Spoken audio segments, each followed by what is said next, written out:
Uchiha will divide Konoha. Welcome back, brave explorers of impossible worlds.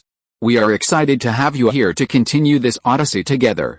Before we continue, everything you'll hear is pure fiction, so please don't try to replicate combat techniques at home. This wonderful story and all its rights belong to its brilliant original author. We are only the messengers of entertainment. Want another dose of adventure? Subscribe to our YouTube channel so you don't miss a single chapter, and if you can't wait, our Patreon has exclusive surprises you'll love. Chapter 126 Inheriting the Teacher's Legacy. The 7th Division of the Police Department dispatched elite troops to support the border of the Land of Water, and Uchiha Yoru was appointed as the frontline commander. After Uchiha Yoru stormed the Intelligence Department, he not only escaped punishment, but the Konoha High Command even issued a promotion order, seemingly ignoring the fact that it was personally issued by the Hokage. Although not the so-called overall commander of the frontline border, at his age, being a commander in charge of a region was already a new level of achievement. The position of overall commander, held by the legendary Sannin, typically oversees a battle in a specific direction, commanding over 1,000 ninjas in operations or even border deployments, almost equivalent to a general. A commander, responsible for a local border area, can command a ninja army of 200 to 800, depending on the situation. Uchiha Yoru suddenly became a rising star in Konoha, also bringing an end to the Orochimaru incident. Many secretly pondered that the Third Hokage didn't want to push too hard. After all, Orochimaru was his disciple. Immediately after the order was issued, countless people in Konoha began to speculate. One thing was certain, the matter was over, but Uchiha Yoru had stepped into the limelight. Orochimaru's followers, who had been on edge, breathed a sigh of relief. At least it proved one thing, the village wouldn't pursue the matter further. The turmoil in the village seemed to subside almost instantly upon hearing the news. At the 7th Division office building of the police department, Uchiha Shisui said in a low voice, head bowed, Brother Yoru, the surveillance outside has been withdrawn. Uchiha Yoru responded with a self-deprecating smile, yes, he is the Hokage after all. A single order stabilizes the morale and wins people over. This matter is considered closed. At this moment, Uchiha Yoru was secretly astonished by the Third Hokage's cunning. If the Orochimaru incident hadn't been so unpredictable, the Third Hokage would never have been so passive. Uchiha Shisui, head bowed, smiled sarcastically upon hearing this. Where is Lord Orochimaru? Brother Yoru, seeing Shisui's obviously obsessive and abnormal expression, Yoru Uchiha said in a deep voice, Shisui, haven't you calmed down after all these days? Lord Orochimaru, who carried everything in Shisui's heart, had been abandoned. The so-called will of fire had become a joke in his eyes. Shisui, don't mention this again. Facing Shisui, Yoru Uchiha changed the subject directly, saying in a deep voice, Shisui, you should know the Hokage's orders. Go and inform Hijiri of the selection for the 7th Division to go to the front lines. I need the list of those going to the border in 2 days. Yes, Shisui Uchiha took a deep breath and answered. Seeing Shisui suppressing his emotions, Yoru Uchiha rubbed his temples and shook his head, saying, Shisui, go. It's over. There's already war at the village's border. As Shisui left, Yoru Uchiha, leaning lazily back in his chair, looked thoughtfully at the 2 pale golden coins in his hand, invisible to others. Luck coins. Gold inherently contains a wisp of the ninja world's fortune, but it's so scarce that a large amount of gold coins are needed. His system's pay-to-win aspect is essentially about a fortune in gold coins. When the Third Hokage issued his decree, he officially stepped into the limelight, naturally accumulating a vast amount of fortune. Everyone possesses fortune, but most cannot utilize it. This ethereal existence is only truly solidified during one's peak, dissipating as one's life ends. However, he could see his own and his allies' fortune. When it reached a certain level, he could solidify it and utilize it to strengthen himself. Just like the Third Hokage, he possessed a large amount of fortune but couldn't utilize it. So that's how it is. Now I'm in a high position, blessed with fortune. Uchiha Yoru squinted, playing with the fortune coins in his palm, a smile full of ambition on his face. Those in high positions generate a continuous flow of fortune, unlike some ninjas whose fortune is almost fixed. This further solidified his ambition.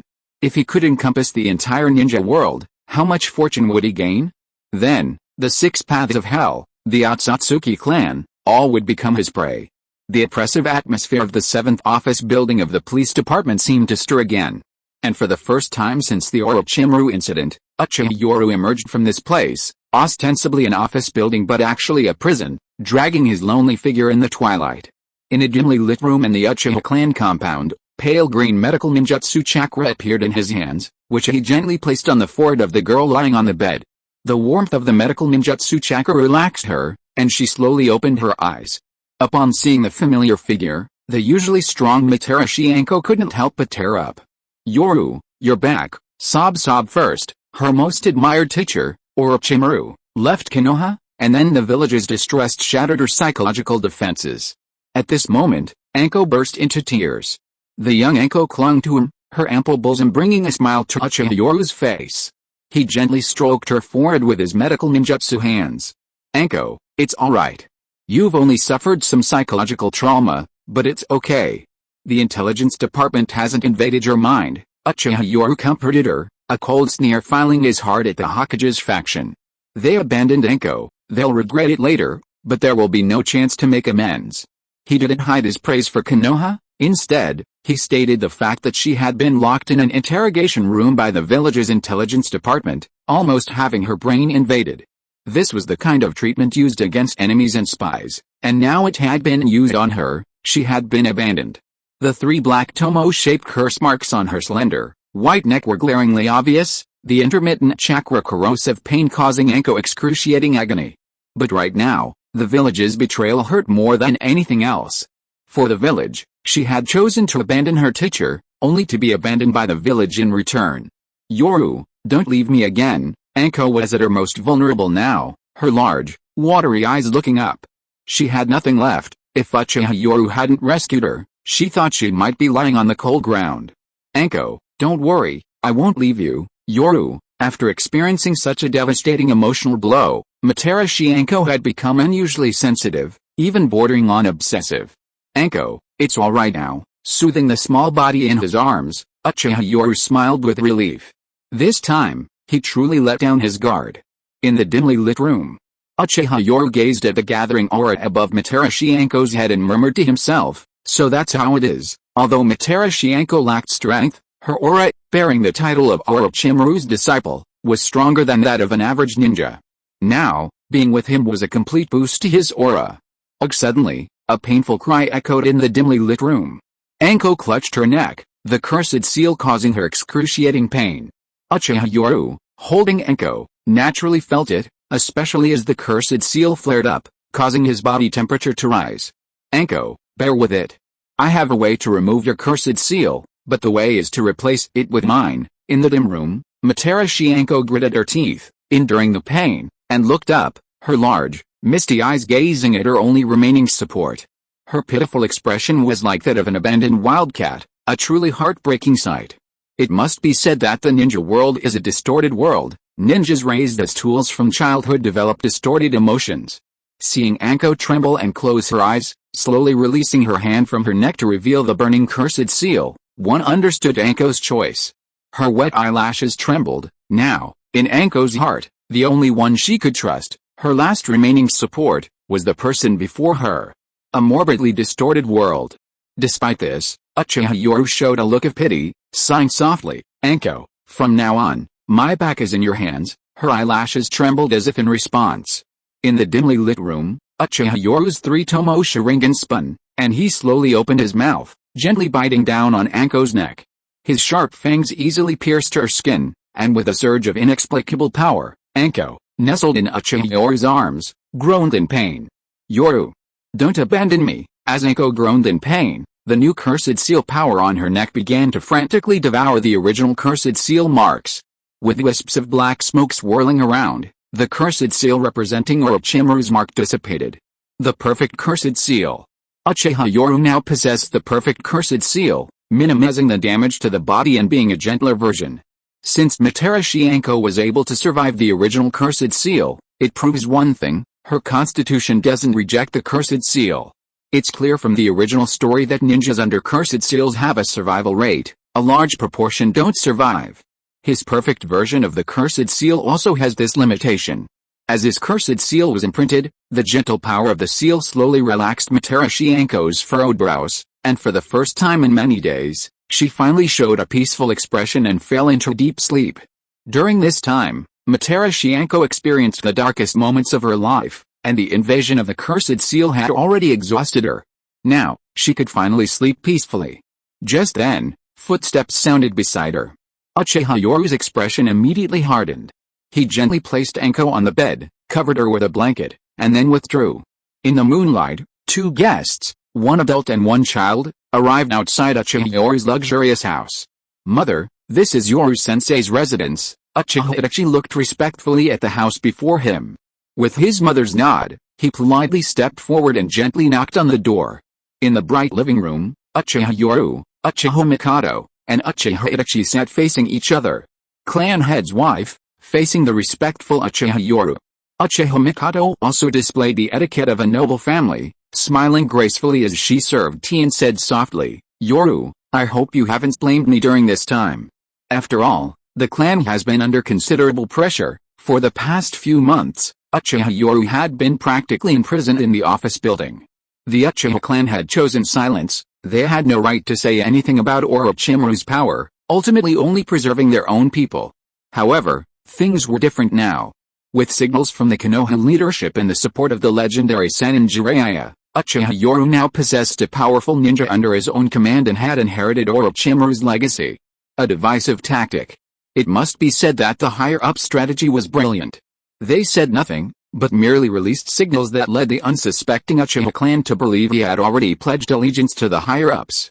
Clan head's wife, I naturally understand the pressure the clan is under. The clan head and elders hadn't come in the middle of the night. One reason was to avoid suspicion. After all, the proud Uchiha wouldn't act so hastily in court, and another was to test his choice.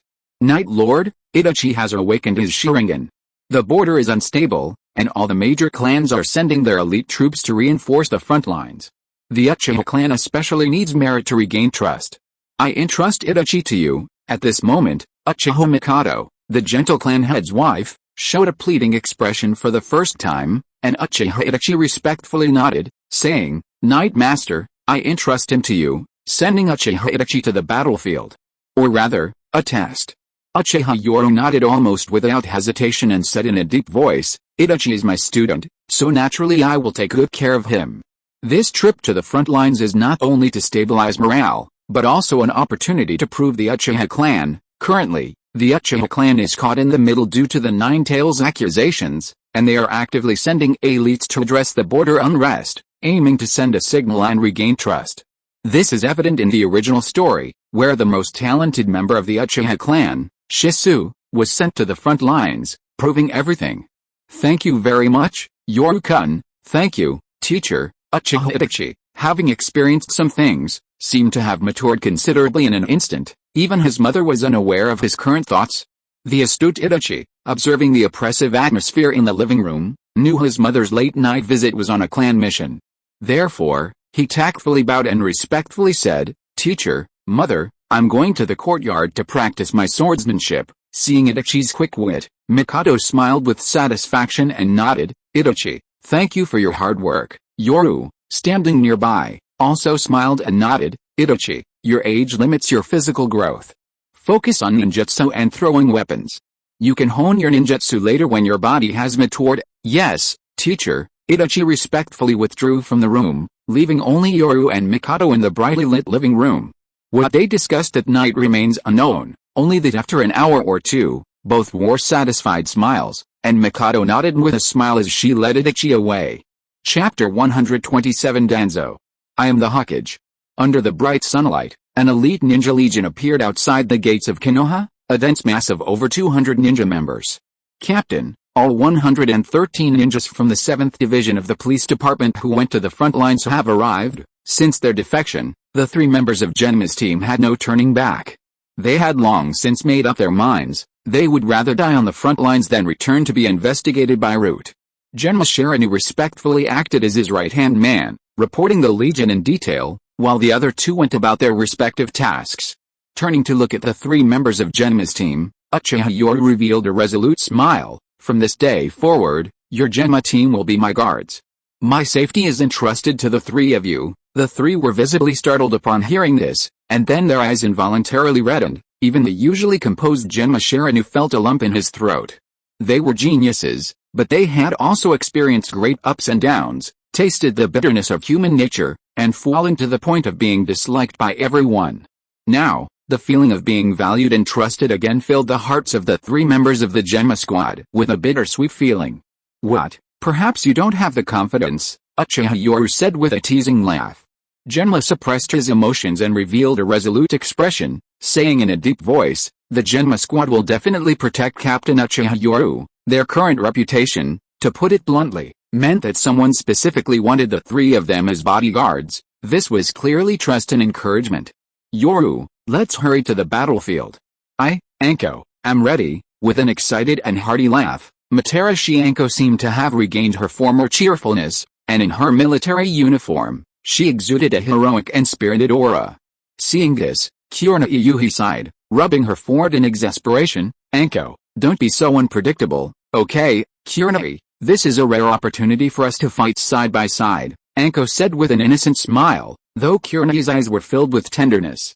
Anko seemed to have recovered and was no different from before, but as her best friend, Kurona could clearly sense Anko's wariness towards outsiders. Her cheerful smile was merely a reflection of her personality. Kakashi, let's settle this on the battlefield. Might Guy, one of the ninjas in the group, excitedly gave a thumbs up. Kakashi Hatake, standing beside him, looked lifeless, but his one eye, gazing at the Hokage rock under the bright sunlight, held only gloom in its depths. The Third Hokage's mission for him remained the same, to gain the Third Hokage's trust, investigate the true culprit behind the Nine-Tails attack, and simultaneously gain more influence within the 7th Division. Kakashi glanced discreetly at Uchiha Yoru, looking at his old classmate with a resolute smile, and fell silent for a moment. Brother Yoru, the Uchiha clan's elite squad of 15 has assembled. Just then, a squad of 15, all with cold expressions, appeared. Their aloof demeanor seemed to exude arrogance, and they were all fully prepared for battle. However, upon seeing Uchiha Yoru, this arrogant squad showed utmost respect, shouting in unison, "The Uchiha squad greets Lord Yoru." Although Uchiha Yoru was young, his battle against the legendary Sennin Jiraiya outside Konoha had solidified his strength. The Uchiha clan, a place where strength reigns supreme, naturally held their clan's genius in high regard. This Uchiha squad consisted of 15 people, led by Uchiha Shisui, who appeared respectfully before him. Upon seeing him, Uchiha Yoru smiled even more. Shisui, you understand the situation on the battlefield. Form a spearhead team with our Uchiha elites and the elites of the 7th Division. Yes, this time, Uchiha Yoru's status was different from before. At his command, all the ninjas respectfully carried out the order. The ninjas remaining in the 7th Division of the police department were almost all die-hard loyalists. They either had no way out or were Orochimaru's loyalists. The others who wavered when the situation turned bad had already left. Of course, how many of them were spies was unknown. Captain Hisashi, perhaps you should stay and take charge of the 7th Division of the police department. This time, it was a gathering of elites. Uchiha Yoru turned his head and said with emotion, while the old-fashioned Hyuga Hisashi said in a deep voice, the area under the jurisdiction of the 7th Division of the police department will be temporarily taken over by other divisions. There is only one prison left. The people left in our 7th Division are enough. This time, it can be said that the elite backbone of the 7th Division of the police department has been almost completely drawn out. Even the Hyuga branch family has drawn a lot of elites. The Hyuga branch family and Genma's team were in the same boat. They were both left with no way out. Uchiha Yoru looked around, meeting the determined eyes of the ninjas. This group was his core. When he returned, he would be strong enough to truly participate in the village's battles. Brother Yoru, we will come back. This wasn't the first time any of the ninjas had gone to the battlefield. Though they were known as ninjas, some still looked towards the village with reluctance, as if trying to imprint the image of their homeland deep in their minds. Perhaps this time, they would be embarking on a path of no return. Going to the battlefield, I dare not promise you anything, but when we return, I, Uchiha Yoru, promise you. I will aim to become Hokage, fulfill Orochimaru's wishes, and I, Uchiha Yoru, I will lead you to bask in the sunshine of peace, bathed in the bright sunlight. Uchiha Yoru radiated a captivating light. At this moment, he was filled with determination, raising his hand high to declare his ninja way to everyone. This was the first time anyone had publicly mentioned the Orochimaru incident since then, and almost everyone present was a former subordinate of Orochimaru. Regardless of the reason, Orochimaru's personal charisma was undeniable. They could never erase the mark of Orochimaru from their lives, but this incident had become a regret. When Uchiha Yoru spoke so bluntly, the numb and disheartened hearts of countless ninjas seemed to be awakened at that moment. Incredulous eyes eventually welled with tears. They all firmly believed that Lord Orochimaru would become the 5th Hokage of Konoha, but no one had anticipated such a thing. Uchiha Yoru, as the successor, roared, causing a stir among the crowd. Roar long live Lord Uchiha Yoru, long live. After the first person spoke out in celebration, another followed, and one after another, those who had been suppressed roared in anger. Haha, then let's wait and see if Lord Uchiha Yoru becomes Hokage. Go for it. We believe in him. The ninja army seemed to instantly regain their fighting spirit, shouting excitedly. Uchiha Yoru, however, smiled. He wanted to send a signal that Orochimaru's actions were never wrong, only a failure. He wanted to ignite everyone's fighting spirit. This was his political capital.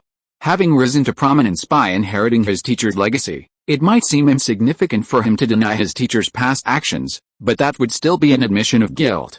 Since they were clearly innocent, he needed to send a clear signal. Even if they were wrong, he would stand up and acknowledge his predecessor's mistakes. Everything he did was to receive his teacher's legacy as quickly as possible. Move out. With a loud shout, Uchiha Yoru waved his hand, and instantly, over 200 ninjas, filled with fighting spirit, roared and transformed into black dots, leaping through the forest. Hokage building. Through the crystal sphere, everything outside the Konoha gates was visible to the third Hokage. Watching the departing figures, Hiruzen Sarutobi slowly exhaled a smoke ring. The Hokage, huh? If only you weren't Uchiha, the third Hokage muttered to himself, then put the matter out of his mind.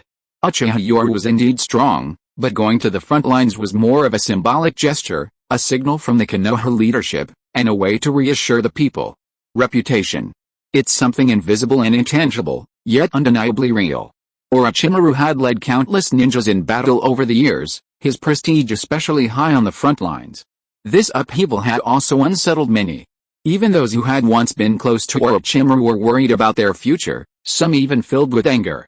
The news that Orochimaru's disciple had been elevated to a high position and personally sent to the front lines would calm the restless hearts of everyone, effectively ending the matter. Time heals all wounds. How many people still remember the former god of shinobi? I hope the fighting on the border will end soon. The third Hokage, Hiruzen Sarutobi, frowned deeply as he looked at the battle reports from the front lines. The situation was dire. Konoha was facing the malice of almost the entire ninja world. None of the 4 great ninja villages were idle. Even Tsunagakure was secretly making moves, and the other villages were even more ruthless, employing all sorts of underhanded tactics. The smaller villages were particularly malicious. Sarutobi, Kirigakure is coming on strong, and open skirmishes have already begun on the front lines. Just then, Danzo Shimura burst in, his face grim, and angrily threw an intelligence scroll onto the Hokage's desk. Looking at the intelligence he already knew, Hiruzen Sarutobi lowered his Hokage hat, slowly exhaled a puff of smoke, and said hoarsely, "Order the front lines to maintain restraint and not escalate the war. This is merely a test by Kirigakure. Konoha doesn't want to start the 4th Shinobi World War, and neither does Kirigakure. After all, the lesson of Tsunagakure, who started the 3rd Shinobi World War, is still fresh in their minds. Although Kirigakure is reckless, they have clearly maintained restraint. The ninja squads involved in border skirmishes have never exceeded 1,000. Hearing Hiruzen Sarutobi's words, Danzo Shimura couldn't help but snort angrily. The territory of Uzashigakure must not be occupied by Kirigakure, otherwise we will lose the initiative. And the elite squads of Kumagakure, disguised as ninjas from other countries, have been creating trouble on the border by framing others. The most blatant tactics belong to the Hidden Cloud Village. The Hidden Mist Village, at least, kept their intentions clear. They coveted the Land of Whirlpool's geographical location and wealth. Since the Land of Whirlpool's territory was crucial to Konoha, their competition was at least on another country's land. The Hidden Cloud Village, however, was blatantly malicious, openly seeking to incite war between Konoha and another country. Before the Land of Whirlpools was destroyed, it was an ally of Konoha, forming a perfect defensive barrier against the Hidden Mist Village at sea. Unfortunately, that barrier was gone. The Hidden Cloud Village's methods are despicable. For years, They have secretly plundered the secret techniques and ninjutsu of various ninja villages. Root uses this as a point of attack, similarly creating chaos and provoking trouble. As the Third Hokage, who had served the longest term and experienced numerous shinobi world wars, the current predicament did not cause this ninja hero to bow his head. Instead, a stubborn expression appeared on his face as Hirozen Sarutobi spoke in a solemn voice. Anoki of Iwagakure will definitely not let this opportunity pass. Activate the spies in Iwagakure. I need to know all of Iwagakure's movements. Tsunagakure, Hirozen Sarutobi calmly faced the extremely harsh environment of the ninja world. Danzo Shimura nodded calmly in response. As longtime partners, they naturally knew what to do. Sarutobi, aren't you afraid of causing a major blunder by sending a brat from the Uchiha clan to the front lines with such fanfare? You must know that the Uchiha clan is behind this brat. Facing Danzo Shimura's concerns, Hirozen Sarutobi's face was full of confidence. Danzo, Orochimaru's forces are indeed powerful, but they are also a double-edged sword. Sometimes they can hurt us, Hirozen Sarutobi sneered inwardly. He had arranged so many backup plans. Even in the worst-case scenario, what if this force joined the Uchiha clan? When his backup plans were activated, the resulting division and turmoil would directly drag the Uchiha clan into the mess as well. At this moment, he even hoped that Orochimaru's remaining power could be integrated into the Uchiha clan. Any unrest that occurred would be far from minor. The Uchiha clan would have to bear the corresponding price for accepting this power. Looking at the sinister expression on Hirozen Sarutobi's old face, Danzo Shimura couldn't help but sneer. Monkey, you still prefer to manipulate people's hearts. He knew his old friend's methods perfectly well. If he was extremely evil, then the Third Hokage, bathed in sunlight, was best known not for direct action, but for sowing discord and manipulating others. Wasn't that how the Uchiha clan in the original story met its demise? The shadow of the Third Shinobi World War seems to have resurfaced in the village. The village urgently needs economic recovery. Because of the turmoil caused by the Orochimaru incident, the malice of the ninja world's upheaval had already affected the village.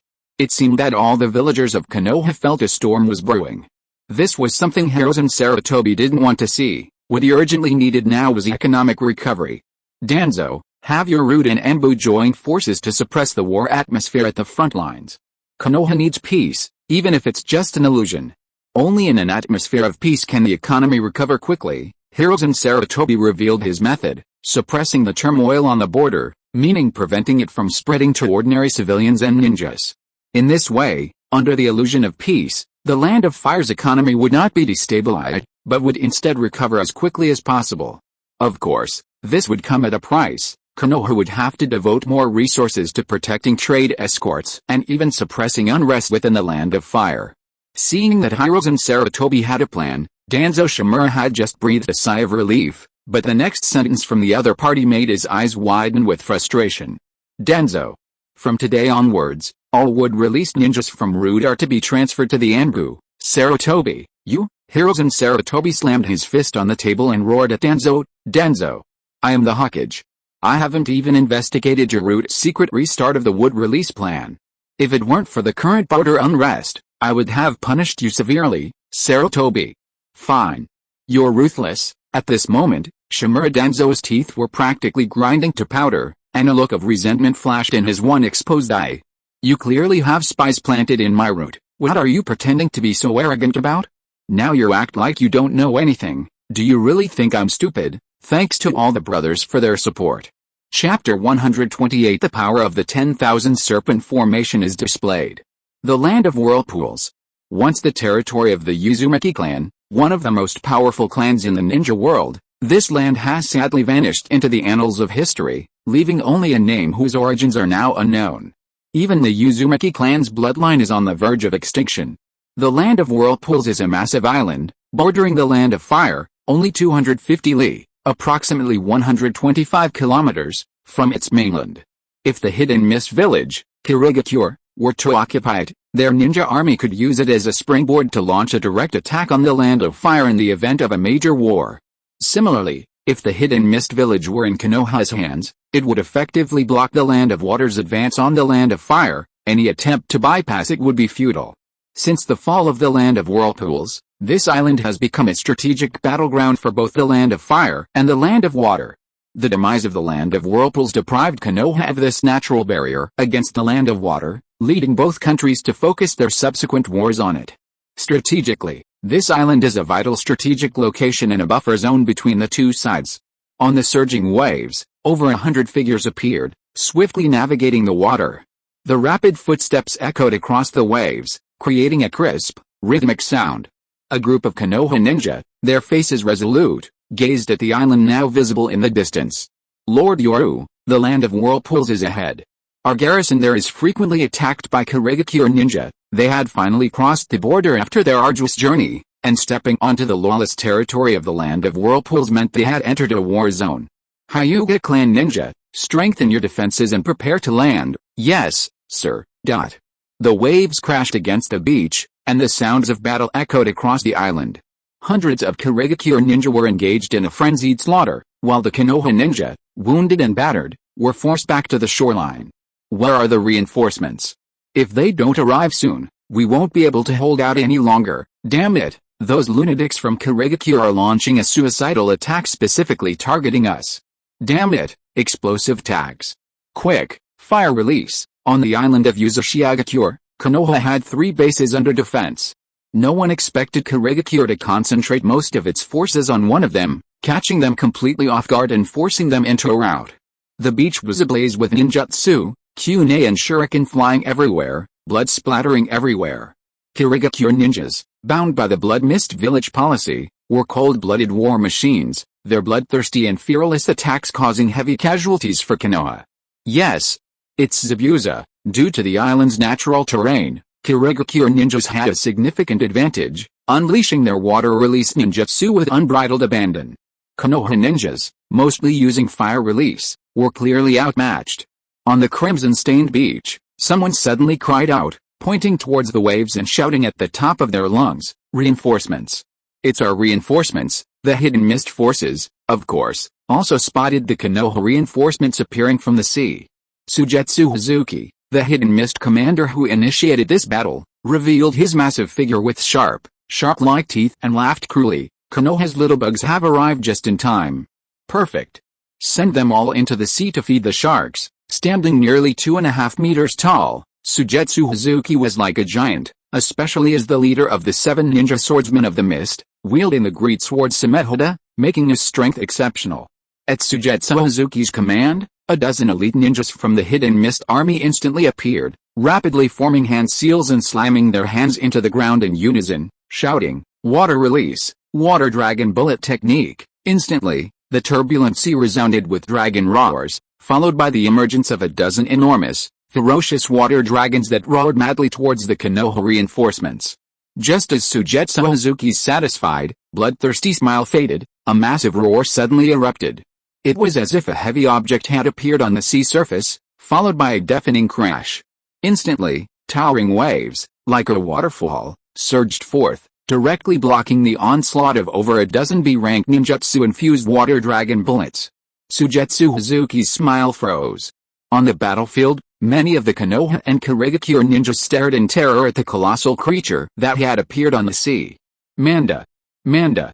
It's one of the Sannin, it's Orochimaru. With cries of alarm, a tremendous roar echoed from the sea, and a giant serpent covered in purple stripes appeared, its head adorned with ferocious horns. Even the familiar ninjas were filled with shock. Manda! When the Konoha ninjas saw Manda, their former fear and worry were now replaced by joy. Tears welled in their eyes as they shouted at the top of their lungs, "It's Manda! It's Lord Manda!" Meanwhile, the Kurigakure ninjas panicked. A person's name is a tree's shadow. Orochimaru, the cold lord of the 3 legendary Sannin, earned his reputation through battle, not by boasting. Roar! The summoned Manda roared angrily as it opened its mouth. The damp, salty seawater filled it with displeasure. However, before it could say anything, Uchiha Yoru, standing atop its head, saw his 3-tomo Sharingan eye spinning wildly as he gazed at the battlefield ahead and shouted, "Manda! The ninjas of Kurigakure are all your sacrifices. How many you want to eat depends on your own ability." With a fierce gaze, Manda stared at the distant battlefield, its eyes revealing greed. "Kid, you said it yourself. This time, I'm going to eat my fill." With a roar, Manda began to swim rapidly on the sea surface, its massive, mountain-like figure rapidly approaching under the gaze of countless ninjas. On the hidden mist side, Sujetsu Hazuki stared in shock at the appearance of the summoned beast Manda, cursing angrily. Wasn't Orochimaru supposed to be banished? Why is he on the battlefield? Damn it!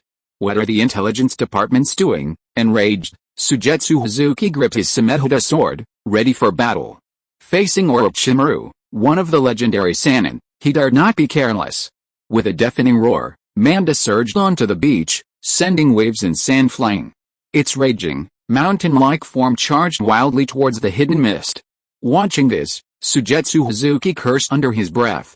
These mountain-like summoned beasts were practically natural war machines, incredibly effective on the battlefield. It could be said that at least half of the Sannin's battlefield intimidation was due to their summoned beasts.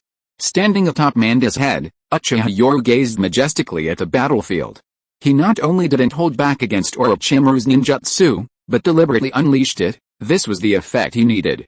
Character design. He wanted to establish his own persona, not only to consolidate Orochimaru's power but also to quickly build his reputation.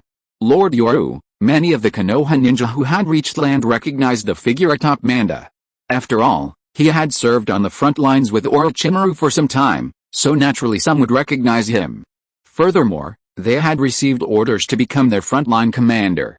Meanwhile, on the Kurigakure side, when Sujetsu Hazuki saw that it wasn't Orochimaru, he immediately revealed a mocking sneer. So it's just a brat. Perhaps we can make snake soup today. As Manda surged forward to the front of the battlefield, Uchiha Yoru, standing atop Manda, revealed a bloodthirsty smile, his hands rapidly forming hand seals. Fire release, great fire annihilation.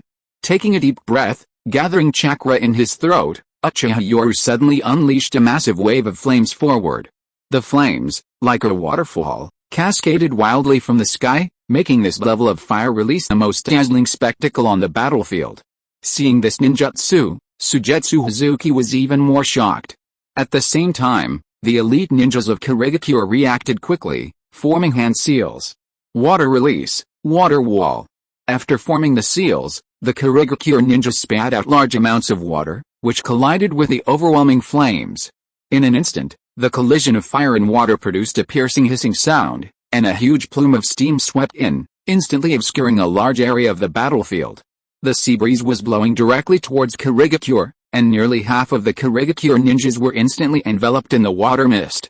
Seeing the surrounding water mist, Sujetsu Hazuki revealed a ferocious smile. Kid, the battlefield isn't all about powerful ninjutsu, Kisame. Let the Konoha ninjas witness our Kurigakure's silent killing technique. Many Kurigakure ninjas, far from panicking within the water mist, instead revealed ferocious smiles. The mist was their natural battlefield.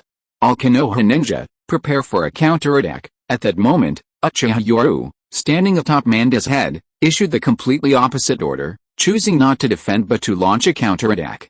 Before countless Konoha ninja could react, Uchiha Yoru coldly said to Manda at his feet, "Manda, how much of this sacrifice you can eat is up to you, kid. Don't forget what you promised me." It was unclear what agreement the two had reached, but the unruly Manda actually gave Uchiha Yoru face on the battlefield. Then with a loud shout, Manda burrowed directly into the ground. Lord Yoru, this time it's the elite of Kurigakure, a Kurigakure squad skilled in silent killing techniques. A Konoha ninja, fearing the young Uchiha Yoru might underestimate the enemy, hurriedly relayed the information they knew. However, after Manda burrowed underground, Uchiha Yoru, standing on the ground, heard this information and a slow, cold smile crept onto his lips. Silent killing techniques. Unfortunately, this is also my battlefield, water release, hidden mist technique. On the battlefield, as Kurigakure ninjas unleashed their ninjutsu one by one within the water mist, a thick fog rose up, a massive fog that was sweeping towards Konoha. Scattered Kurigakure ninjas on the battlefield cruelly laughed as they vanished into the fog. While Konoha ninjas, seeing this, panicked and hastily dodged away from the fog, as if it were some kind of poisonous mist. Quick, prepare wind release, blow. An experienced Konoha ninja was about to calmly order the wind-release ninjas to disperse the fog when Uchiha Yoru reached out and stopped him. Under the ninja's astonished gaze, Uchiha Yoru revealed a confident smile. The mist ninja have silent killing techniques, but snakes can also sense warm-blooded creatures in dense fog. At that moment, everyone on the battlefield saw Uchiha Yoru casually raise his arm, and a thick, large snake slithered out from his sleeve. With its tail attached, a large amount of chakra surged into the snake's body. The snake suddenly opened its mouth, and a clear, regurgitating sound echoed in the ears of all the ninjas. In an instant, countless venomous snakes swarmed out of the massive tongue's mouth, creating a chilling and terrifying scene. In the blink of an eye, a dense sea of snakes had formed. Anyone with trypophobia would likely feel their scalp tingle upon seeing it. The 10,000 snake formation. This is a ninjutsu I painstakingly developed, Uchiha Yoru chuckled, watching the venomous snakes surge forth like waves. Each snake opened its mouth menacingly, spitting out segments of gleaming, cold swords as they frantically plunged into the thick fog. Moments later, screams echoed from within the fog. If Orochimaru were in charge, he certainly wouldn't mind unleashing this technique himself, but Uchiha Yoru had slightly modified it. Besides, Orochimaru hadn't yet developed this technique. Yoru, this ninjutsu. Matera Shianko appeared beside Uchiha Yoru at some point. Looking at this chilling ninjutsu, the girl's eyes lit up with excitement. How could she, a snake enthusiast, feel fear? This ninjutsu consumes a considerable amount of chakra. I'll teach you later. He affectionately stroked Anko's head, and Anko revealed a look of enjoyment and infatuation, though she hid it well. Snakes. Poisonous snakes. Terrified screams echoed through the thick fog. Snakes, capable of detecting prey using heat, found themselves in a favorable position within the fog. Countless venomous snakes, their mouth filled with sharp blades coated in venom, slithered and weaved wildly through the fog, instantly inflicting heavy casualties on the hidden mist village ninja. Suddenly, a deafening roar shook the fog, and the Manda Rasengan, emerged from the ground, its gaping maws unleashing a frenzied attack on the hidden mist village ninja. The thick-skinned Manda, combined with the A-rank Manda Rasengan, achieved brilliant results on the battlefield. Although classified as an A-rank ninjutsu, the Manda Rasengan's power on the battlefield far surpassed that of ordinary A-rank ninjutsu. Reinforcements have arrived, a series of dark figures appeared on the beach in a flash, and countless Konoha ninjas, who had been fighting fiercely, cheered excitedly. Meanwhile, the thick fog on the other side began to dissipate, revealing mist ninjas staring in horror at the corpses of poisonous snakes scattered everywhere. Snake tracks were everywhere, some had been severed by ninja swords, others had been pinned to the ground by senbon needles and were writhing in agony. Some ninjas had also used ninjutsu to attack the snakes. The mist ninjas abandoned their mist concealment techniques, and as the two sides confronted each other, fear crept into the eyes of the mist ninjas as they looked at the snakes scattered on the ground, as if the terror of the battlefield with Orochimaru and the three legendary Sannin had returned. Please support. If you are listening to this novel on a channel other than Fanfic World, it means it was downloaded and re-uploaded without effort. We warmly invite you to visit our channel, Fanfic World.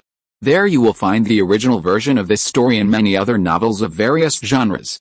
We look forward to seeing you dive into a world of incredible novels. Chapter 129 The Cautious Sujetsu Pufferfish. Hell, looks like you underestimated me, kid.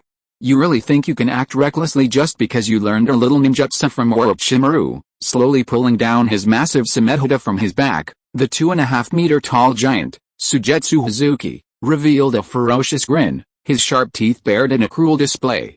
No matter how many fish come, they're still prey. Looking at the Konoha ninja in the distance, Sujetsu Hazuki coldly roared, Konoha's reinforcements number less than 100. Kill. Today, wipe out this Konoha stronghold. The Kurigakure ninja were all silent and taciturn, or rather, under the Blood Mist Village policy, the Kurigakure ninja were all competent war machines. At the command, countless Kurigakure ninja transformed into black shadows and charged towards the Konoha ninja. Roar, get out of my way, your ants. Manda's massive body tumbled, causing the ground to shake. Even Sujetsu Hazuki, facing this war behemoth, was filled with apprehension and charged forward, brandishing his Samehoda. Manda. Retreat. Just as Manda, defiantly intending to teach the Kurigakure ninja fighting him a lesson, Uchiha Yoru, seeing the enormous body and the full head of red hair in the distance, shouted. His battlefield experience made Manda instinctively flick his tail, raising a cloud of sand, before burrowing into the soft earth. Damn brat, Uchiha Yoru's warning caused Manda to escape, and Sujetsu Hazuki, enraged, roared, turning around and brandishing his Samehoda, shouting, Kid, let me see how much of Orochimaru's skill you've learned. Rumble. With the arrival of reinforcements, Konoha ninjas clashed again with Kurigakure ninjas. As if by fate, Hatake Kakashi unexpectedly encountered Kurigakure Zabuza. Uchiha Shisui encountered Kisame and other Kurigakure elites. Almost everyone had a worthy opponent. On the battlefield of over 100 ninjas, ninjutsu flew everywhere. Each ninja not only had to be wary of their own opponent but also had to be extremely vigilant, because even a small shuriken could be fatal if they weren't careful. Clang. Clang. Uchiha Yoru and the Kurigakure commander of this attack, Suigetsu Hazuki, clashed. From the moment they met, Uchiha Yoru dared not be careless, his Kusanagi sword clashing directly with Samehoda. In that brief exchange, the contempt in Suigetsu Hazuki's eyes vanished, replaced by seriousness. This kid is fast.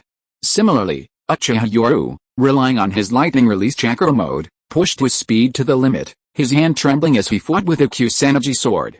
He was secretly astonished by Suigetsu Hazuki's immense strength. The massive Samehoda sword didn't look out of place against Suigetsu Hazuki's 2.5-meter frame, its immense power radiating without any clumsiness. Hidden shadow snake hands. Almost without warning, 7 or 8 venomous snakes with gaping maws emerged from Uchiha Yoru's sleeves and attacked.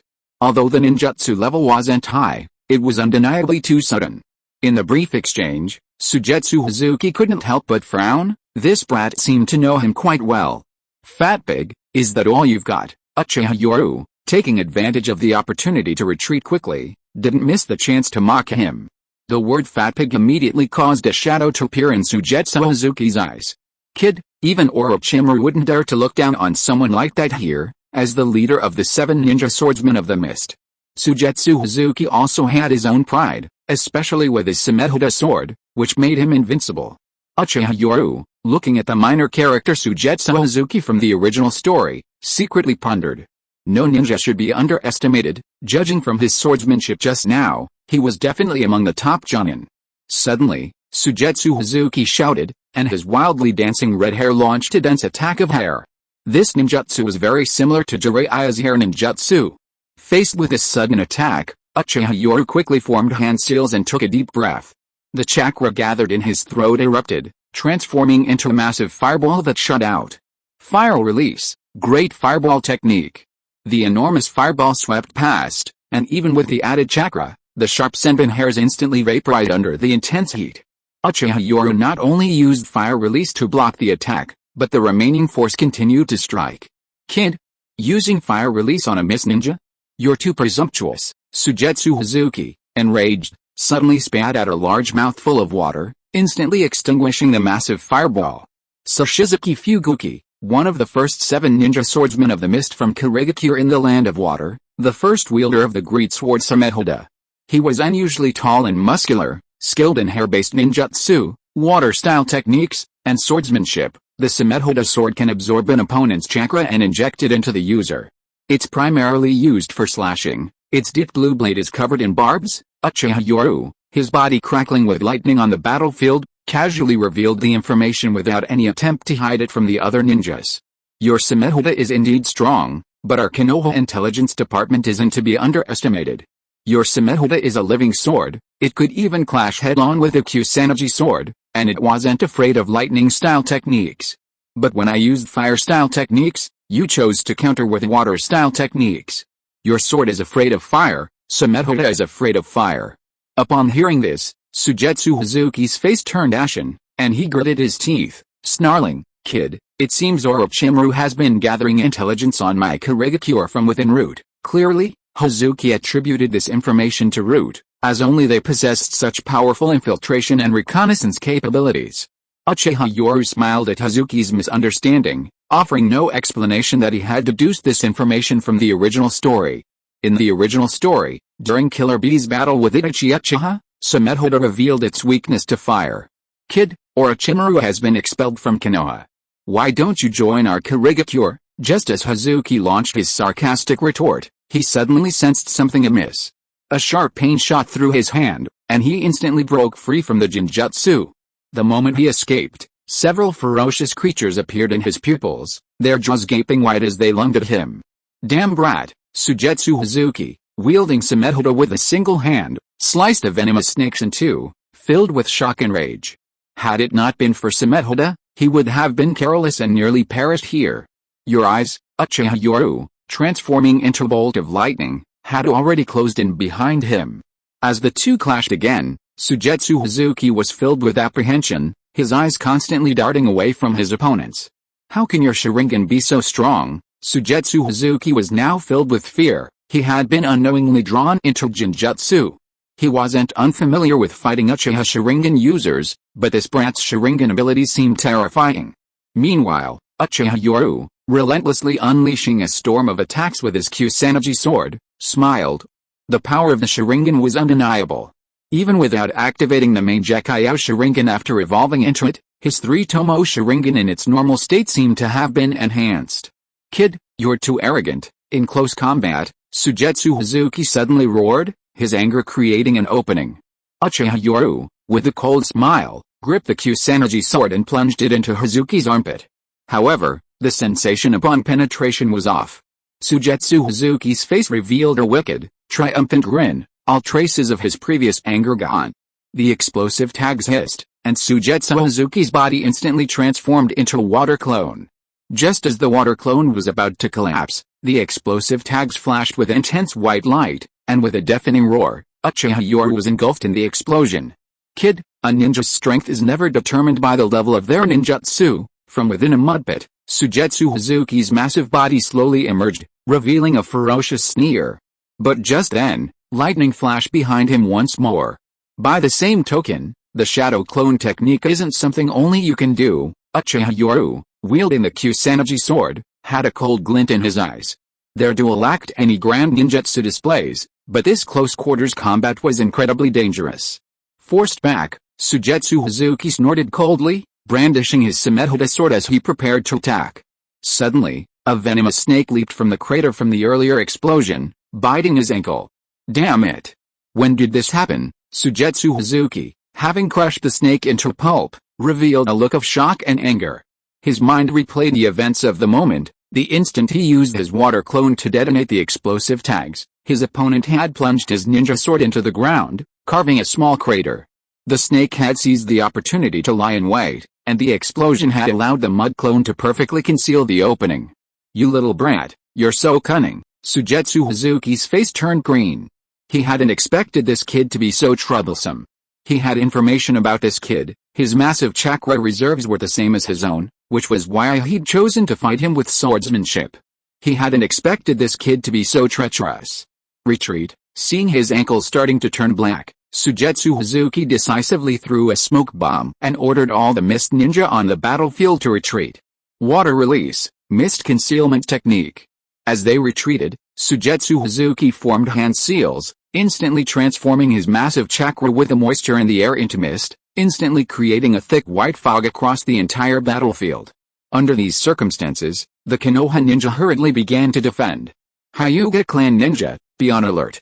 Everyone, back to back, form a defense with no blind spots. These were all experienced ninjas on the battlefield.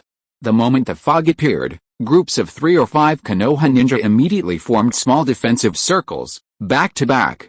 The hidden mist village is retreating. Many Hyuga clan members immediately spotted the retreating hidden mist ninja and shouted in unison. The Konoha ninja, wielding wind release, great breakthrough, unleashed their techniques. The dense fog, unmanaged by anyone, was instantly dispersed by the strong winds, and the retreating hidden mist ninja silhouettes were clearly visible to all the Konoha ninja. The battle of hundreds of ninja had already begun to alter the landscape. As the hidden mist village departed, the pitted and uneven sandy beach was revealed, and the Konoha ninja, having survived the ordeal, let out excited shouts. The Konoha ninja who had remained on the island before, gazing at Manda's terrifying figure, all showed expressions of nostalgia. Humans are like that. After Orochimaru's departure, they remembered the good old days. Back then, Lord Orochimaru only needed to stroll around the border and show his face to intimidate enemy countries. Now, the hidden mist village was practically at their doorstep. Medical ninjas treat the wounded, reconnaissance teams on alert. Uchiha Yoru, a ninja who had survived the Third Shinobi World War, naturally knew that ninja battles and wars were always deceptive. A slight mistake could lead to a bloody lesson. Therefore, he dared not be careless in the slightest, especially since he still had a large number of Hyuga branch family ninjas under his command. It would be foolish not to make good use of them. Prepare to return to our base. Victory. When countless Konoha ninjas saw Uchiha Yoru's familiar and powerful snake-style ninjutsu, they seemed to see Orochimaru-sama again, cheering excitedly. Uchiha Yoru, seeing this, did not stop them. Instead, he revealed a confident smile, secretly nodding to himself. It seemed that his deliberate use of snake-style ninjutsu had not been in vain. There are many ways to establish prestige as quickly as possible. The most direct way is to rise to power by stepping on the corpses of enemies, but clearly he had not encountered any brainless enemies. Therefore, he could only choose to rely on the prestige of his teacher to rise to power. The prestige of Orochimaru, one of the 3 legendary Sannin, would be an asset to him. After all, Orochimaru had been expelled, and countless ninjas on the front lines still cherished his memory. Naturally, this hope would be placed on Orochimaru's successor. However, he also needed considerable strength, otherwise he would only become a laughingstock. Clearly, he succeeded. Just as he gained fame by intercepting Jiraiya in Konoha, he would become a substitute for the countless Konoha ninjas on the front lines who missed Orochimaru. Of course, as time passed, the former Snake Shadow would disappear, and he would take its place. The retreating Kurigakure ninja moved swiftly through the forest. A medical ninja cautiously asked, "Sir, is your foot alright?" Sujetsu Hazuki simply snorted coldly. The poisonous blood in his ankle had already been forced out by his superior chakra control. "This bread is troublesome, pass down the order. Have Zabuza lead an assassination squad to gather intelligence. I need to know exactly how many reinforcements Konoha sent this time." "Yes, sir." "Kisame, pass down the order. This time, Konoha has sent quite a few Hyuga clan ninjas. The battles to come will likely be extremely difficult. Next time, send Kaguya's madman to fight the Hyuga clan." "Yes, sir." Despite his burly appearance, Sujetsu Hazuki had exceptional abilities to reach his position. Caution was the reason he had survived so long. His decision to retreat was twofold: first, to test the strength of Konoha's reinforcements; second, because he didn't know if Konoha would send any more reinforcements. Otherwise, why would he retreat so easily? The Hidden Mist battlefield will feature slightly more ninjutsu battles. Also, since it's now available for purchase, and the protagonist has grown somewhat, there will be some romantic subplots. I hope you all enjoy them. To be honest, before the book was available for purchase, some free-to-read readers like to report romantic scenes, so many authors put romantic scenes after the book is released. I've been reported several times, and 2 chapters have been banned. Looking at the title, guess how the protagonist will rise to power? Chapter 130 Kakashi and Shisui fall into darkness. On the former island of the Land of Whirlpools, the ninja encampment of Konoha. After Konoha ninjas reclaimed their encampment, and with the aid of their ninjutsu, they quickly rearranged the camp and began setting up traps around it. Inside the camp, today's battle had already earned Uchiha Yoru enough prestige on the front lines. After all, Orochimaru had cultivated this front line in the Land of Water for years, and his disciples were more likely to gain their support. Especially during this sensitive period, Uchiha Yoru's arrival meant that Konoha would no longer pursue the matter. Inside the tent, Uchiha Yoru sat at the head of the table, this time in the commander's seat, flanked by his trusted confidants, the elite ninjas of the camp. Among them were Uchiha Shisui, Hatake Kakashi, and Hyuga Hisashi, 3 elite Jonin he had brought, along with 2 other elite Jonin who were already on the front lines. Due to special circumstances, the island of Uzushiagakure is located between our Land of Fire and Land of Water. Its abundant mineral resources have naturally attracted countless merchants. At the same time, the island is a melting pot of all sorts of people, including merchants from all over the ninja world, as well as numerous wandering ninjas and spies from other countries. Our Konoha has 3 mines here, and therefore has established 3 bases. The Hidden Mist Village ninja also controls 2 mines in another location. This time, the Hidden Mist Village suddenly gathered a large number of elite troops to attack us, aiming for this largest mine. The Jonin station here solemnly recounted the information. Uchiha Yoru had previously served on the front lines and was quite familiar with Uzushiagakure, but upon seeing the intelligence, a meaningful smile appeared on his face. Uzushiagakure's geographical location is crucial, and with such abundant mineral resources, it's no wonder the Konoha and the Hidden Mist Village have invested so much effort here. Aside from the geographical advantage, the most important factor is the incredibly tempting resources. Send 6 3-person reconnaissance teams from our reinforcements to support the other 2 bases. Uchiha Yoru made this decisive move, and the Jonin present immediately beamed with joy, excitedly saying, Lord Yoru, with the addition of 3 reconnaissance teams, it won't be so easy for the Kurigakure ninja to launch an attack. He knew very well that many of the reinforcements included Hyuga clan ninjas. The Byakugan was like radar on the battlefield. With a Byakugan, the enemy wouldn't be able to attack them so easily anymore. Uchiha Yoru shook his head after hearing this, saying, we can't be careless. The secret techniques and bloodline limits in the ninja world are incredibly diverse, and there are many ninjutsu that can counter the creation of false chakra images. We must remain vigilant. Yes, Uchiha Shisui, the resources in these 3 mines are extraordinary. You must dispatch elite troops to prepare defenses. Yes, Kakashi, since Kurigakure has so openly launched the attack, they are obviously using the excuse of the Land of Whirlpools being an unclaimed territory. Issue an order that from now on, no Konoha ninja should act alone, especially when venturing into the heart of the Land of Whirlpools to purchase or gather intelligence. Yes, the island of the Land of Whirlpools is rich in mineral resources, and being sandwiched between 2 countries, it has become a lawless, dark place. It can be described as a paradise for crime and a paradise for wealth, a gathering place for countless merchants, ronin, and mercenaries. It is a chaotic place. The 2 great nations of Konoha and Kurigakure control the island's richest mineral resources, located in the dense jungles on the island's outskirts, essentially the periphery. While constant warfare rages between them, countless merchants indulge in a life of extravagance in the island's heartland. Besides abundant minerals, the island also produces valuable resources, such as the special wood needed for chakra testing. These unique advantages have led to immense wealth, and even countless shady dealings are conducted here.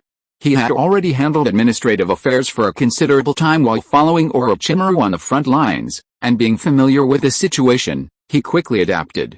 Many of the island's ninjas were familiar faces. Almost as soon as Uchiha Yoru's name spread, he had already established himself here. He was Orochimaru's disciple among the Sannin, and fought a fierce battle against Jiraiya, another Sannin, nearly severely injuring him with an unknown, terrifying S-rank ninjutsu. Furthermore, upon arriving at the front lines, he single-handedly repelled the Kurigakure's Sushas and Fuguki.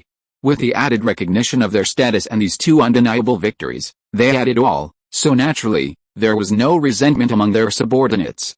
After issuing orders methodically, and given the ninja's obedient nature, the base almost instantly returned to its usual tranquility, although several miners lay injured on the cold ground from accidental wounds in the ninja battle. After everyone in the tent had left on their missions, only Uchiha Shisui and Hatake Kakashi remained. Brother Knight, this is the information on 3 mines on the island, along with a report on the losses of refined iron destroyed and stolen during the Mist Ninja attack. Looking at the intelligence report handed to him by Uchiha Shisui, Uchiha Knight slowly frowned, his fingers tapping habitually on the wooden table. After a long pause, he narrowed his eyes and said softly, Shisui, this place is rich in refined iron, and even contains precious chakra metal. I see 13 pounds and 8 ounces of chakra metal on the report. As he said this, Uchiha Knight, in front of Kakashi and Shisui, slowly crossed out a number with a red pen. To their astonishment, the report seemed to have added another item to the list of losses. We've already clashed with a Mist Ninja here, so it's clear the war has begun. The situation in the Land of Lightning is just provocation, but the village is sending the same supplies to the front lines. Uchiha Yoru paused here, lowering his head and saying softly, those who have come to the front lines this time all share one identity, they are Orochimaru Sensei's direct supporters. Ninjas can't avoid going to the battlefield, but it's very unfair to them, they have families too. Kakashi, I hope you can secretly sell these chakra metals on the black market, and secretly add the proceeds to the death benefits. Upon hearing this, Hatake Kakashi wanted to say something, but in the end, he remained silent. They were all Konoha ninjas, yet almost all those who came to the front lines were Orochimaru's direct supporters. It was indeed unfair, but ninjas didn't have a choice. Obeying orders and carrying out missions was ingrained in their bones. Brother Knight, those sitting in those positions in the village have betrayed the will of fire. Look at the front lines, they're all young ninjas, even teenagers, while the old and frail high-ranking officials are hiding in the village, obsessed with power. At this moment, Uchiha Shisui had been suppressed for so long, especially after the Orochimaru incident, which had shattered his worldview. The after effects of awakening the main Decay Sharingan made him even more obsessive and insane. Brother Knight, where the leaves dance, the fire will never cease. The firelight will continue to illuminate the village and allow new leaves to sprout. The true will of fire, the young, are the hope for the future. The older generation must trust and protect them. And what about now? What I see are teenagers fighting on the front lines, turning into firelight to illuminate the village, while the rotting roots of the older generation greedily enjoy everything. It shouldn't be the older generation. Seeing Uchiha Shisui becoming increasingly obsessive and agitated, Uchiha Knight slammed his fist on the table in anger and shouted, "Uchiha Shisui!" With a loud shout, Shisui's face turned red, but he still glared at his older brother with resentment and incomprehension. Hatake Kakashi, standing to the side, silently watched this scene. He used to think the same way, but after witnessing everything with his own eyes, he seemed unable to speak anymore. Did I say something wrong, Brother Yi? Let's put aside the rights and wrongs of our ancestors, and the sacrifices made by the first Hokage to protect the village. But what about the second Hokage? He chose to cover the retreat in the Land of Lightning to protect the new generation of young Hokage. The second Hokage was the Hokage who inherited the will of fire, but what about now? The Genma squad is deeply ashamed because of the fourth Hokage and suffers every day. Do the higher-ups who are sitting in the village enjoying everything now even remember the second Hokage's sacrifice? It seemed that he had been suppressing his anger for too long.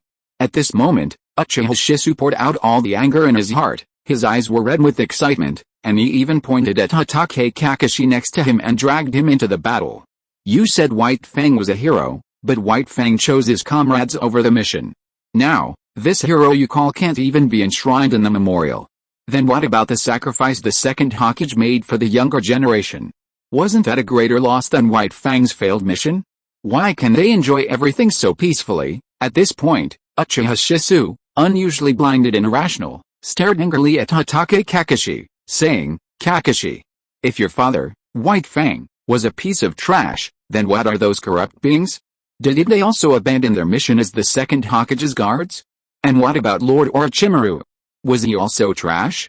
Then tell me, what is the will of fire of the village now? Is it burning the new generation to illuminate the aging and corrupt higher-ups?" Shisui, at this moment, Uchiha Yoru stood up with a solemn expression.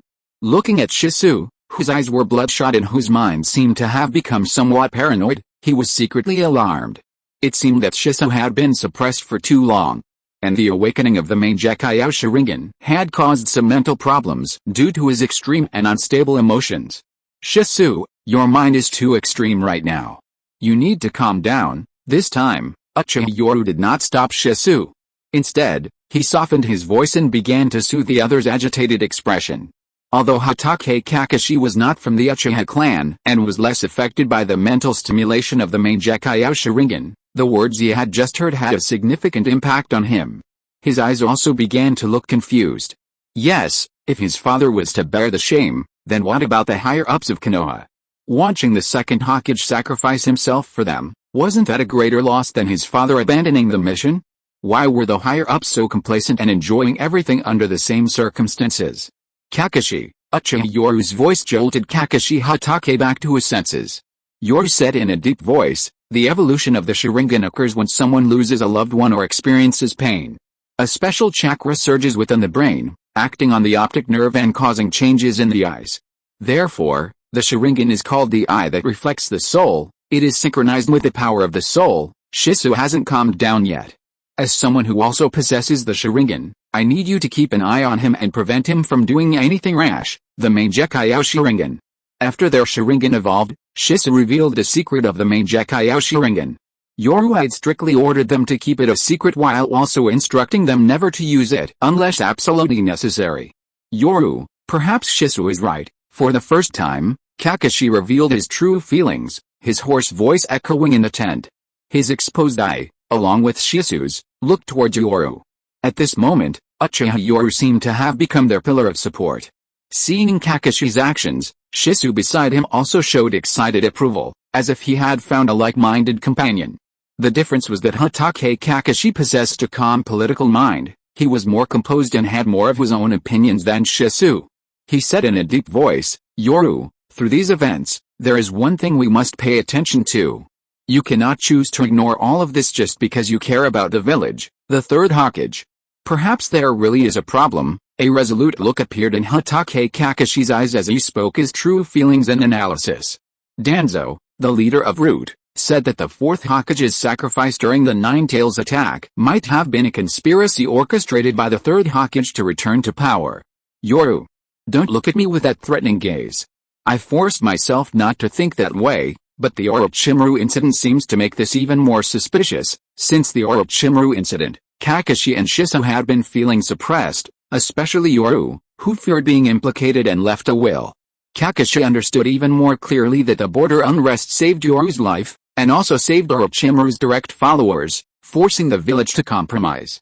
Brother Yoru, you've been running away from reality. Isn't what Kakashi said the truth? Do you have to see another tragedy before you face reality? Good heavens! At this moment, Yoru stared in shock at Shisui and Kakashi. When did these two get involved? They'd even learned to coerce him, and it seemed they wanted to drag him down with them. Facing their intense gazes, Uchiha Yoru's expression darkened. Their actions seemed to be progressing too quickly, getting out of control. What have you discovered in secret? Clearly, the changes in Hatake Kakashi and Uchiha Shisui meant they knew something, otherwise, this situation wouldn't have arisen. Please support. Chapter 131 The Seeds of Change have begun. During the night, while you were being monitored and imprisoned in the office building, I took advantage of the village's turmoil to secretly investigate the Sarutobi clan. I discovered that Sarutobi Yumiko, the Third Hokage's eldest daughter-in-law, was behind it all. She also colluded with other advisors. Although a gag order was issued for Orochimaru's human experiments, I secretly went to his research base and found some clues. Orochimaru's research falls under the category of forbidden techniques. According to the records left by my father, these are forbidden techniques of the village, strictly prohibited from research. Only a very few people in the village are qualified to access these forbidden technique materials, and even the teaching of forbidden techniques requires the approval of at least 2 advisors. How did Orochimaru obtain his forbidden techniques? And everything we did during that time clearly involved Root as well. Root leader Shimura Danzo, and the 2 advisors colluded with by Sarutobi Yumiko, that's 3 high-ranking members involved. And how many high-ranking members are there in Konoha? Kakashi Hatake began recounting his investigation and analysis in a low voice, making Uchiha Yoru's heart pound with fear. Good heavens, Kakashi hadn't been idle lately.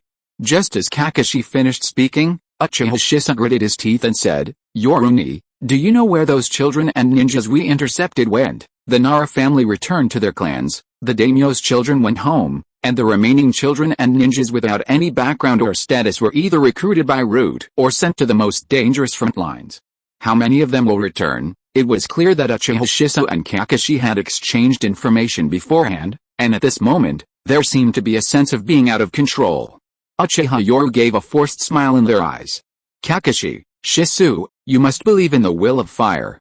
Corruption is only temporary. Wait for the new Hokage. Before Uchiha Yoru could finish speaking, Shisui interrupted him. A new Hokage? Is it Sarutobi Shinosuke? If such a Hokage really appears, what difference is there between him and the current corrupt high-ranking officials? They're still a bunch of cowardly old men, indulging in a life of luxury and pleasure, enjoying all this thanks to the sacrifices of young ninjas. Uchiha Shisui seemed to have seen through everything, his eyes filled with utter disgust. He even gave a self-deprecating laugh, saying, Brother Yoru, do you know that while you were being monitored, the Third Hokage sent people to approach me, spouting a lot about the will of fire, but all he wanted was for me to monitor you. The Third Hokage is truly corrupt now, he has no shame whatsoever. He speaks of the will of fire with such grand pronouncements, yet he hides in the village, comfortably watching young ninjas bleed on the front lines. In Shisui's eyes, the forced smile on his brother Yoru's face seemed like the last fig leaf covering the village's Hokage leadership. Kakashi Hatake, standing nearby, nodded in a deep, hoarse voice, saying, the Third Hokage may have made many contributions to Konoha, but he's truly changed now. He's become obsessed with power and can't tolerate any dissent. I'm here to monitor you on the Third Hokage's orders. Good heavens, Shisui and Kakashi had definitely communicated during his surveillance, gaining a deep understanding of Konoha's leadership. Otherwise, how could they have such dark thoughts? Kakashi, Shisui, your thoughts are dangerous right now. Uchiha Yoru stared at them gravely. I don't care what truth you've uncovered, but Konoha can't afford any more turmoil. I hope you both understand that." Kakashi and Shisui fell silent. Looking at their expressions, Uchiha Yoru sighed softly, feigning understanding. "The village isn't as good as you imagine, and that pains me more than it does you." Orochimaru-sensei was forced to flee.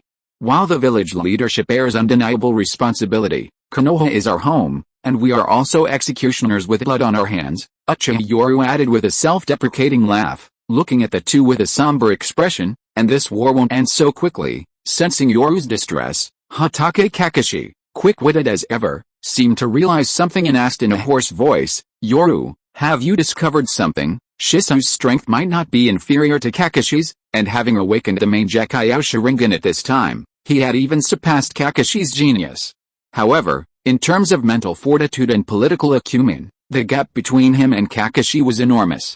Uchiha Yoru let out a long sigh, slumping weakly into his commander's seat. The village wants to use the border conflict to weaken Orochimaru's followers. And, according to information from Root, the village plans to take action against the Uchiha clan after the war ends and things stabilize. What? Both men were shocked. They could understand Orochimaru's followers being targeted, but with the border still in turmoil, the village was already planning to attack the Uchiha clan once things stabilized. This seemed incomprehensible. However, considering Orochimaru's fate, they understood somewhat. The village was now corrupt, and any uncontrolled power was being targeted. Konoha was founded by the Uchiha and Senju. How dare they? Back then, it was we Uchiha and Senju who took in Sarutobi and Shimura, and now their retainers have turned against their masters. Shisa might be powerful, but he was far inferior in this regard. His words alone could easily cause misunderstanding, but Kakashi, with his easygoing nature, didn't seem to care, especially since he had also witnessed a village's decay. With Shisui's worldview altered, he was filled with pride for the Senju clan, the founders of Konoha, and for his own clan. He considered Konoha his own possession, yet now he was filled with rage. The Uchiha clan's pride was ingrained, and at this moment, Shisui finally revealed its unique Uchiha arrogance, viewing the situation with fury. Now, Shisui saw Konoha as the private property of the Uchiha. Kakashi, on the other hand, was relatively calm. Although Shisui possessed a somewhat obsessive and morbid nature, he was someone willing to sacrifice for the village. "Yoru, what's your plan?" The calm Kakashi raised his head, revealing his single, lifeless eye, and asked in a low voice. He didn't believe that Uchiha Yoru, whom Orochimaru considered his successor, would sit idly by and await his fate. Hearing this, Uchiha Shisui also showed excitement, staring intently at his older brother, Yoru. His personality was the kind that placed his hopes on others. After Orochimaru was driven out of Konoha, under immense pressure, he placed almost all his hopes on his older brother. It could be said that Shisui was a born ninja, but never a leader, as evidenced by his suicide attempt by jumping off a waterfall in the original story. Uchiha Shisui was a powerful ninja, but not a qualified clan leader. Facing Shisui's gaze was nothing unusual, but Hatake Kakashi's gaze silenced Uchiha Yoru.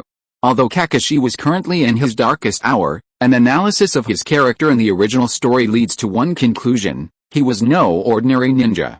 Leaving aside Kakashi and Might Guy's bizarre slacking off during the Chunin exams, his future as the sixth Hokage alone is enough to prove that his vision and mind were never those of a simple ninja.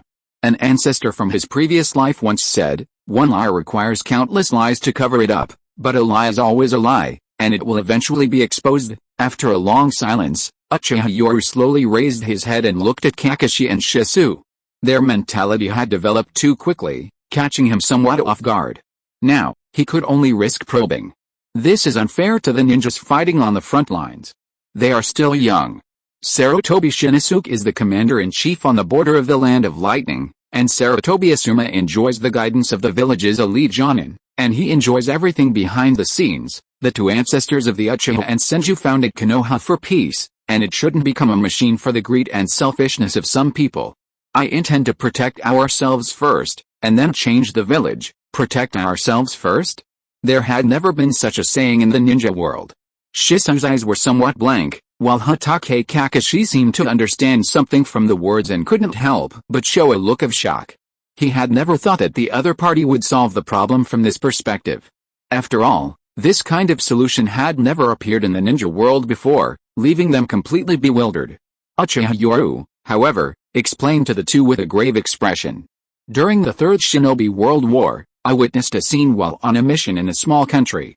Due to the impact of the war, merchants had to pay several times the usual fee to hire ninjas to escort their goods. These hired Ronin seemed to have reached some kind of deal with the local bandits. Their battles were very restrained. Although there were fights every time, neither side would actually eliminate the other, because if the Ronin eliminated the bandits, the journey to this area would be smooth, and the merchants wouldn't have to pay exorbitant fees to hire them. The Ronin would lose their means of livelihood.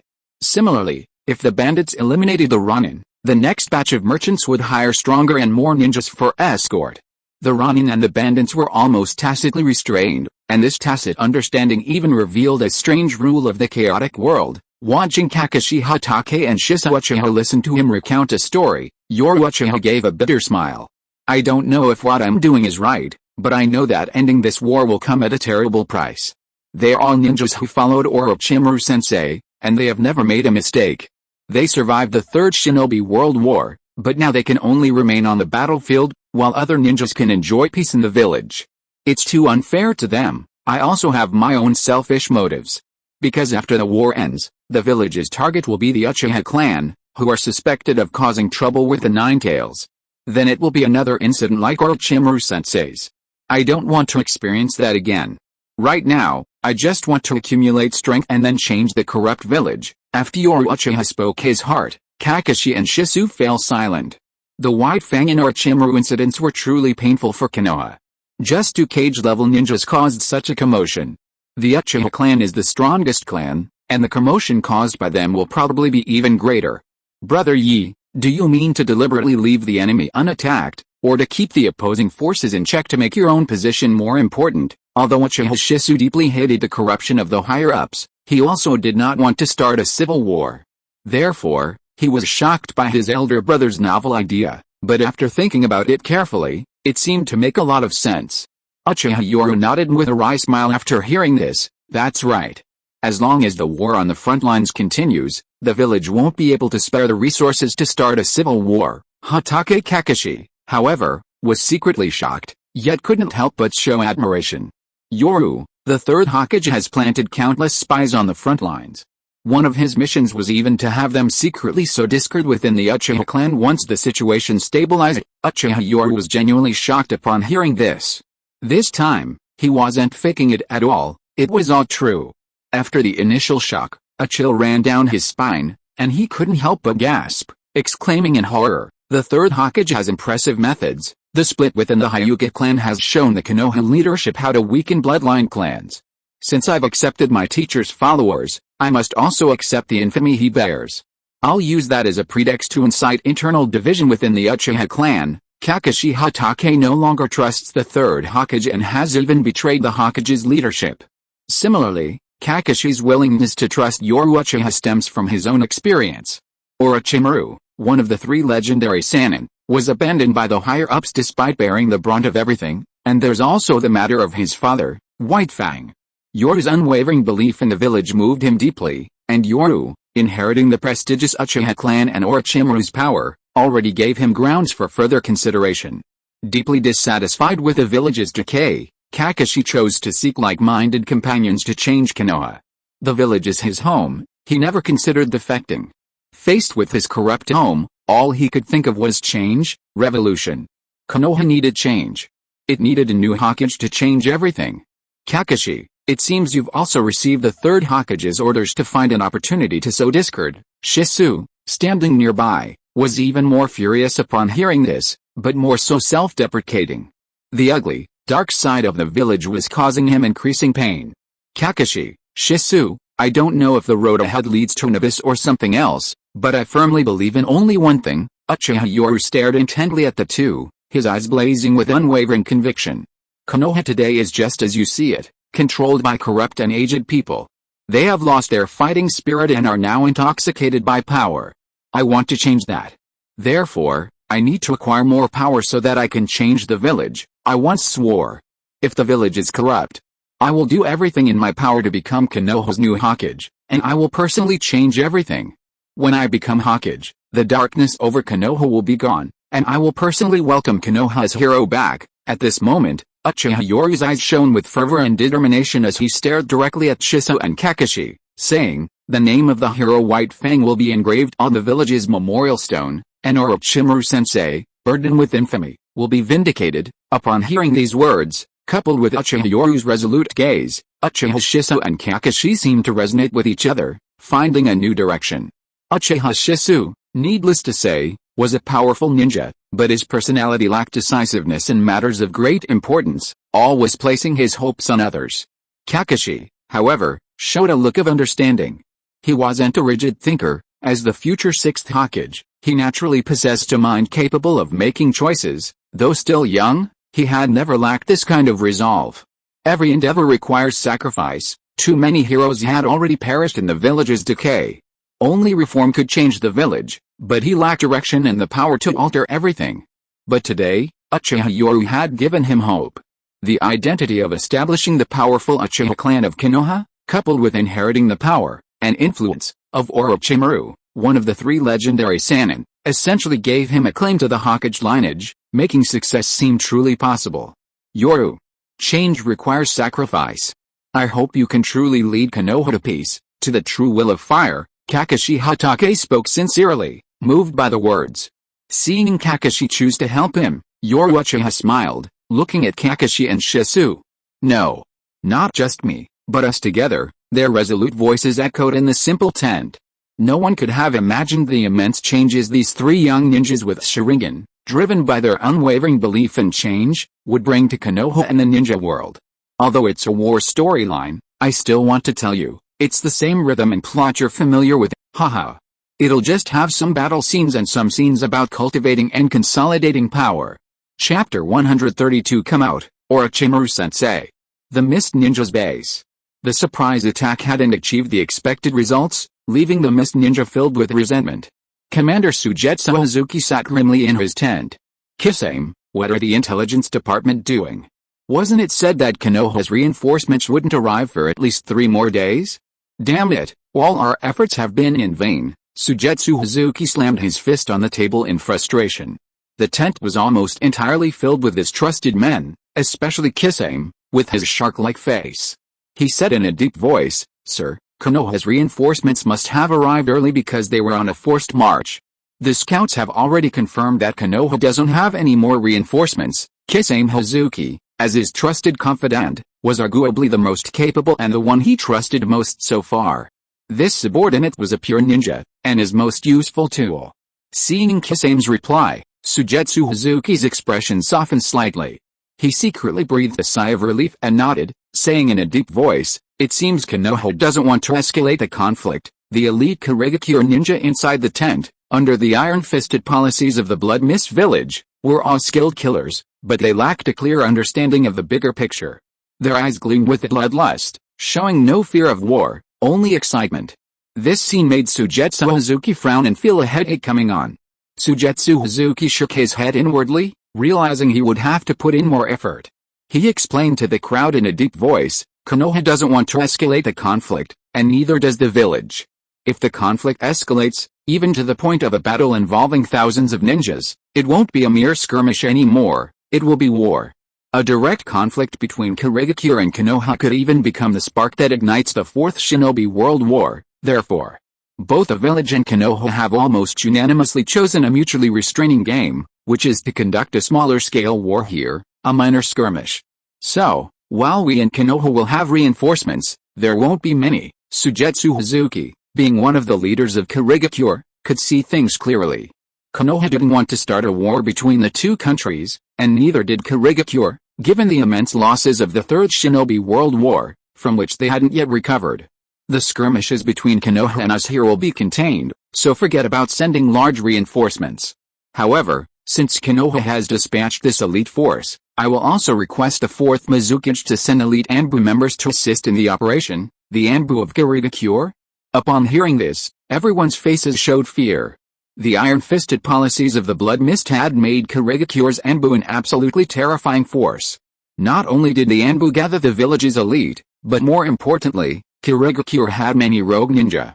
The Anbu had even formed a dedicated pursuit team, relentlessly hunting down any defecting Kurigakure ninja. Countless Kurigakure ninja had died at the hands of the Anbu, which was the source of their fear. Sujetsu Hazuki and Kisame Hoshigaki were from the Anbu, and for a moment, everyone showed apprehension. Although they hadn't defected, who knew what tomorrow would bring? Seemingly sensing the villagers' fear of the village's Anbu, Sujetsu Hazuki grinned menacingly. He loved this feeling of threat. The expressions on their faces were intoxicating, the ones that reassured him most. Hell, our surprise attack on Konoha's base today dealt them a heavy blow, but many of Konoha's reinforcements are members of the Hyuga clan, so everyone must be on high alert. This place has become a battlefield, yes. With a friction between Konoha and Kurigakure, a strange atmosphere permeated the vast island of Uchiha. In the forest and mining areas, various battles raged between Konoha and Kurigakure, with ambushes, harassment, and other tactics employed, the air thick with the smell of gunpowder. However, on the other side of the island, in its only city, a decadent atmosphere prevailed. The war between Konoha's ninja and Kurigakure hadn't affected them. In fact, it had drawn greedy glances from countless merchants.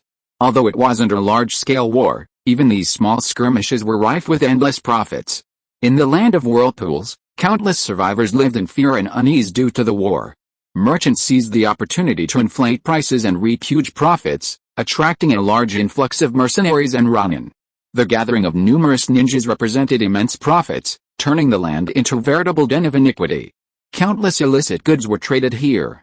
The trees in this world grew unusually tall, as if from an ancient world, and the dense jungles concealed endless dangers. Rustling, a figure hidden among the leaves calmly observed the mining area occupied by the mist village in the distance.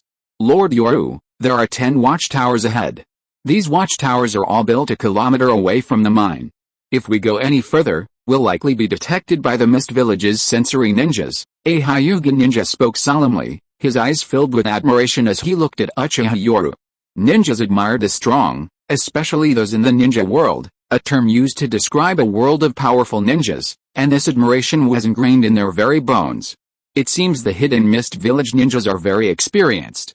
Judging from their deployment, it's entirely to guard against our village's Byakugan. Upon hearing the Hyuga ninja's reply, Uchiha Yoru calmly nodded. The Hyuga clan's reconnaissance abilities were well known throughout the ninja world. Once the Byakugan was activated, they could observe anything within a 1-kilometer radius. Therefore, each ninja village had its own methods to defend against the Hyuga clan's Byakugan. The simplest and most effective method was to build enough watchtowers 1 kilometer outside the camp. Since the Byakugan couldn't observe anything within a 1-kilometer radius, they would build watchtowers 1 kilometer away. The Byakugan could only observe the watchtowers, not the main camp they protected. Although it was a clumsy method, it was the most effective. Otherwise, facing the Hyuga's Byakugan would mean being completely under their noses. Moreover, the Byakugan's abilities in war went far beyond this. Ninjas habitually set up various traps during battles, and these traps were almost impossible to hide from the Byakugan's detection. Remember the locations of these 10 watchtowers and the number of ninjas there. Scout them at least once a day. Under Uchiha Yoru's instructions, the Hyuga Chunin naturally understood what he meant and immediately nodded respectfully, saying in a deep voice, "Rest assured, sir, the mist ninja have absolutely no place to hide under our Hyuga Byakugan." Good. Remember to report any changes to the mist ninja watchtowers immediately. Yes, the voice had barely fallen when the 2 figures on the towering tree vanished. Quickly traversing the jungle, Uchiha Yoru stopped on a large tree only after leaving the area. After secretly checking that no one was around, he began to form hand seals. Boar dog rooster monkey sheep, summoning jutsu. As the white smoke from the summoning jutsu dissipated, a brown eagle with flapping wings appeared. Upon being summoned, the eagle respectfully said, "Lord Knight." Even weaker summoned beasts knew how to be polite. Faced with the eagle's respectful tone, Uchiha Knight smiled and nodded. "Thank you for your hard work. I need you to take my shadow clone to scout the enemy." He joined his index and middle fingers together, crossed his hands, and circulated his chakra. Instantly, with a bang, a puff of white smoke dissipated, revealing a shadow clone identical to himself. The 2 identical Uchiha Knights exchanged a glance and smiled. Even after so many years in this world, the wonder of ninjutsu still filled him with a sense of novelty. "Lord Knight," the eagle respectfully lowered its body, allowing the shadow clone to ride on its back, before respectfully flapping its wings and taking flight. Uchiha Yoru narrowed his eyes as he watched the shadow clone soar into the sky.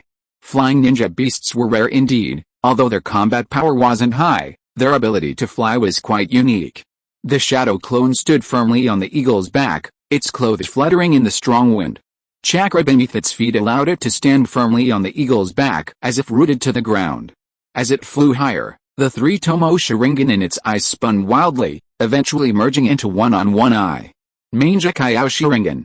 A bloodline limit surpassing the three-tomo level, it stared intently down from thousands of meters above, the eagle swooping past, seemingly taking in everything below.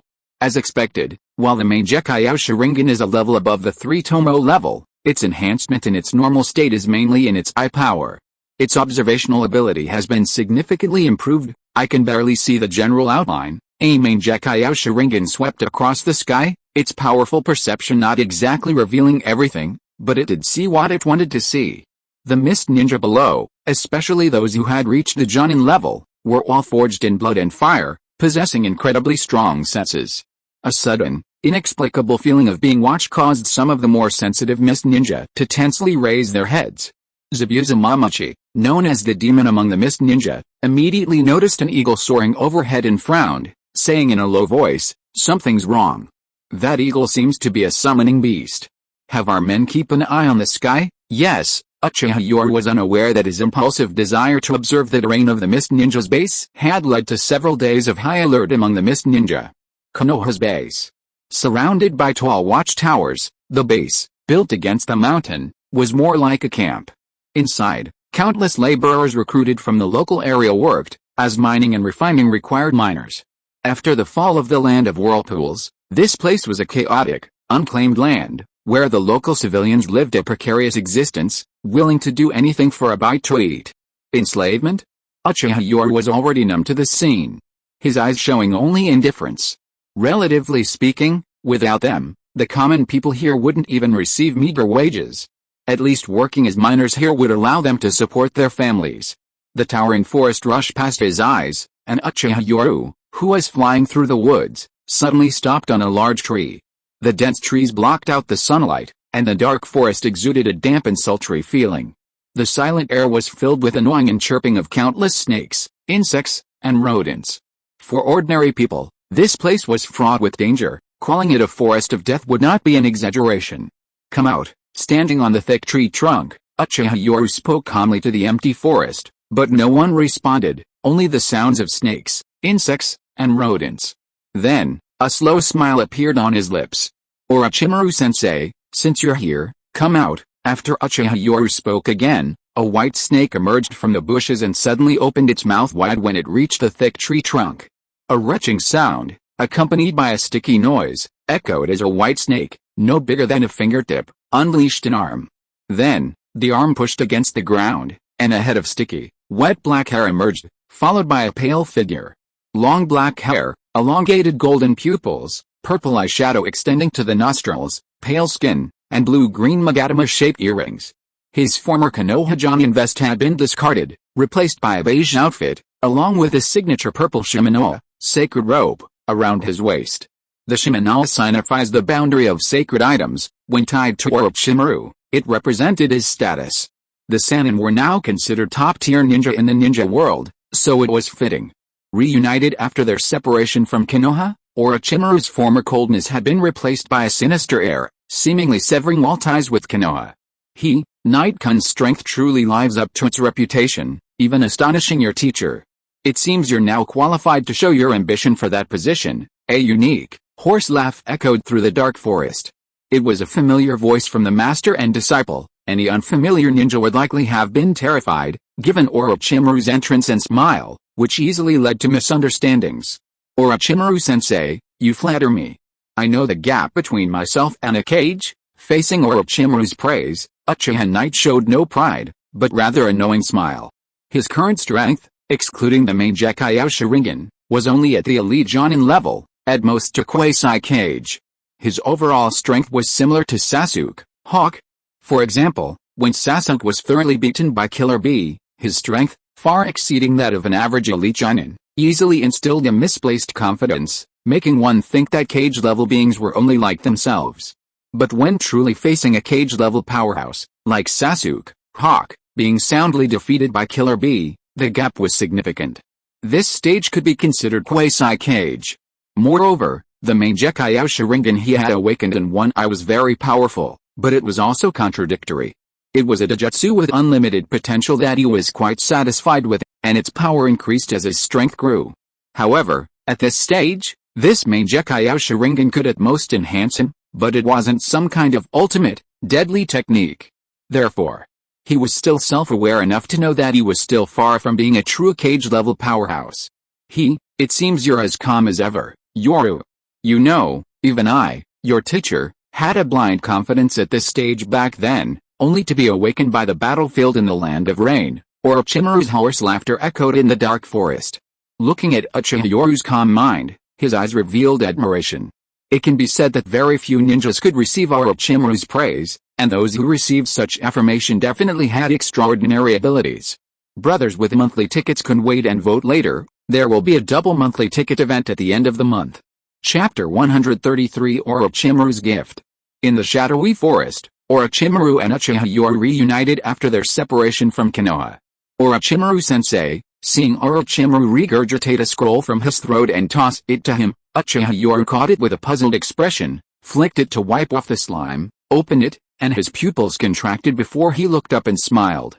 How? Intelligence on the various forces in the land of whirlpools, and information on the ninjas sent by Kurigakure this time. Perhaps it will help you adapt to this place more quickly. The scroll Orochimaru tossed over contained intelligence on the chaotic forces within the land of whirlpools and the ninjas sent by Kurigakure, undoubtedly a generous gift. Looking at the intelligence report in his hand, Uchiha Yoru smiled and put it into his weapon pouch. Orochimaru-sensei, are you worried about your student, or do you think my strength isn't enough? Orochimaru chuckled at his disciple Yoru's teasing. How, Yoru-kun, there are quite a few valuable experimental materials in Kurigakure. The two were not only master and student, but also collaborators. Their tacit understanding allowed Yoru to immediately grasp Orochimaru's meaning with a smile and a nod. It seems Orochimaru-sensei has his eye on the Kurigakure's bloodline limit ninjas. I'll keep an eye on them, but sending bloodline limit ninjas to the front lines will be quite difficult. It'll require some trouble. Faced with Yoru's frankness, Orochimaru smiled and said, Yoru-kun, although Kurigakure is under lockdown, some scattered intelligence still gets out. The policies of the Blood Mist Village in the Land of Water are very unfriendly to bloodline limit ninjas, so some valuable experimental materials are actually sent to the front lines cheaply. Kurigakure's targeting of bloodline limit clans has become that severe? Upon hearing this information, Uchiha Yoru showed a look of realization, while secretly pondering it. After all, the original work didn't elaborate. This was a realistic world with flesh and blood, and dealing with bloodline clans wasn't so easy. Kurigakure would need at least a long period of weakening them before they would show their fangs. Otherwise, if they had acted this way from the beginning, the powerful bloodline clans would have overthrown the Mizukage's rule long ago. Never underestimate the strength of bloodline clans, and Kurigakure has quite a few. He knew of at least Kaguya's Shikatsu Mayaku, the Ice Release bloodline clan, and Hazuki's Water Release, among others, including clans with bloodline and secret techniques. It could be said that among the 5 great ninja villages, Konoha and Kurigakure had far more bloodline clans than the others. Seeing Uchiha Yoru's thoughtful expression, Orochimaru smiled. His disciple was indeed extraordinary. He could think so far ahead from just one piece of information. How, Night-kun's talent in ninjutsu research is truly something even your teacher is a little jealous of. Orochimaru's hoarse laughter, especially in the dim light, made his sinister smile even more unsettling. However, Uchiha Knight, who knew him well, smiled upon seeing this. Orochimaru was a very pure person, especially after severing the bonds with Konoha. He became even purer, a perfectly qualified mad scientist. Jealousy? Absolutely not. Unless you possess a superior immortality ninjutsu or some kind of bloodline limit, it wouldn't arouse his greed. In ninjutsu research, I owe a lot to your materials, teacher. Otherwise, how could it have gone so smoothly? Faced with Uchiha Knight's humility, Orochimaru shook his head, this time with unwavering conviction. That's nothing. Going from 0 to 1, from nothing to something, is the hardest part. Novel ideas in the mind are the most precious things in the world. In Orochimaru's eyes, only proposing the creative idea was the most valuable and important thing. As for finding various materials based on that idea, even calculating the approximate formulas and data, wasn't that something anyone could do? Faced with a genius like Orochimaru, Uchiha Yoru was utterly speechless. Orochimaru relied entirely on his knowledge of the original story. He had no innovative ideas whatsoever. What did he mean by anyone can do it? For various ninjutsu, all he had to do was propose an idea, and if Orochimaru deemed it feasible, he could quickly compile a mountain of targeted information. Then, all he had to do was experiment until it took time. But when it came to compiling targeted information, Uchiha Yoru was even more speechless. This wasn't something that could be done, anyone can do it. Uchiha Yoru had a picture in his mind. Come on, you do it. Orochimaru, upon hearing the ninjutsu idea, revealed an excited smile. With all sorts of information thrown at him, and a few tries later, wouldn't he get it? Orochimaru-sensei, this is the scroll of the Mandasa formation ninjutsu. Although it's only an A-rank ninjutsu, under certain circumstances, its power seems comparable to an S-rank. Uchiha Yoru didn't consider these ninjutsu particularly valuable, casually tossing the scroll over. This sight brought a wicked smile to Orochimaru's face. His disciple hadn't changed. Looking at the ninjutsu in his hands, Orochimaru also smiled easily. Their teacher-student relationship remained as relaxed as before, even though their positions had changed. Mandasa formation and your so-called Orochimaru-style substitution technique are truly ingenious ideas. Orochimaru rarely showed praise for ninjutsu development. These two ninjutsu seemed tailor-made for him, perfectly suited to his needs, especially the Orochimaru-style substitution technique, which was extremely important. Fragile lives seemed to have an extra layer of insurance under this perfectly suited ninjutsu. Orochimaru-sensei, are you planning to establish an experimental base in the land of water? Uchiha Yoru asked curiously. In the original story, it seemed Orochimaru had his sights set on Kirigakure, otherwise, how would Hazuki and Kaguya's bloodlines have ended up in his hands?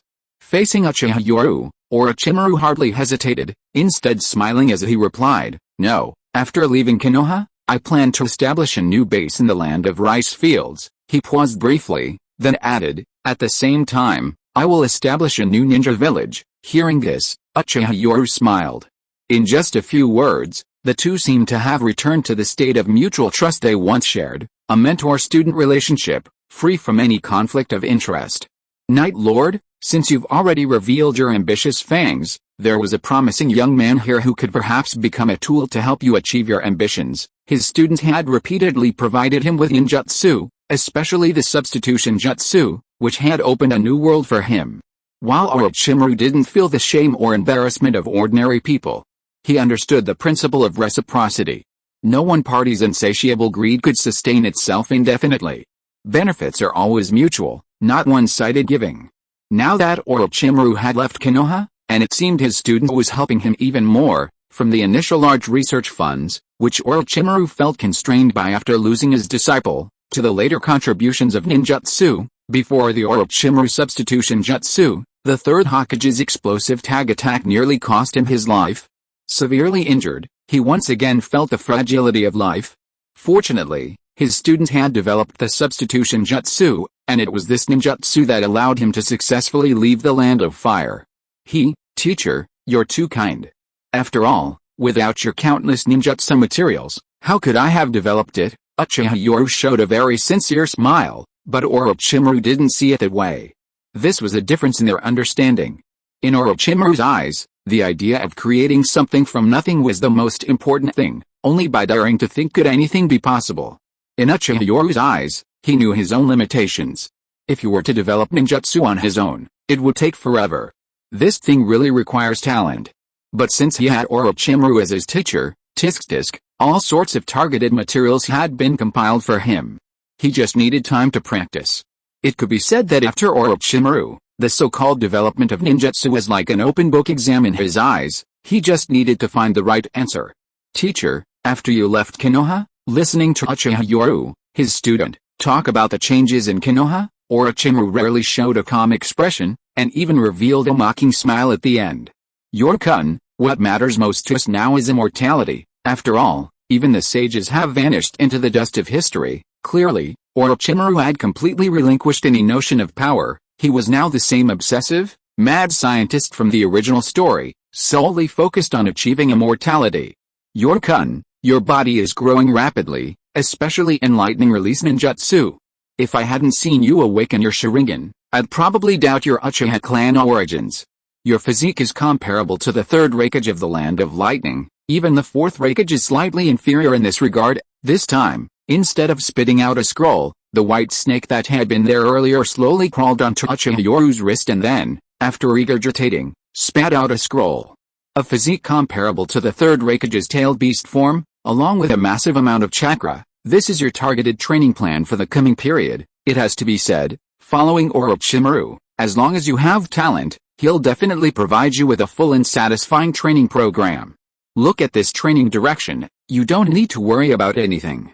He's already prepared a series of scientific training plans for you. It's incredibly convenient and effortless. As for worrying about whether Orochimaru will play tricks, that just shows a lack of familiarity with Orochimaru's character. Orochimaru's reputation in this regard is guaranteed. Looking at the training plan personally designed by Orochimaru on the scroll, Uchiha Yoru immediately revealed a satisfied smile. This is so convenient, you just need to follow the steps. Anko's cursed seal has disappeared. It seems Yoru-kun also has terrifying talent in cursed seals, cursed seals. This is a major area of Orochimaru's research. After all, it's a natural energy source from Sage Mode.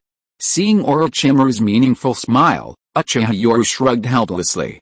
Sensei, perhaps my constitution is quite compatible with the cursed seal. Despite saying this, a venomous snake crawled out of Yoru's sleeve and bit down hard on his neck, carrying a bit of flesh and blood as it slithered towards Orochimaru. Seeing the obtained cursed seal and flesh-based experimental data, Orochimaru revealed a monstrous, excited smile, while Uchiha Yoru used medical ninjutsu chakra to heal his neck wound. 3 days later, 30 miles to the east, I'll take you to see a very precious child. His bloodline limit might become a tool for your ambition. After all, the position you desire requires considerable power. Orochimaru smiled with satisfaction after obtaining the research data he wanted, and he generously gave away the tools he desired. To him now, ordinary ninja tools were nothing but useless trifles, only those helpful for research were truly valuable. Uchiha Yoru frowned. Kaguya Kimimaro? No, this timeline doesn't match. It can't be Kaguya Kimimaro. So who could it be? And judging from Orochimaru's expression, it seems to be a tool he's quite satisfied with. Otherwise, why would Orochimaru personally intervene and even mention this tool twice? The sound 4 under Orochimaru's command in the original work? That's somewhat special, but not quite. Who could it be? Just as Uchiha Yoru was secretly guessing who it was, Orochimaru satisfactorily put away the flesh and blood. Yoru, the reanimation jutsu will be completed in 5 years at most. At that time, you and I will become the only 2 gods in the ninja world. Calling us gods of the mortal world is not an exaggeration at all. In fact, in the future, all the gods of the ninja world will be created by our own hands. When talking about his pursuit of immortality, Orochimaru completely transformed into a fanatical artist, excitedly depicting a grand blueprint. It was only because he knew Orochimaru's talent that he knew it so well. Otherwise, no one would believe you. It would be a miracle if you didn't think you were crazy. The line between genius and madness is thin, but he subscribed to the idea that the ultimate genius is madness, and the ultimate madness is genius. While his thoughts were wildly imaginative, the biggest difference between him and an extreme genius like Orochimaru was that Orochimaru would personally prove the existence of his wild ideas, while he remained within those wildly imaginative thoughts. Looking at Orochimaru's fanatical expression, Uchiha Yoru revealed a strange look. When did Orochimaru successfully develop this ninjutsu? The original work doesn't explicitly state it, but we can infer something. Orochimaru clearly underwent a transformation during the Chunin exams, so if he needed to transform once every 3 years, and the main characters of the Chunin exams were 12 to 13 years old, then 3 years prior, that would be between 8 and 9 years old. And between 8 and 9 years old seems to be the time of the Uchiha clan massacre, when Itachi Uchiha defected to Akatsuki and fought Orochimaru, who then defected. Orochimaru's goal was clearly to covet Itachi's body, and after failing to seize it, he underwent a transformation. From this, we can roughly deduce that Itachi Uchiha became an S-rank rogue ninja at the age of 13, and Orochimaru developed this ninjutsu around the same time. Because of his changes, Orochimaru defected a little earlier, and Itachi awakened his Sharingan earlier as well. However, Itachi is currently 7 years old, And it seems that he is less than 6 years away from turning 13. This coincides with Orochimaru's calculation of 5 years to develop this ninjutsu. Suddenly, Uchiha Yoru smiled. Teacher, what do you think is the peak age for a ninja? And how long can this peak state be maintained? Orochimaru's words caused a strange smile to appear on his face, his eyes revealing an interesting scrutiny, as if he was pondering whether his disciple had come up with any more novel ideas. Thanks to, for the 1,500 coin reward, and 20221012215352422 feet for the 100 coin reward. Guess who the ninja Orochimaru gave to the protagonist is? Chapter 134 Teaching the Rasengan. How old can a ninja be at their peak? And how long can they maintain it? Faced with this sudden question, Orochimaru was taken aback, then revealed a thoughtful and enigmatic smile. Ninjas are different from ordinary people. Chakra possesses the power to strengthen both the body and mind, and everyone's chakra reserves are different. However, if an ordinary ninja receives excellent medical care in their early stages, and their body is free of hidden injuries, their physical development will be complete by age 17 to 18. With the passage of time, their peak physical age is between 20 and 35 years old. How long this stage lasts varies from person to person. After all, each ninja's constitution is different, the number of cell divisions is different, and the aging time is naturally different. Chakra is amazing. The difference in chakra reserves between Sharingan and Jonin levels results in vastly different effects on cell and body nourishment and strengthening. Therefore, a ninja's constitution is determined by their chakra reserves and control. The larger the chakra reserves, the stronger the body strengthening and the longer the peak period can be maintained. Even with the same amount of chakra, the strengthening effect on the body will differ, which is related to control. The so-called peak period is never a fixed number. High-intensity battles, even those exceeding the limits, will leave physical damage. Some ninjas, due to hidden injuries, begin to decline in physical function around the age of 30. Therefore, there is never a measurable data point for the peak.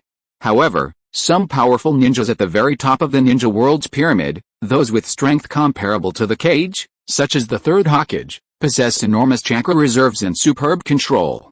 Their body cells only reach their limit when they are nearly 60 years old, and they will begin to decline within a few years, especially in terms of chakra reserves.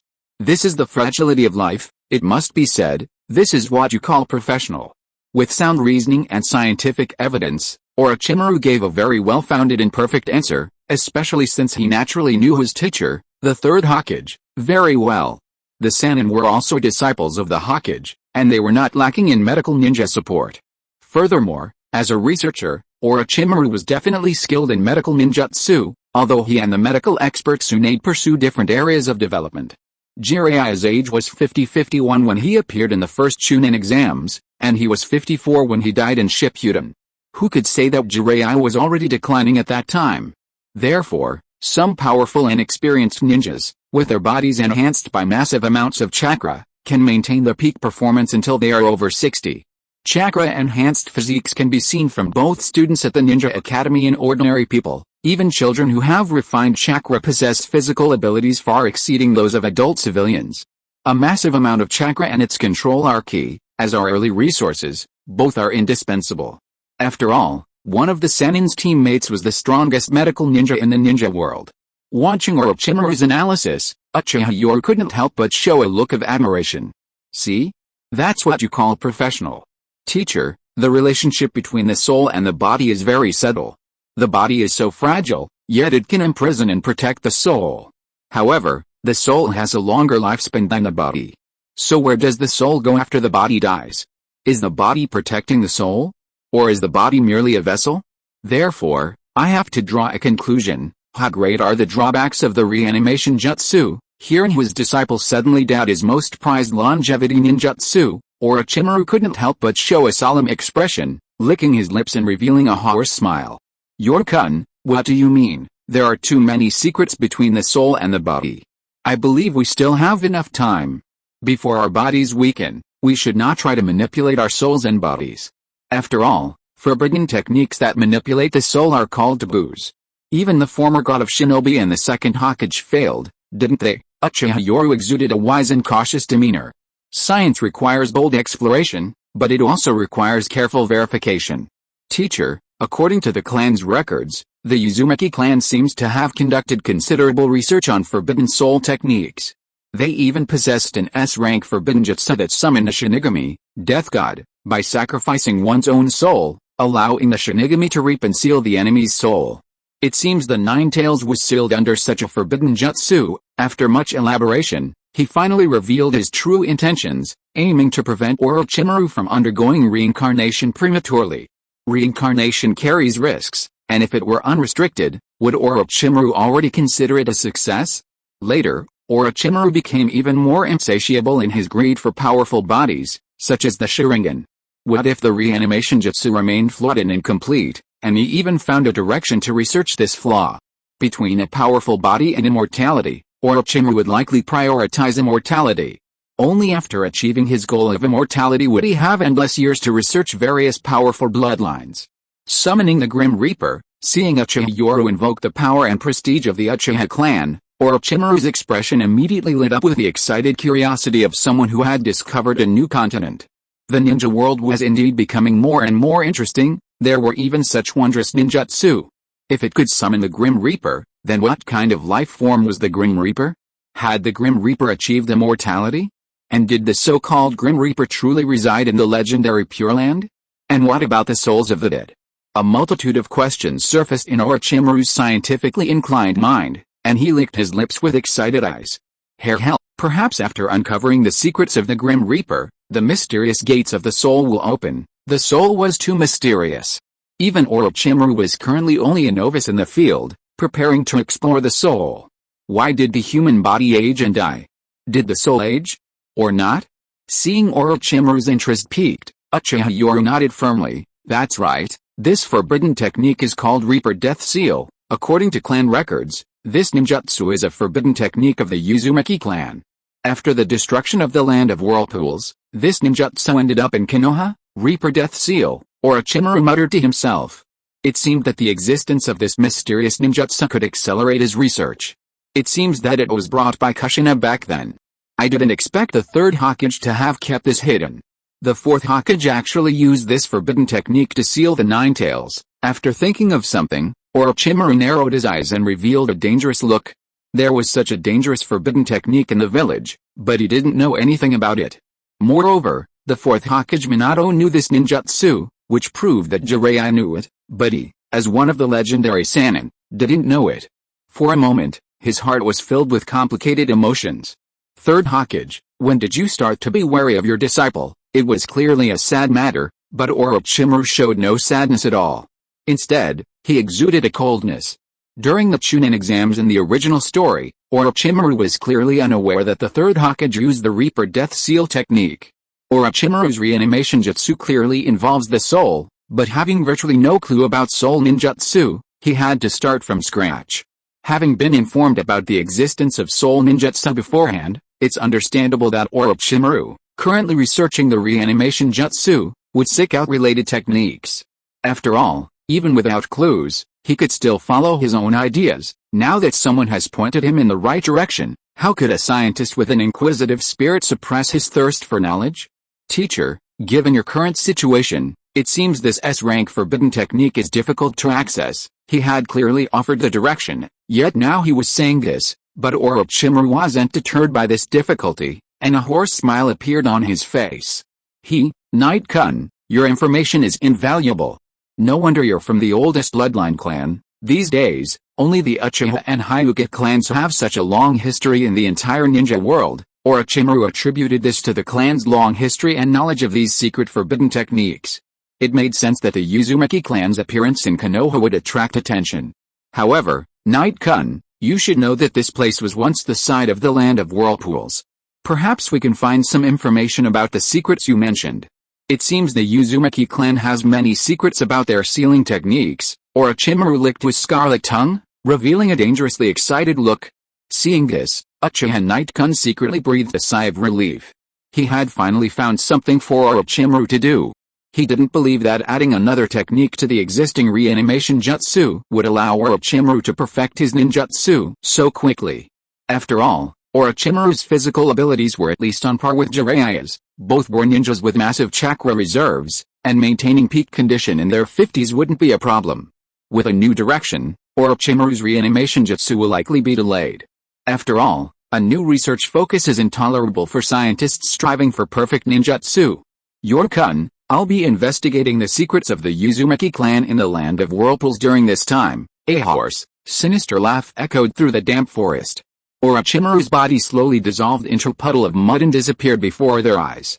Seeing this, Uchiha Yoru couldn't help but secretly admire the skill of this mud clone technique. He was still far from reaching the level of the legendary Sannin. However, his goal was achieved, delaying the reanimation jutsu development project. This meant Orochimaru wouldn't easily focus on the Sharingan. After all, Orochimaru was currently in his prime and wasn't in a hurry. He would only become anxious when he reached the age of the Third Hokage and his body began to weaken. Even then, if the reanimation jutsu wasn't perfected, Orochimaru would likely prioritize restoring his youthful body. The land of whirlpools, Konoha's base. The dense, ancient jungle felt like a world of giants, but the ninjas were used to it. Each ninja, like a small bird, hid cautiously among the trees, searching and observing. Behind the mine, amidst the echoing sound of a waterfall, 3 tall ninjas were panting heavily as they practiced some kind of ninjutsu. Yuzuki Yugeo, Yuhi Kurenai, and Materashi Anko were all breathing heavily, sweat beading on their noses, their flushed faces showing the intensity of their training. They exchanged a glance, a strange atmosphere clearly emanating from them. Yuhi Kurenai, in particular, felt a surge of resentment. This Yugeo, so young, was shameless. She'd even become a mistress to marry into a wealthy family. After all, nothing stays hidden forever, and given the ninja's keen observation skills and Yugeo's lack of deliberate concealment, a pang of bitterness welled up inside Kurenai, and the sight of Anko's deeply disturbed gaze filled her with a chilling ache. But then she thought of herself and gave a self-deprecating bitter laugh. What right did she have to look down on others? After all, her motives for approaching Yoru were no longer pure. Kurenai, you're distracted, a sharp rebuke snapped Kurenai back to reality. Looking at the figure before regaining her composure, she said, Yoru, I'm sorry. Seeing Kurenai's apology, Yoru's face hardened, and he said in a stern voice, Kurenai, distraction is fatal for a ninja. Have you forgotten even the most basic principles of the Ninja Academy? Faced with Yoru's harsh reprimand, Kurenai quickly regained her composure. Although she was scolded, her heart felt a warmth. Seeing that Kurenai understood the fatal consequences of distraction, Uchiha Yoru's tense face gradually softened, though his expression remained grim. He said in a deep voice, Kurenai, Jinjutsu uses chakra combined with mental power to interfere with the opponent's 5 senses, disrupting their chakra and causing them to fall into illusions. Your family's Jinjutsu is quite good, but your weakness is obvious, your methods are limited. So, you should work on your evasion, Taijutsu.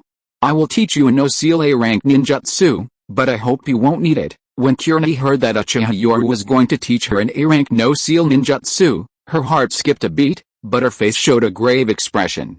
Yoru, unless you create an A-rank ninjutsu yourself, otherwise, the importance of A-rank ninjutsu is self-evident, even for Jonin, it is extremely precious.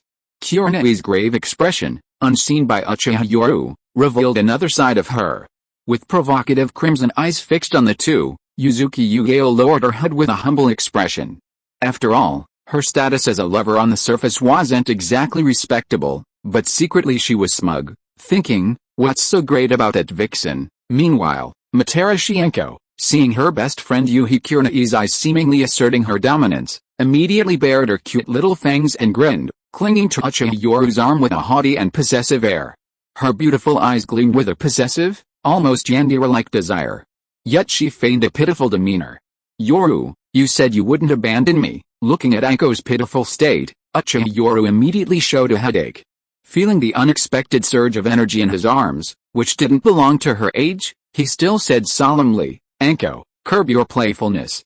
I'll teach you this ninjutsu as well, and Yugeo too. I plan to teach the 3 of you this A-rank ninjutsu without hand seals. It'll be a secret technique for you all. Looking at the 3 girls, Uchiha Yoru's expression turned serious. However, just as he turned to move his things, the 3 girls' eyes met instantly. Yugeo's identity made her feign weakness, while her 2 best friends, Kurenai and Anko, seemed to transform into plastic sisters at this moment. Anko, I remember you really liked to play around back in school. Kurenai seemed to be implying something, as if to say, is a tomboy like you interesting? Materashi Anko grinned, revealing her cute little fangs, like a wild little cat baring its teeth. She laughed defiantly. Red Nichan, I like playing too now, especially playing with Yoru at home. By the way, I've moved into Yoru's house, and we play every night after dark. Goodness, Materashi Anko's personality had a wild streak. She directly challenged the two of them, even her former best friend, Yuhi Kurenai, not sparing her. HMPH. Anyway, Yoru was the one who approached me first, and she broke up with you. Yoru is mine, and no one can take her away. Looking at Yuhi Kurenai and Yuzuki Yugeo, Materashi Anko was like a little wildcat, extremely attached to her current home, not wanting anyone to take away her master. However, upon seeing Yuzuki Yugeo, Materashi Anko couldn't help but frown slightly. Although wild, she wasn't stupid. The caution of a ninja had already made her aware of the relationship between the two, and a pang of sadness shot through her heart, as if her toy had been stolen. However, when she thought of Uchiha Yoru's identity, a morbid possessiveness appeared in Materashi Anko's eyes. The Uchiha clan. Her status used to match, but now. Thinking of this, Materashi Anko suddenly revealed a morbid smile, looking at Yuzuki Yugeo and laughing. Yugeo-chan, your wind release and my fire release, from now on we'll stand together behind Yoru. Since Yuzuki Yugeo was already one of her own, and the other was a commoner and her lover, practically a little sister, Materashi Anko immediately decided to bring her into her camp. The three women exuded a strange and dangerous aura, and Yuhi Kurenai, who had gradually matured and possessed a mature and alluring charm, revealed a dangerous glint in her crimson eyes. Please support. Chapter 135, Overt and Covert Fighting. Beneath the waterfall, Uchiha Yoru appeared before the three women, carrying a basket of balloons. He was unaware that a battle had just taken place there. Looking at them, Yoru solemnly said, you should all have heard of this ninjutsu. It's the Rasengan, an A-rank ninjutsu created by the Fourth Hokage. Rasengan. The three women were astonished. They had heard of it, but what was the connection between the Fourth Hokage and Yoru? Why did he know this ninjutsu? Seeing the puzzled expressions, Yoru explained in a low voice, the Rasengan is an extremely special ninjutsu, almost a rare non-attribute ninjutsu among A-rank ninjutsu. Orochimaru-sensei developed it based on the Fourth Hokage's use of it, so it's not considered stealing. Before incorporating chakra attribute transformation, the A-rank Rasengan is purely chakra-based, so the idea that learning it requires wind attribute characteristics is incorrect. A Rasengan incorporating chakra attributes, such as the wind release, Rasenshuriken from the original work, requires wind attribute. Orochimaru-sama, upon hearing that this ninjutsu was exactly the same as the Fourth Hokage's technique, which Orochimaru himself developed, Kurenai Yuhi and Yugeo Yuzuki exclaimed in shock. They were from the same village, and he had developed it based on their technique. You couldn't call it stealing, it was more like imitation. Besides, one was a deceased Hokage, and the other had a rather special status. What right did they have to comment? Moreover, Kurenai Yuhi and Yugeo Yuzuki seemed to know something about the situation, so after their initial shock, they didn't mention the name currently under a village gag order. Upon hearing the name, Materashi Anko's happy smile gradually froze, finally turning gloomy.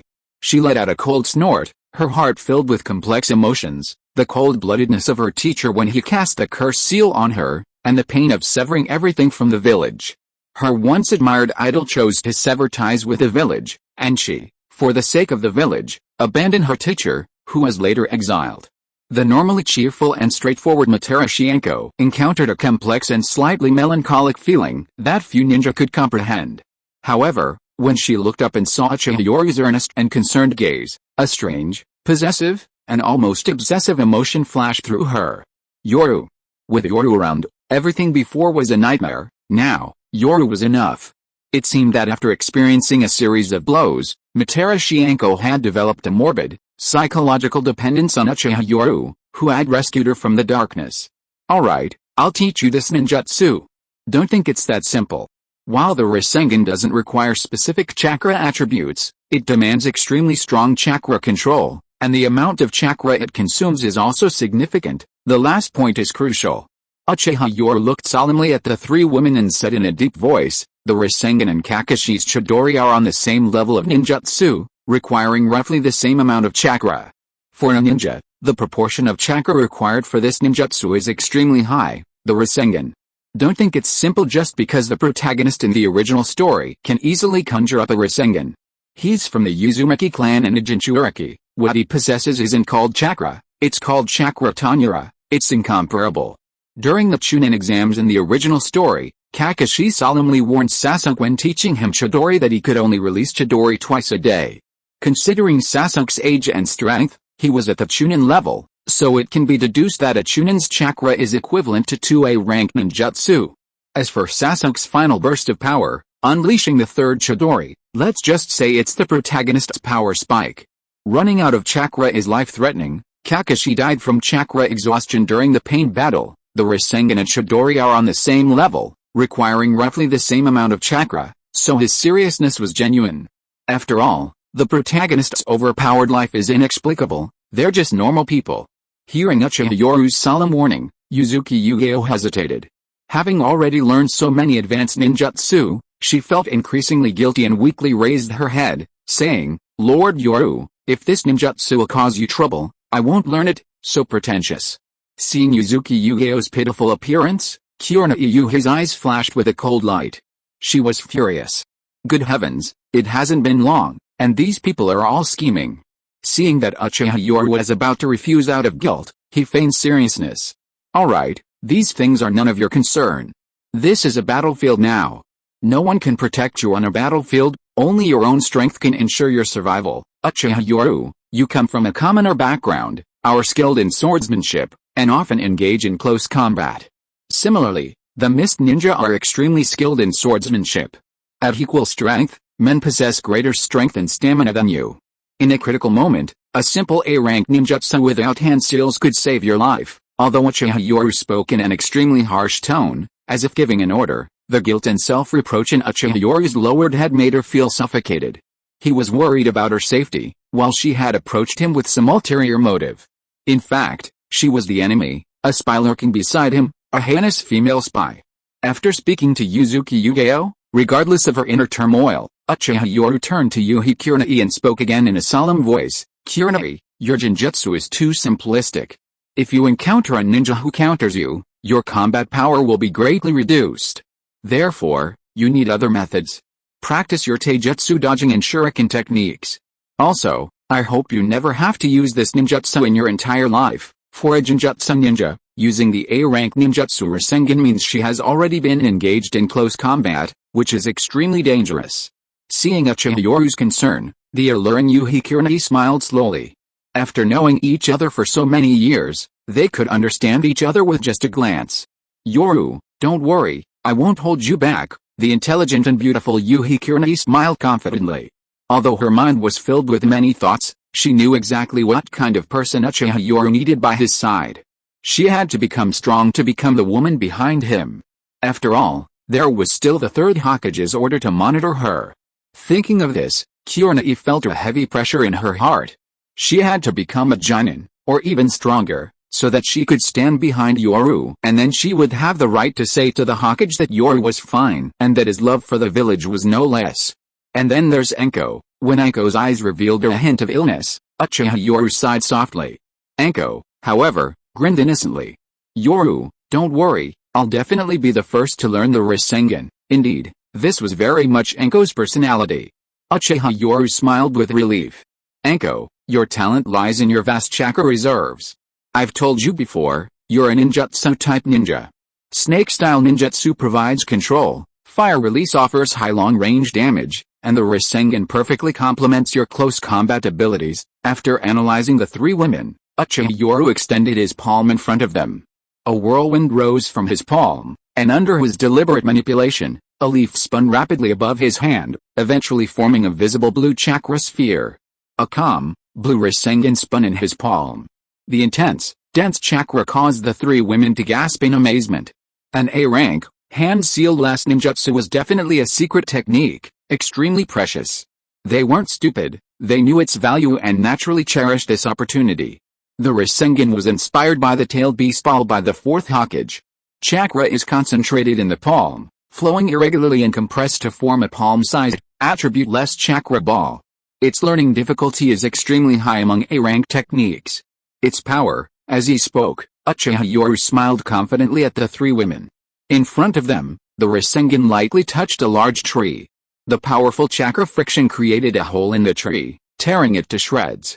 With a further force, the tree was snapped in half, and the powerful force sent a broken stump spinning backward. With a deafening roar, the immense power shocked the three women. Only after witnessing it firsthand did they realize the Rasengan's power, and this wasn't even at full strength. A smile appeared on Uchiha Yoru's face as the Rasengan in his palm slowly dissipated into a whirlwind after he withdrew his chakra. In terms of power, anyone with undefended flesh and blood who is hit by it will hardly survive. Of course, the ninja world is full of strange and unpredictable abilities, so never be careless. At this point, Uchiha Yoru seemed to recall the ninjas in the original story who had taken the Rasengan, and his expression turned serious. I've encountered several ninjas with strange abilities who took it head-on without injury.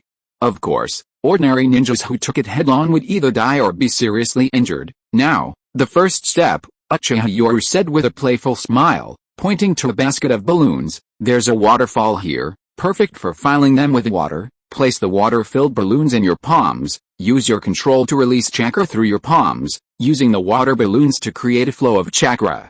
The chakra gathers and condenses in your palms while simultaneously rotating, meaning the chakra rotates steadily, bursting the water balloons. At the same time, a water-filled sphere appeared in his palm. In front of the three women, Uchiha Yoru demonstrated. The water sphere in his palm began to tremble, the water inside spinning rapidly under the influence of chakra. When the speed exceeded a certain limit, it burst with a bang, splashing water everywhere. It's that simple. Now you can practice slowly. Uchiha Yoru looked up and smiled, but froze the next moment. The splashing water from the bursting sphere had just wet the chests of the three women who were watching closely, revealing the barely visible outlines. The bursting sphere wet their clothes, revealing the barely visible outlines of three pairs of breasts. Mitarashi, worthy of being called the second Tsunade, already showed signs of a voluptuous figure at such a young age. As for Yuhi Kurenai, her breasts were just right, as if any larger or smaller would be too small, perfectly proportioned. Yuzuki Yugeo, perhaps due to her commoner background, seemed to be slightly less nutritious than the other two, but she gave off the visual impression of a firm, unripe peach, full of delicate beauty. You guys train hard. I'm going to practice my swordsmanship. Seeing the awkward scene, Uchiha Yoru almost forgot the three women's female identities, carelessly wetting their clothes. However, after Uchiha Yoru's embarrassed departure, the three women exchanged glances with different expressions. Mitarashi, like a victorious little princess, arrogantly tilted her head back, revealing a pair of cute fangs beneath her grin.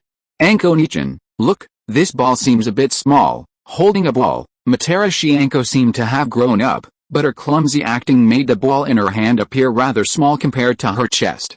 Seeing Anko's youthful provocation, Kurenai Yuhi revealed her sophisticated and mature demeanor, confidently chuckling as she picked up a water balloon and shook her head with a smile, saying, "The size depends on your hand, doesn't it? Back in the Ninja Academy, Yoru was obsessed with you." Good grief. Upon hearing Kurenai Yuhi's revelation, Anko Mitarashi puffed out her adorable cheeks in anger, revealing her small fangs in a threatening manner, giving her a wildcat-like aura as she glared at Kurenai Yuhi.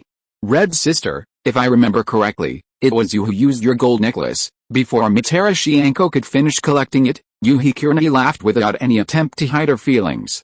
"Yes, Yoru once said that either I would support him, or he would support me. It seems I won't have to worry about that in the future." Yuhi Kurenai, with her eyes narrowed, revealed the air of a caring older sister, which immediately made Mitarashi snort coldly in anger.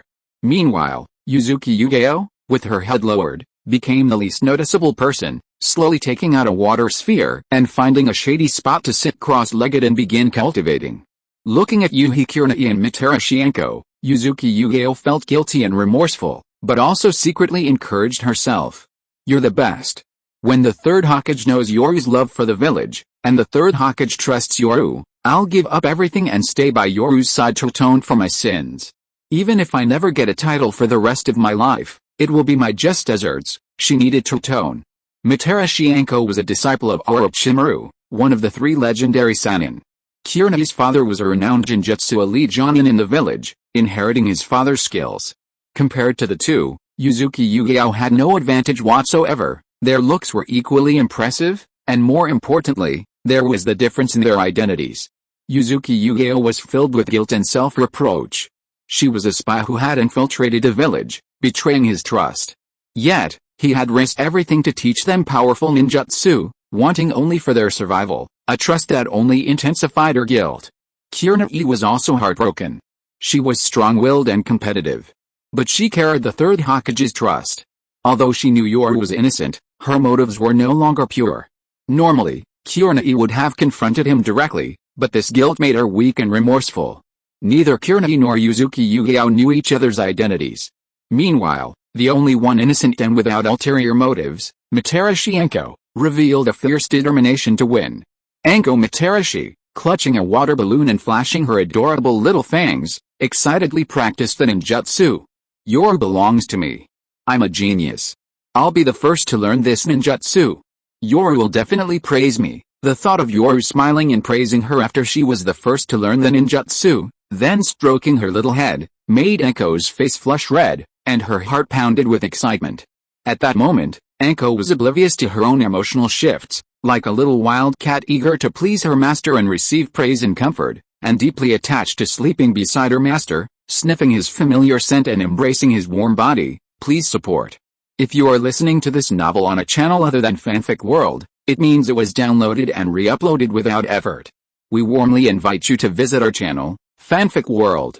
There you will find the original version of this story and many other novels of various genres. We look forward to seeing you dive into a world of incredible novels. Chapter 136 Crystal Escape Crimson Lotus, seeking monthly votes at the end of the month. Under the cover of night, a small village glowed with a fiery red light, and the thick smoke billowed, the air thick with the scent of war. Yoru, there's a promising child in that village ahead. On a hillside several miles away, Uchiha Yoru and Orochimaru watched the scene unfold in the distant village. This was a sight they were all too familiar with. The ninja world was incredibly chaotic. Even small villages within the 5 great nations were constantly being looted and burned by Ronin and bandits. Things were relatively better within the great nations, but outside of them, it was utter chaos. How, to be praised as a promising talent by our teacher, he must possess a very potential bloodline limit, Uchiha Yoru chuckled, his mind racing, but he still couldn't recall which promising child Orochimaru had found at this time. Orochimaru was now completely absorbed in his research on perfect immortality, especially after hearing about the clues to soul ninjutsu. He had no time for anything else, and a hoarse smile appeared on his face. Indeed, a very promising child. Consider this a gift from your teacher. Orochimaru's unique, hoarse laughter echoed as his body slowly dissolved into a puddle of mud, prompting Uchiha Yoru to smile helplessly.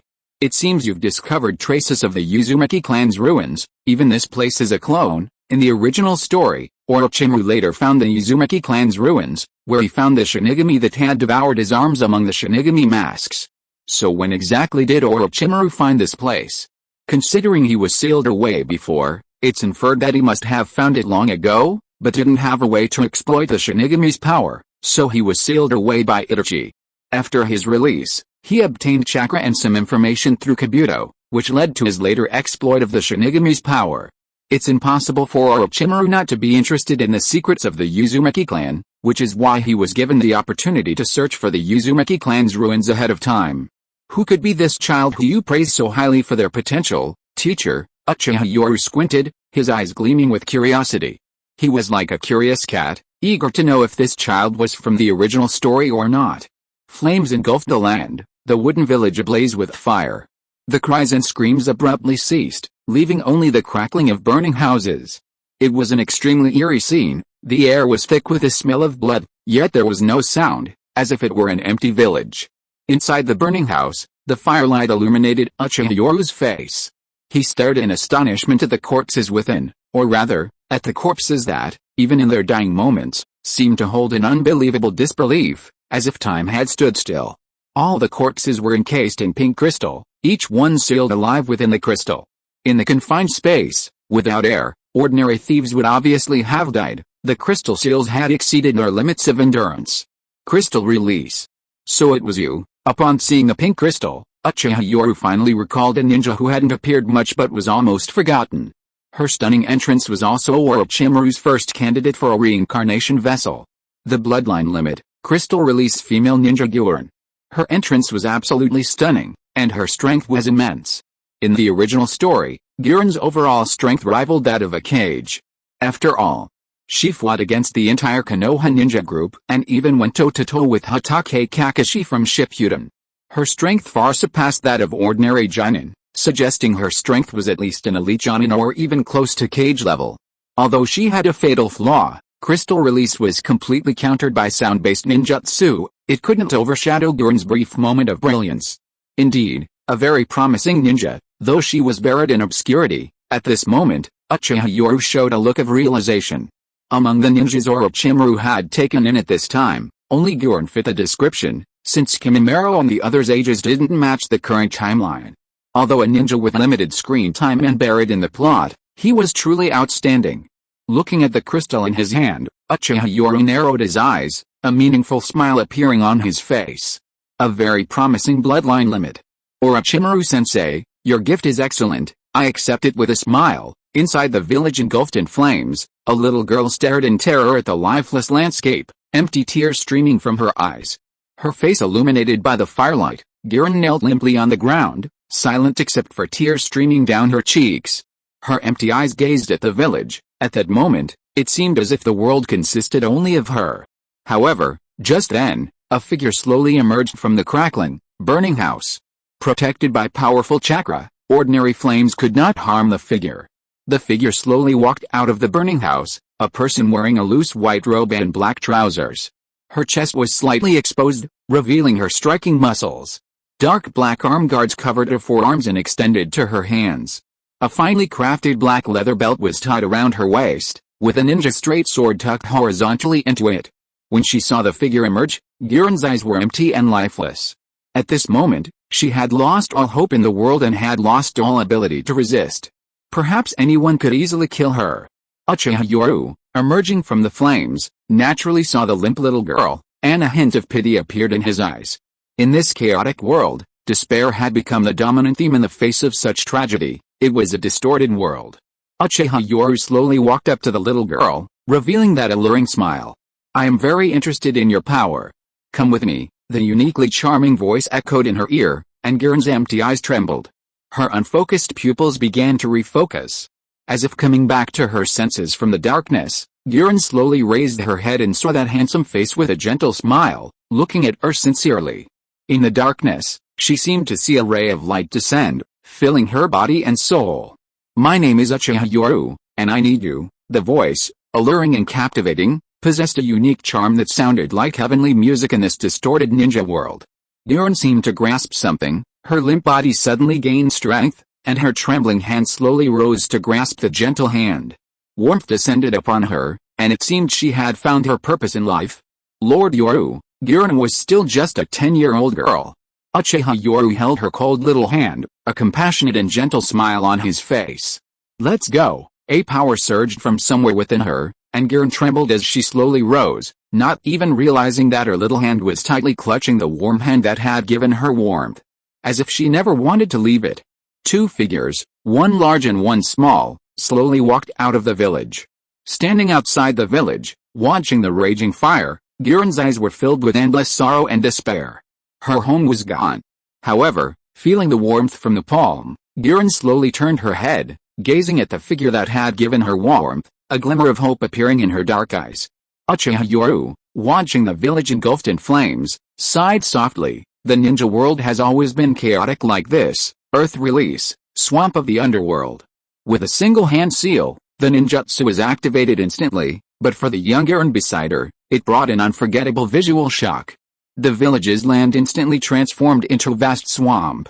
Houses burning fiercely in the fire collapsed continuously, but the entire village was slowly sinking, or rather, being submerged by the swamp. In a short moment, the firelight illuminating her cheeks slowly disappeared. All of this seemed like an illusion to Gyuren's shocked eyes. If it weren't for a cool breeze dispersing the heat from the fire, she probably would have thought it was all a dream. The original village was swallowed by the swamp, becoming a flat plain, as if nothing had ever happened, as if the village had never existed. When a person dies, it's like a lamp going out. I hope they can be reborn in a relatively peaceful great country in their next life. Uchiha Yoru sighed softly, taking Giran's small hand and slowly disappearing into the darkness. Even as they parted, Giran couldn't help but look back, her eyes filled with awe as she gazed at the village where she had lived and vanished. Power. Power that order. She wanted to possess Yoru-sama's power. At that moment, a resolute look appeared in her young black eyes, already taking root and sprouting. Inside the simple wooden hut, illuminated by a campfire, Giran lay on his warm lap, completely captivated by the warmth and sensation. So that's how it is. Through Giran's explanation, he understood everything. In the chaotic ninja world, some villages still raised children who understood chakra. Even without ninjutsu, those with chakra possessed power far exceeding that of ordinary people. Children who could refine chakra became extremely precious. Giran's parents had died in the war, and she had been raised by the village. After developing the talent for refining chakra, she naturally received the village's support. Unfortunately, this time the village encountered a group of bandits. Driven by the fear and rage of the village's destruction, Giran's bloodline limit fully awakened. The uncontrollable bloodline limit killed all the bandits, but she also lost everything. After all, if Giran hadn't awakened her bloodline limit before, how could Orochimaru have targeted her? It's likely the village knew they couldn't protect a bloodline limit ninja and preferred to sell her for a good price. Like Mizuki Haku, she revealed her bloodline limit ability but hadn't fully awakened it. Driven by the fear of death, she fully awakened her ice-release bloodline limit. Lord Yoru, from now on I will become your strength, your strongest tool. Please don't abandon me. The distorted ninja world had distorted humanity as well. Young Giran seemed to have found her purpose for the rest of her life, her eyes filled with tears of hope as she weakly murmured to herself. Looking at Giran, who had suffered such mental trauma at such a young age, Uchiha Yoru nodded and said softly, "Alright, you will become my strength from now on, and I hope you won't disappoint me." As if receiving some kind of promise, Giran's eyelids could no longer hold back and slowly closed under the warm breath. Her young body, having experienced such a thing, coupled with the awakening of her bloodline limit, it was already a miracle that her spirit hadn't collapsed. Although he was used to this ninja world, he still couldn't help but sigh every time he saw this kind of humanity, a distorted ninja world. His hands flickered with the pale green chakra of medical ninjutsu, slowly probing and healing Giran's frail body. Being a self-taught practitioner, although she had cultivated chakra to strengthen her physique, no one had noticed her hidden injuries. Fortunately, Giran was still young and hadn't participated in battle, so her body hadn't been overdrawn, nor did she have any major hidden injuries. After all, chakra not only strengthens but also nourishes the body. Minor bumps and bruises are greatly healed by a chakra-rich physique. She's already 12 years old, but her body is rather thin, likely due to malnutrition caused by being female. However, her constitution is decent, especially since her potential after awakening her bloodline limit has been activated. After carefully examining Giran's body, Uchiha Yoru smiled with satisfaction and came to a conclusion: the preference for sons over daughters is human nature.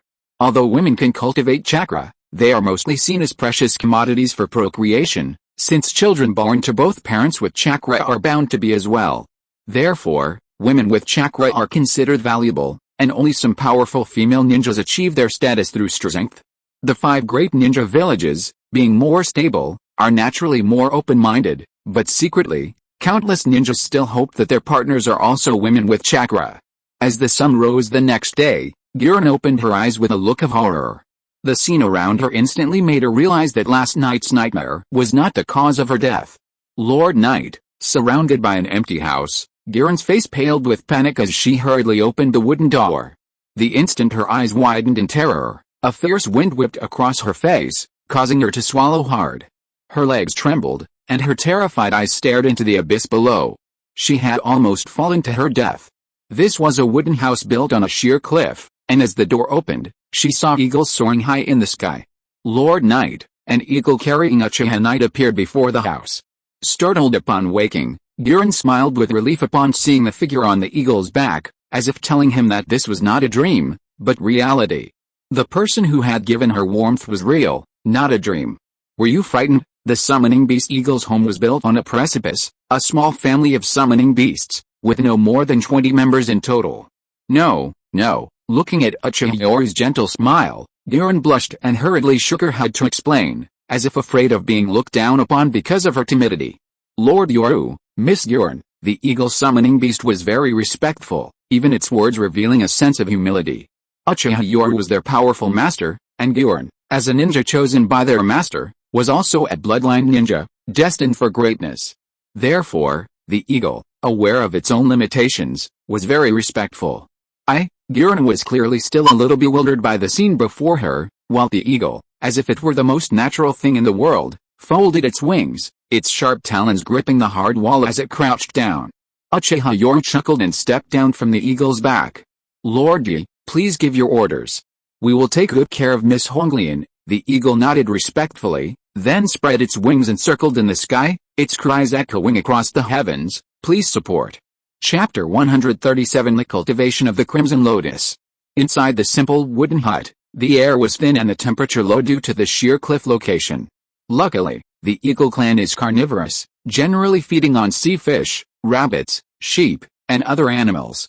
Their diet is suitable for humans, otherwise, some of those strange spiritual sights would be quite unbearable. Uchiha Yoru appeared in the hut, casually carrying 2 plump, skinned, and cleaned rabbits, and smiled at Gyurn. The aroma of roasting meat filled the simple wooden hut, and Gyurn, somewhat flustered and nervous, afraid of angering Uchiha Yoru, carefully turned the roasting meat. Uchiha Yoru, standing to the side, smiled casually at the nervous Gyurn. Gyurn, my identity prevents me from taking you back. After all, you're no longer an ordinary ninja. Have you heard of bloodline limits? The young Gyurn nodded quickly. Bloodline limits refer to ninjas with special abilities that are highly valued by all major nations and ninja villages. Usually, only those of the same bloodline can inherit them, others cannot learn them. Clearly, Gyurn had a basic understanding of bloodline limits, as they were legendary. Uchiha Yoru smiled and nodded, gently stroking Gyurn's blue-purple hair, saying softly, Gyurn, you are also a ninja with a bloodline limit. Bloodline limit, in the ninja world, a bloodline limit represents power. Hearing that she possessed great power, Gyurn's face flushed with excitement. Looking expectantly at the man she considered her pillar of support, she trembled. Can my power help Lord Yoru? Of course, it must be said that this world is somewhat distorted. Despite possessing immense power, there are too many people in this world who lack their own opinions and even place their hopes on others. This distorted mentality seems ingrained. However, Uchiha Yoru smiled at this.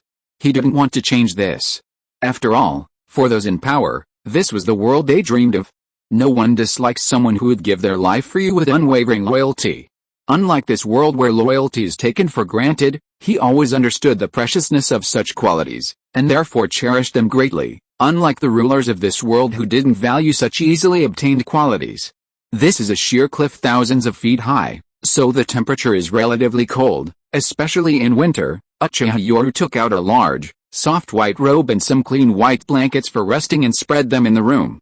At the same time, he cautioned, Gyurn, since you grew up in this chaotic land, you should know the value of bloodline limit ninjas. Therefore, before you gain significant power, your situation is very dangerous. Thank you, Lord Yoru. Looking at the familiar, large white robe draped over her, and inhaling its familiar scent, Gyurn's face flushed as she nodded firmly. Born on this chaotic island, the land of whirlpools, the dog-eat-dog world naturally made her understand the legendary consequences of discovering a bloodline limit ninja. Children whose bloodline limits were discovered could be sold for high prices. This was almost an open secret among the 5 great ninja villages. After all, the ninja world was full of strange occurrences, and it was never uncommon for bloodlines to suddenly appear or awaken after several generations. The awakening of bloodline limits almost always requires powerful mental stimulation. And the chaotic and distorted ninja world has never lacked individuals who develop bloodline limits among the common people. After all, in the original work, countless bloodline limits scattered or abroad were awakened in this way.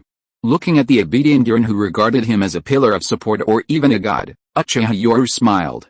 The other's eyes awakened his hidden nurturing fetish, and an unprecedented sense of satisfaction rose from the bottom of his heart. He also had his own considerations. Gyurn was not a bloodline limit ninja, but even if he didn't, as long as he trained there to become a ninja, he would inevitably have to deal with the ninjas of Konoha. And how many spies were there on the front lines? It was impossible to avoid them. He didn't have his own power outside of Konoha, so he could only take Yurin to the place where summoning beasts were located to train her. It was safe and uninhabited, which was perfect. Ryochi Cave was not only eerie, but more importantly, it was not suitable for the survival of weak ninjas, and those giant snakes would not take good care of a child. Therefore, this was the best temporary base. Lord Knight, I refined chakra in the village when I was 6 years old. Yurin appeared excited, eager to prove her worth, but then realized she didn't seem to have a significant advantage. Her eyes now held a desperate desire for recognition. She extended her palm, and a deep red crystal slowly condensed, its color even more profound than the pink crystal she had seen the previous night. The depth of color likely corresponded to the concentration and dispersion of chakra. Lord Knight, I have awakened my bloodline limit. I will surely become a force in your hands in the future. That's the good thing about this world, you hardly need to say anything, and people will excitedly want to become your force, even taking pride in being a tool. It must be said that the distorted world of ninjas has its advantages. I examined your body last night. Although you haven't learned ninjutsu or received professional training, I must say your chakra reserves are already outstanding for your age, and you've even awakened a bloodline limit. Uchiha Yoru's face was beaming. He'd struck gold. High potential, and a bloodline limit ninja at that. Even in the 5 great shinobi villages, this would be considered a highly valued genius, not to mention the rare quality of unwavering loyalty. Yurin's chakra reserves were considerable, perhaps related to her awakened bloodline limit, but considering she was still young, she had ample room to grow, and the awakened bloodline limit would further enhance her abilities. A very beautiful bloodline limit. Taking the pink crystal from Yurin's hand, Uchiha Yoru smiled. However, Yurin, hearing this, whispered expectantly, Lord Yoru, is this bloodline limit strong? In his previous peaceful world, girls only cared about beauty. In this world, only strength mattered. Strength represented value, weakness meant being abandoned at any moment. Seeing the expectant look in Yurin's eyes, Uchiha Yoru smiled and nodded. A very powerful bloodline limit. Yurin will definitely become a powerful ninja in the future, don't worry, Lord Yoru, I will definitely become your most powerful weapon in the future. Upon hearing that she possessed a powerful talent, Yurin excitedly stood up and solemnly swore an oath. The law of the jungle was ingrained in her very being. Alright. Eat some meat to fill your stomach first. After all, you've already consumed too much energy since awakening your bloodline limit. With Uchiha Yoru's reminder and the aroma of meat wafting through the house, Yurin finally noticed a sour feeling rising in her stomach, caused by extreme hunger. A heartwarming scene unfolded in the house. Little Yurin's mouth was stuffed full of sweet and delicious roasted meat, and her eyes were secretly filled with tears. This feeling of being valued and recognized was something she hadn't experienced since her parents left. Although the uncles and aunts in the village were kind, the village chief clearly still treated her as a breeding tool to continue the family line and strengthen the village. All of this was observed, but Uchiha Yoru remained silent, not breaking the silence. This world was indeed terrible, but even in this chaotic world, rare and precious qualities had emerged. There was the camaraderie of comrades, the unwavering will to regard the village as sacred, the spirit of prioritizing loyalty, and even this distorted emotional attachment of seeing oneself as a tool. But you cannot deny the preciousness of regaining these qualities after witnessing their decline. Such beings are essential for the rule of those in power. He, too, was a beneficiary of these qualities, a distorted tool-like spirit. A slow smile appeared on Uchiha Yoru's lips, as if he didn't find this emotion objectionable. Yurin, your foundation is excellent. With the awakening of your bloodline limit, your potential will be further unlocked. From today onward, I will teach you how to become a powerful ninja. Lord Yoru, rest assured, I will become the strongest tool in your hands. At this moment, Yurin's eyes were filled with determination. She took it upon herself to become the strongest tool in Uchiha Yoru's hands. Uchiha Yoru chuckled softly upon hearing this. As Yurin ate, his hands gently stroked her bluish-purple hair. He quickly combed it, smoothing out her somewhat rough hairstyle, much more refined than the elaborate styles of the 5 great ninja villages. Her bluish-purple hair was piled high, and the young Yurin already showed a hint of the spirited, capable older sister aura she would later possess. This time, however, her hair was smoother.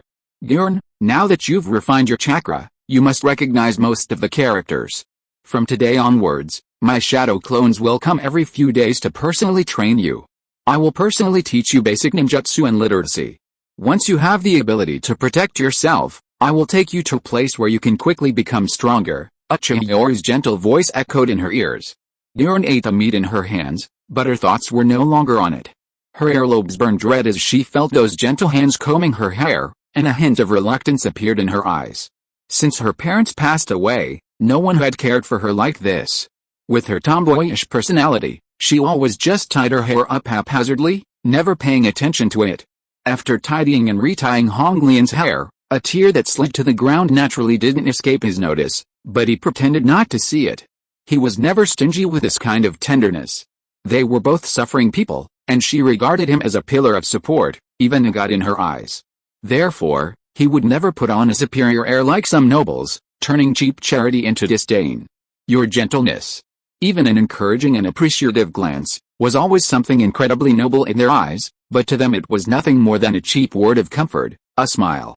They saw you as a god, and all they needed in return was a simple word of comfort and a smile from a god, and the god would gain boundless loyalty. Giron, although you refined chakra early on, the crude methods of that small village only allow for the extraction of chakra through these crude methods, then instinctively strengthen the physique. What you need to do now is to move from passively strengthening chakra to actively strengthening it. This is hand seals. By forming hand seals, you mobilize the body's chakra to flow within the meridians, allowing the ninja to unleash ninjutsu. Giron's foundation was too weak. After all, she had never received systematic training, so naturally, she was poor. Giron seemed to realize her situation and couldn't help but feel ashamed. Seeing Giron's expression, Uchiha Yoru didn't offer any comfort. After all, people only learn when they know their weaknesses, and Giron's shameful feelings were also a source of motivation for him to learn. There are 12 hand seals in total. These are hand gestures, and each gesture can mobilize the flow of chakra within different meridians. You need to practice diligently. Only when your chakra circulates rapidly after forming the hand seals, that is, when your mind and hand are in harmony, can you unleash ninjutsu. However, before that, you practice forming hand seals and feel the chakra flowing within your body. Each time you consciously control the flow of chakra, it strengthens the chakra's nourishment of your body. This is called enhancement, and it's active. Previously, you only learned about chakra. The body's instinctive flow of chakra within the body has an effect on body enhancement that cannot be compared to active enhancement. Back then, Uchiha Yoru was incredibly diligent and eager to learn new ninja knowledge. After all, he was one of the top students in his elite class, especially known for his hard work and academic prowess. Giron, too, transformed into a student desperately trying to memorize everything. With her already good aptitude, coupled with the awakening of her bloodline limit, her learning speed was clearly incredibly fast. No wonder there's a saying in the ninja world, ninjas who awaken their bloodline limit are all geniuses. Lord Yi, why is it that with the same seal, you said you could mobilize 9 main meridians, but I can only mobilize 3?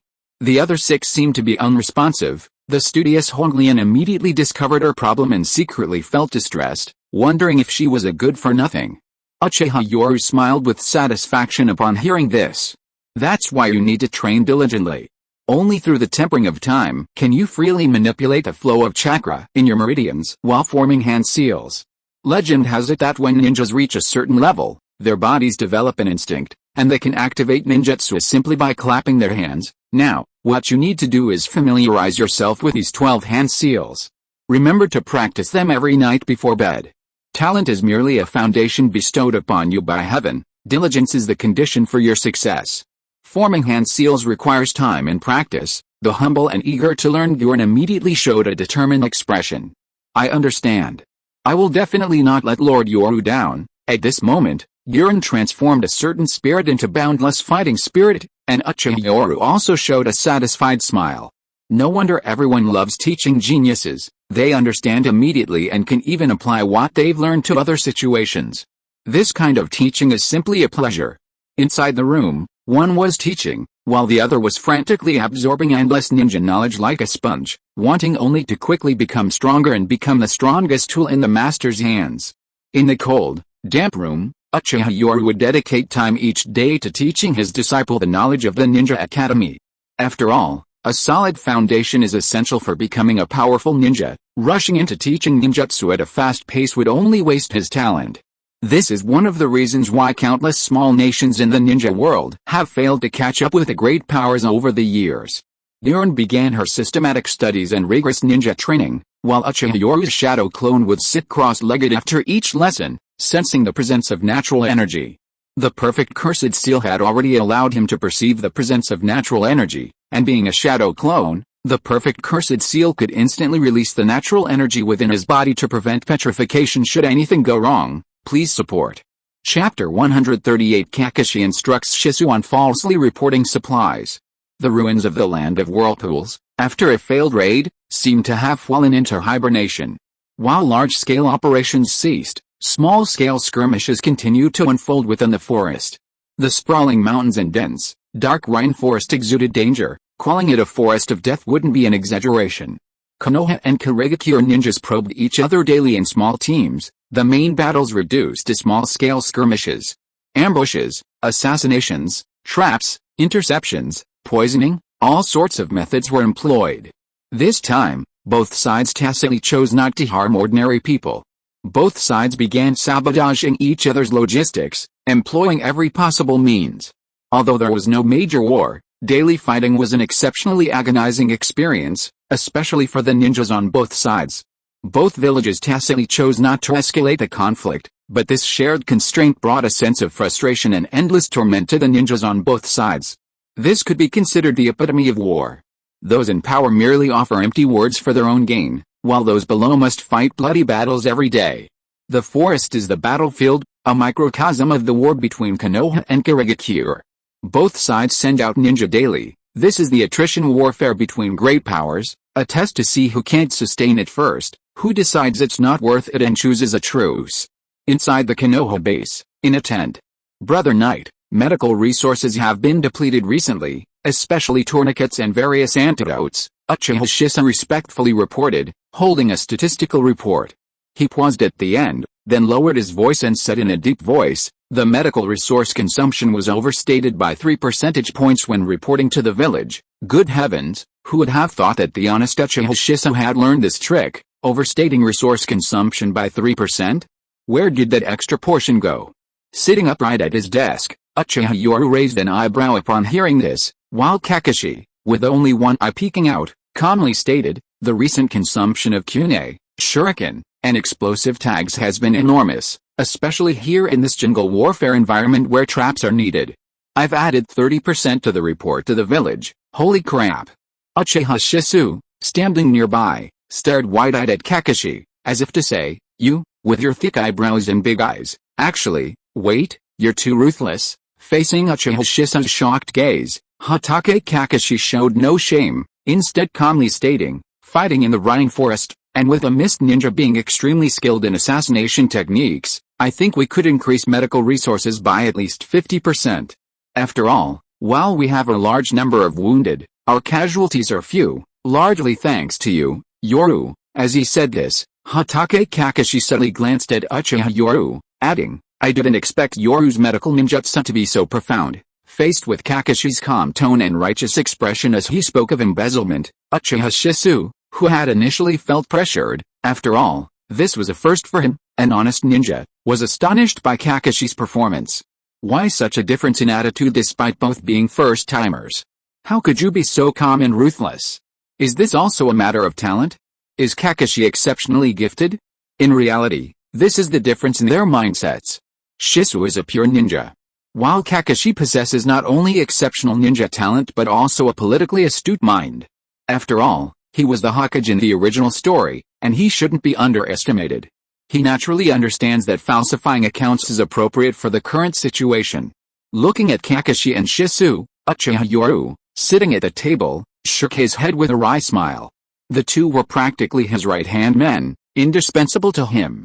Shisui, you should discuss this with Kakashi more. Uchiha Yoru first subtly pointed out Shisui's timidity in this matter, then looked up at Kakashi and said quietly, increase the reported losses in supplies and logistics.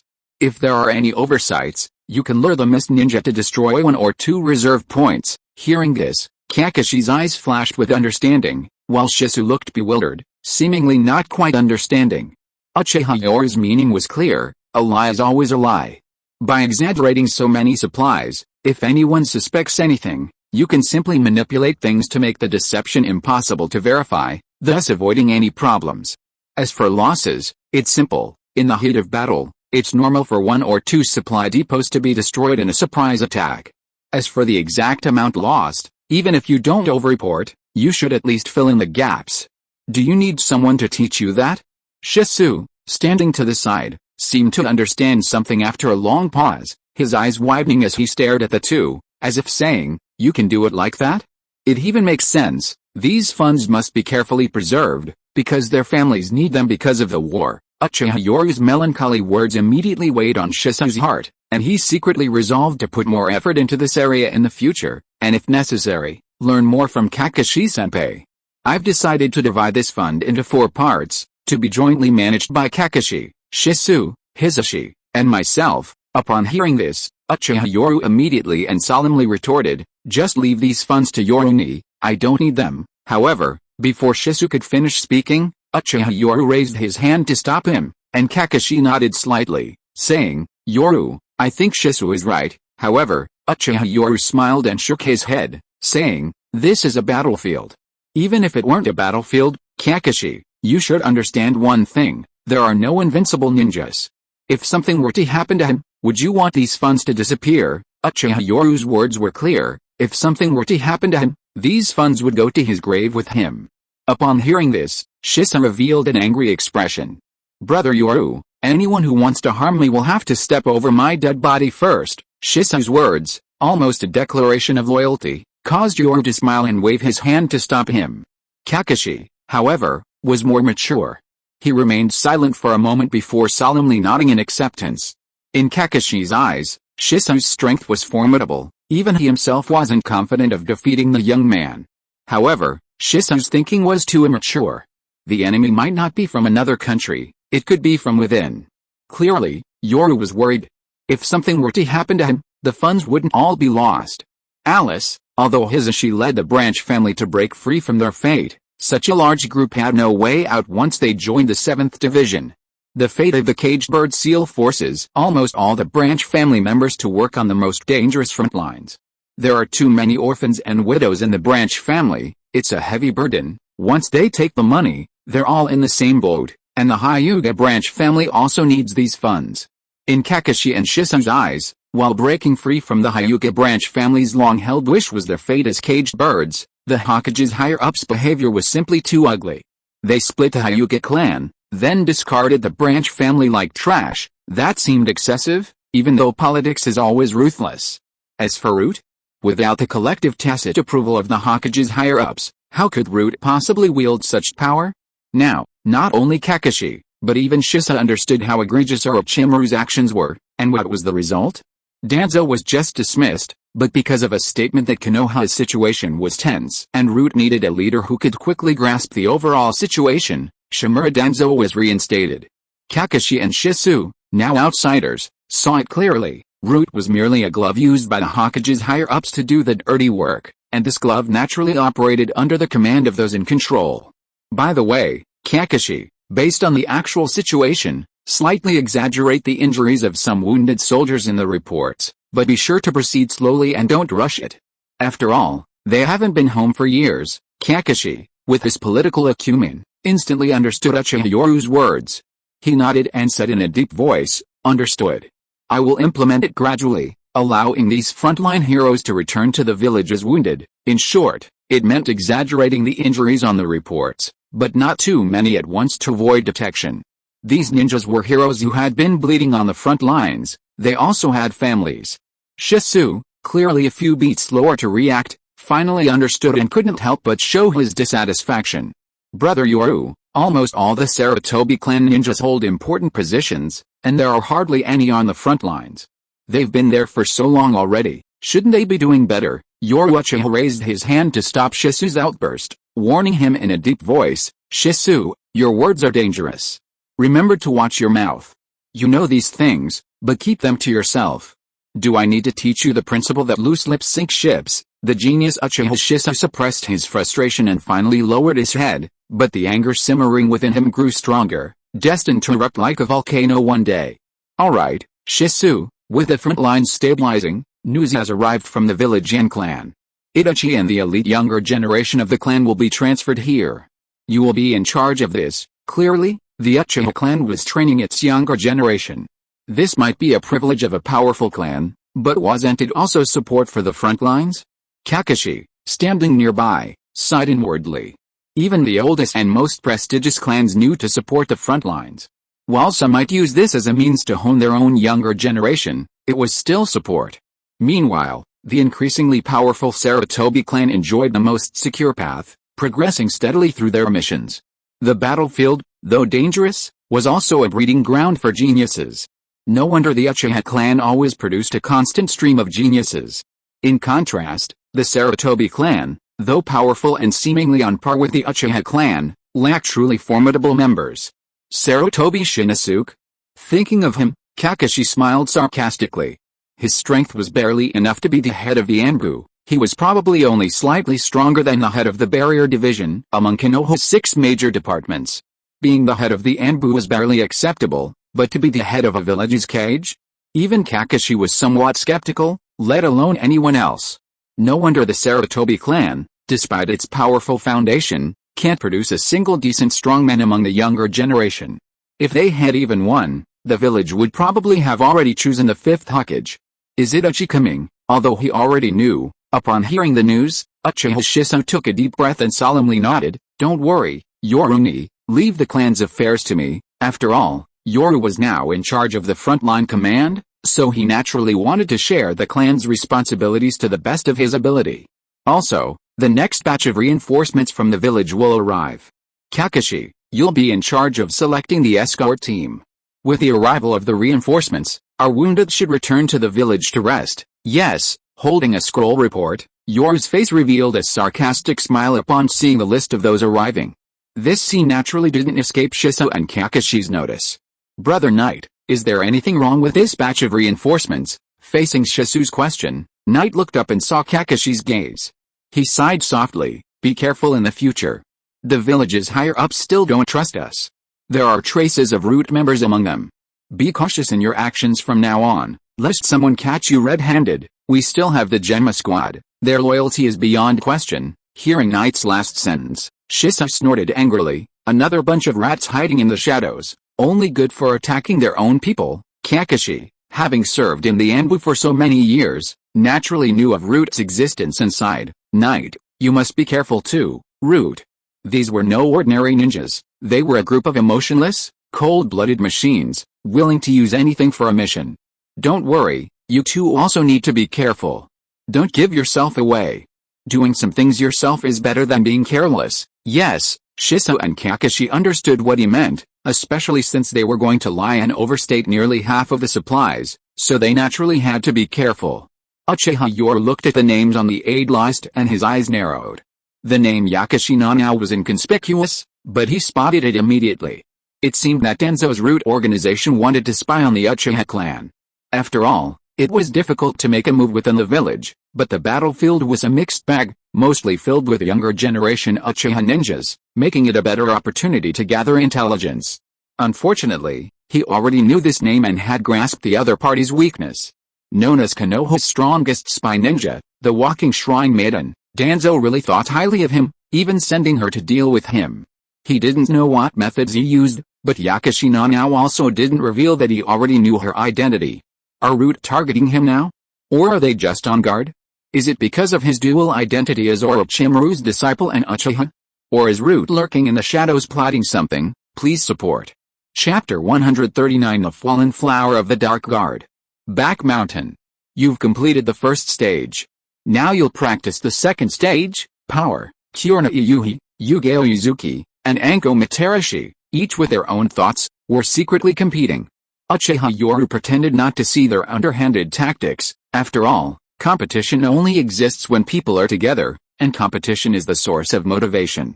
This is a rubber ball, 100 times stronger than a regular balloon. What you need to do is maintain the release of chakra and materialize it until you can burst the ball. Another basket of balls was brought out, these time even sturdier rubber balls. Uchiha Yoru then solemnly explained the various techniques and experiences of this ninjutsu to the 3 girls before leaving to train elsewhere. He would create shadow clones for training every day, also using his authority to assign the 3 girls training tasks on the front lines. Since not all ninjas had such ample training time, especially since this was the front lines. Inside the tent, Uchiha Yoru's main body looked at the daily intelligence reports that kept arriving. There were intelligence scrolls from patrol and reconnaissance teams, as well as supplies, logistics, and even intelligence gathered from villages in the rear. It was safe to say that processing intelligence alone took Uchiha Yoru at least several hours each day. Looking at the heavy intelligence workload, he narrowed his eyes and sneered. A clever scheme. There's clearly a lot of useless, even time-wasting intelligence, yet it keeps coming in one after another without stopping. These underhanded tactics don't seem like the style of the Third Hokage and Danzo, Uchiha Yoru inwardly mocked.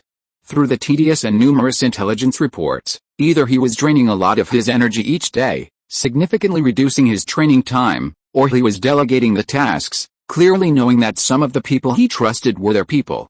Is it you, Sarutobi Shinosuke? Or perhaps Sarutobi Yumiko? To create opportunities for his spies, he wouldn't lose anything regardless of success or failure. Genma, at Uchiha Yoru's soft call, the 3 members of Genma's squad, acting as guards, respectfully approached. Lord Yoru, looking at Genma, name is Shirado, and Diwashi, Uchiha Yoru smiled and shook his head, saying, although you are my guards, you must understand that the battle on the front lines may last for an unknown period. When there is no fighting, the 3 of you will work in 3 shifts. Remember not to forget to train during your free time. Ninjas are judged by their strength. Hearing these words of concern, the 3 members of Genma's squad showed expressions of gratitude. Although the front lines were tough and dangerous, they had truly made their lives more fulfilling. Lord Yoru, rest assured, we will definitely train diligently. Their loyalty was now beyond question. After all, they had no way out, especially after joining Orochimaru's forces. They had no choice but to go down this path to the bitter end. By the way, from now on, Genma, you'll work with Hisashi to handle intelligence from the front lines. As for intelligence from the village, Rado and Iwashi, you two will assist Kakashi and Shisui. You only need to report daily. You want to cause trouble with tedious intelligence missions? Fine, I'll do as you wish and distribute the tasks. As for your spies getting certain information? Thinking this, Uchiha Yoru sneered. Let's see whose methods are superior. We're all from the same village. Using spies is already wrong. He doesn't believe he can't seduce a couple of loyal spies with his own unwavering loyalty. Lord Yoru, are you safe? The 3 members of Genma's team showed excitement upon hearing this. Uchiha Yoru's trust in them was unquestionable. This was top-secret intelligence, accessible only to those he trusted. This trust gave them a feeling of being willing to die for a trusted confidant. If there's still danger within Konoha's camp, no amount of protection can prevent it. Uchiha Yoru chuckled and waved to the 3. After all, this was the 4th Hokage's chosen guard team. It would be a lie to say they lacked talent. He couldn't let their talent go to waste. It was all his power. Go down and each of you select a Jinan squad to train as your subordinates. This will make your guard duties easier. Clearly, Uchiha Yoru was giving the 3 a break. They, as guards, were now expected to participate in assistant duties while still having time for training. The selected Jinan squads would take over the guard duties. Captain Yoru, isn't this a bit inappropriate? The 4th Hokage, Namikaze Minato, had a good eye for talent. The 3 members of Genma's squad looked embarrassed, clearly feeling awkward. Uchiha Yoru, however, chuckled and jokingly said, you guys really want to slack off? I'm having you select promising young talents to share your guard duties, and also to train new recruits for the village. You'll have to work harder in the early stages, but things will get easier later. Yoru's words were clearly an excuse for the 3, but even with such a relaxed tone from a superior, the 3 smiled excitedly and nodded firmly, saying, Captain Yoru, don't worry, we definitely won't let you down. It has to be said that since stepping into the limelight, Uchiha Yoru's language skills have become increasingly impressive. With just a few words, he not only ignited the Genma team's enthusiasm but also made them incredibly grateful. This is the advantage of being in a position of power. You don't even need to be sincere with your subordinates. A few words are enough to make them blush and become incredibly excited, pledging their loyalty like they've been injected with adrenaline. If you asked them to die for you, they would probably pat their chests and shout, I'll do it. Beneath Uchiha Yoru's smile lay disdain for those behind the scenes. Their underhanded tactics, ironically, provided him with an opportunity to win people's hearts. Why not use a bunch of useless administrative tasks to gain the trust and gratitude of his subordinates? The highest level of leadership isn't about personally handling everything and working tirelessly, but about having subordinates share the burden of administrative tasks, yet being grateful and seeing it as a sign of trust.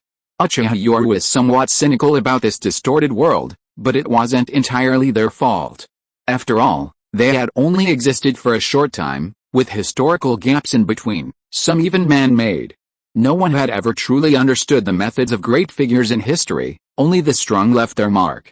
Consider the Third Hokage and the Third Hokage, both practically living in their offices, one physically weak, the other with a herniated disc. It seemed that those in power in this world all possessed a domineering will. They believed only they could do things well, that others were inferior, and even the selection of successors had to inherit their own ideology. A narrow-minded ninja world. Time flies, and before they knew it, Uchiha Yoru had been at the front lines for 5 months. Although there hadn't been any major conflicts with a mist ninja, small skirmishes were happening every day. At first glance, the casualties didn't seem high, but with each day being like this, the accumulated casualty reports were a shocking sight. Konoha's border defenses against the Land of Lightning, Konoha's camp. Shinosuke, Orochimaru's disciple, that Uchiha brat, has actually established himself on the front lines and even gained the trust of countless people. This might not be a good thing. Looking at his wife's still unwilling expression, Sarutobi Shinosuke frowned and sighed with melancholy. Can't you just calm down? With that Uchiha surname, let alone the old man, the entire higher-ups would never let him rise to power. You're lucky you even survived this time. Don't you think Orochimaru's matter is too small, Shinosuke? Who am I doing all this for? Isn't it all for you, for this family, for our child, Konohamaru? If you had the strength to become a Kage, would I have to do this? Seeing his wife's expression, even though he knew she was also after his desire for a higher position, when it came to this topic between men and women, the man could never win. Sarutobi Shinosuke shook his head with a wry smile, saying, all right, you're right. I'm not lecturing you, I'm just telling you a fact. The Uchiha surname has severed all possibilities, so don't cause any trouble. If the old man finds out, think about the unborn child, if not others. Sure enough, as Sarutobi Shinosuke mentioned the child, Sarutobi Yumiko subtly touched her swollen belly, letting out a cold snort and complaining, the old man is really ruthless. However, even the most ruthless woman would show a gentle smile when touching her belly, murmuring to herself, child, your appearance saved your mother's life. Your grandfather is truly heartless. If it weren't for the timely discovery of her pregnancy, the Third Hokage, Sarutobi Hiruzen, wouldn't have spared her. Only for the sake of his grandson, this ninja hero hesitated before finally exiling her to the border. The land of whirlpools, the back mountains of Konoha's base. At this moment, Yuzuki Yugeo's face was pale. As she leaned against the wall to leave, her legs trembled uncontrollably, as if they no longer belonged to her. Her long, shapely, and supple legs were shaking violently. The young girl, now nearly 1.7 meters tall, had pale cheeks and her temples were damp with sweat. Yugeo, don't be stubborn. Lie down. A pair of strong, powerful hands helped her sit on the bed. Pale green medical ninjutsu chakra emanated from her hands, and under the relief of the ninjutsu, her legs seemed to recover, and even her pale face regained a rosy hue. Looking at Uchiha Yoru's unusually erratic behavior these past few days, he frowned and said, Yoru, I understand the thrill of first-timers, but you need to cherish your body. And as a ninja, you must learn to control your desires. A ninja's strength is everything. Yoru's earnest concern brought a blush to Uchiha Yoru's pale face. Although it wasn't their first time, such explicit words still filled her with embarrassment. Lord Yoru, I only wanted to satisfy you. I'm so useless. Thinking of his beast-like physique and monstrous energy, Uchiha Yoru felt a bitter smile. Why? Did Itmikone say that there are only oxen that die from exhaustion, not fields that are overplowed? Her fields were already muddy and her bones were about to fall apart. Seeing Yuzuki Yugeo's unusual behavior these past few days, Uchiha Yoru seemed to have guessed what was going on, but he still feigned concern and gently comforted her. Yugeo, take a few days off. Hearing this, though filled with resentment, Yuzuki Yugeo felt her body was about to fall apart, and nodded helplessly. I'm so useless, Lord Yoru. Yuzuki Yugeo was also suffering. The former head of the Anbu had contacted her. Although she had been relieved of her post, she should know that this man was the Hokage's eldest daughter-in-law, and he was using Sarutobi Shinisuke's title as the frontline commander. The Third Hokage had already ordered all hidden Anbu and spies on the front lines to unconditionally obey the orders of the frontline commander, Sarutobi Shinisuke, so she could only grit her teeth and obey. Fortunately, this time the order wasn't to do anything to Lord Yoru, whom she already felt guilty towards. It was merely to use her body to make him addicted, thereby exhausting Lord Yoru's energy, and perhaps even making him addicted to it. Yes. But she's already given it her all. You have to understand, he's a taijutsu-type ninja. At first, she was shy but also secretly pleased. But after several days, she really couldn't take it anymore, her body felt like it was falling apart. Meanwhile, Uchiha Yoru, looking at Shizuki Yugeo's exhausted state, shook his head. If he knew what she was thinking, he would probably smile confidently. My physical talent combined is no less than that of the Third Hokage. You know, he can go toe-to-toe with the 8 tails among the tailed beasts. In all known knowledge, only he has ever made a tailed beast collapse from exhaustion. Senju Hashirama and Uchiha Madara are strong, but in terms of physical strength, they might not be able to compete with him. The terrifying stamina to the point of exhaustion against a tailed beast, and you, a mere ordinary ninja, Lord Yoru, I'm feeling much better. I still want to train, although she couldn't muster any energy. The thought of Lord Yoru personally teaching her the A-rank Rasengan, and of Kurenai and Anko, ignited a stubborn determination within her. You're stronger than me, but one relies on her teacher, and the other on being under the same teacher as Lord Yoru. Even though I'm a commoner, we're on the same page now, and I absolutely refuse to lose. Looking at the stubborn Yuzuki Yugeo, Yoru shook his head. If you don't overexert yourself these next few nights, it won't interfere with your training, Lord Yoru, don't worry. I definitely won't miss any training. Yuzuki Yugeo revealed a defiant and determined expression. She couldn't win in physical combat, but she absolutely couldn't lose to Kurenai and Anko in ninjutsu practice. Seeing the resolute look in Yuzuki Yugeo's eyes, Uchiha Yoru finally shook his head helplessly and said, "All right then, I'll use medical ninjutsu to relieve your muscle soreness. Rest for half an hour now, and no one will notice anything when you go out." Bright sunlight streamed onto the bed. Yuzuki Yugeo gazed dreamily at the gentle smiling man before her. His warm hands caressed her body, and the medical ninjutsu chakra brought her comfort, causing her to slowly drift off to sleep, a feeling of guilt washing over her. Please support. Chapter 140 Playful Fish and Wildcats. The back mountain, with its dense forest and waterfall, resembled a fairyland under the bright sunshine. Hey, our genius Yugeo has made quite a bit of progress these past few days. It's almost noon and she's only just arrived. Looks like she's confident she'll be the first to learn this ninjutsu. As soon as Yuzuki Yugeo arrived at the training grounds, Mitarashi Anko revealed her wild side, glaring at Yugeo with a defiant look, as if to say, don't blame yourself for not training hard enough when you lose. After all, they were now in a team. Yugeo excelled in taijutsu, Yuhi Kurenai in genjutsu, and she excelled in ninjutsu. The three were a complementary team. And naturally, there was competition amidst the subtle rivalry. Seeing Mitarashi Anko's childlike, defiant provocation, Yuzuki Yugeo's pale face revealed a cold, beautiful smile. Anko Nichan, I'm not like some people who only need to focus on practicing ninjutsu every day. As Lord Yoru's assistant, I also need to help Lord Yoru with his administrative affairs every night. Hearing Yuzuki Yugeo's sarcasm, wasn't she implying that she and Uchiha Yoru were both Orochimaru's disciples? Having once had a teacher's care, and now also having Yoru's care? Mitarashi Anko wasn't embarrassed at all. Instead, she proudly raised her little head.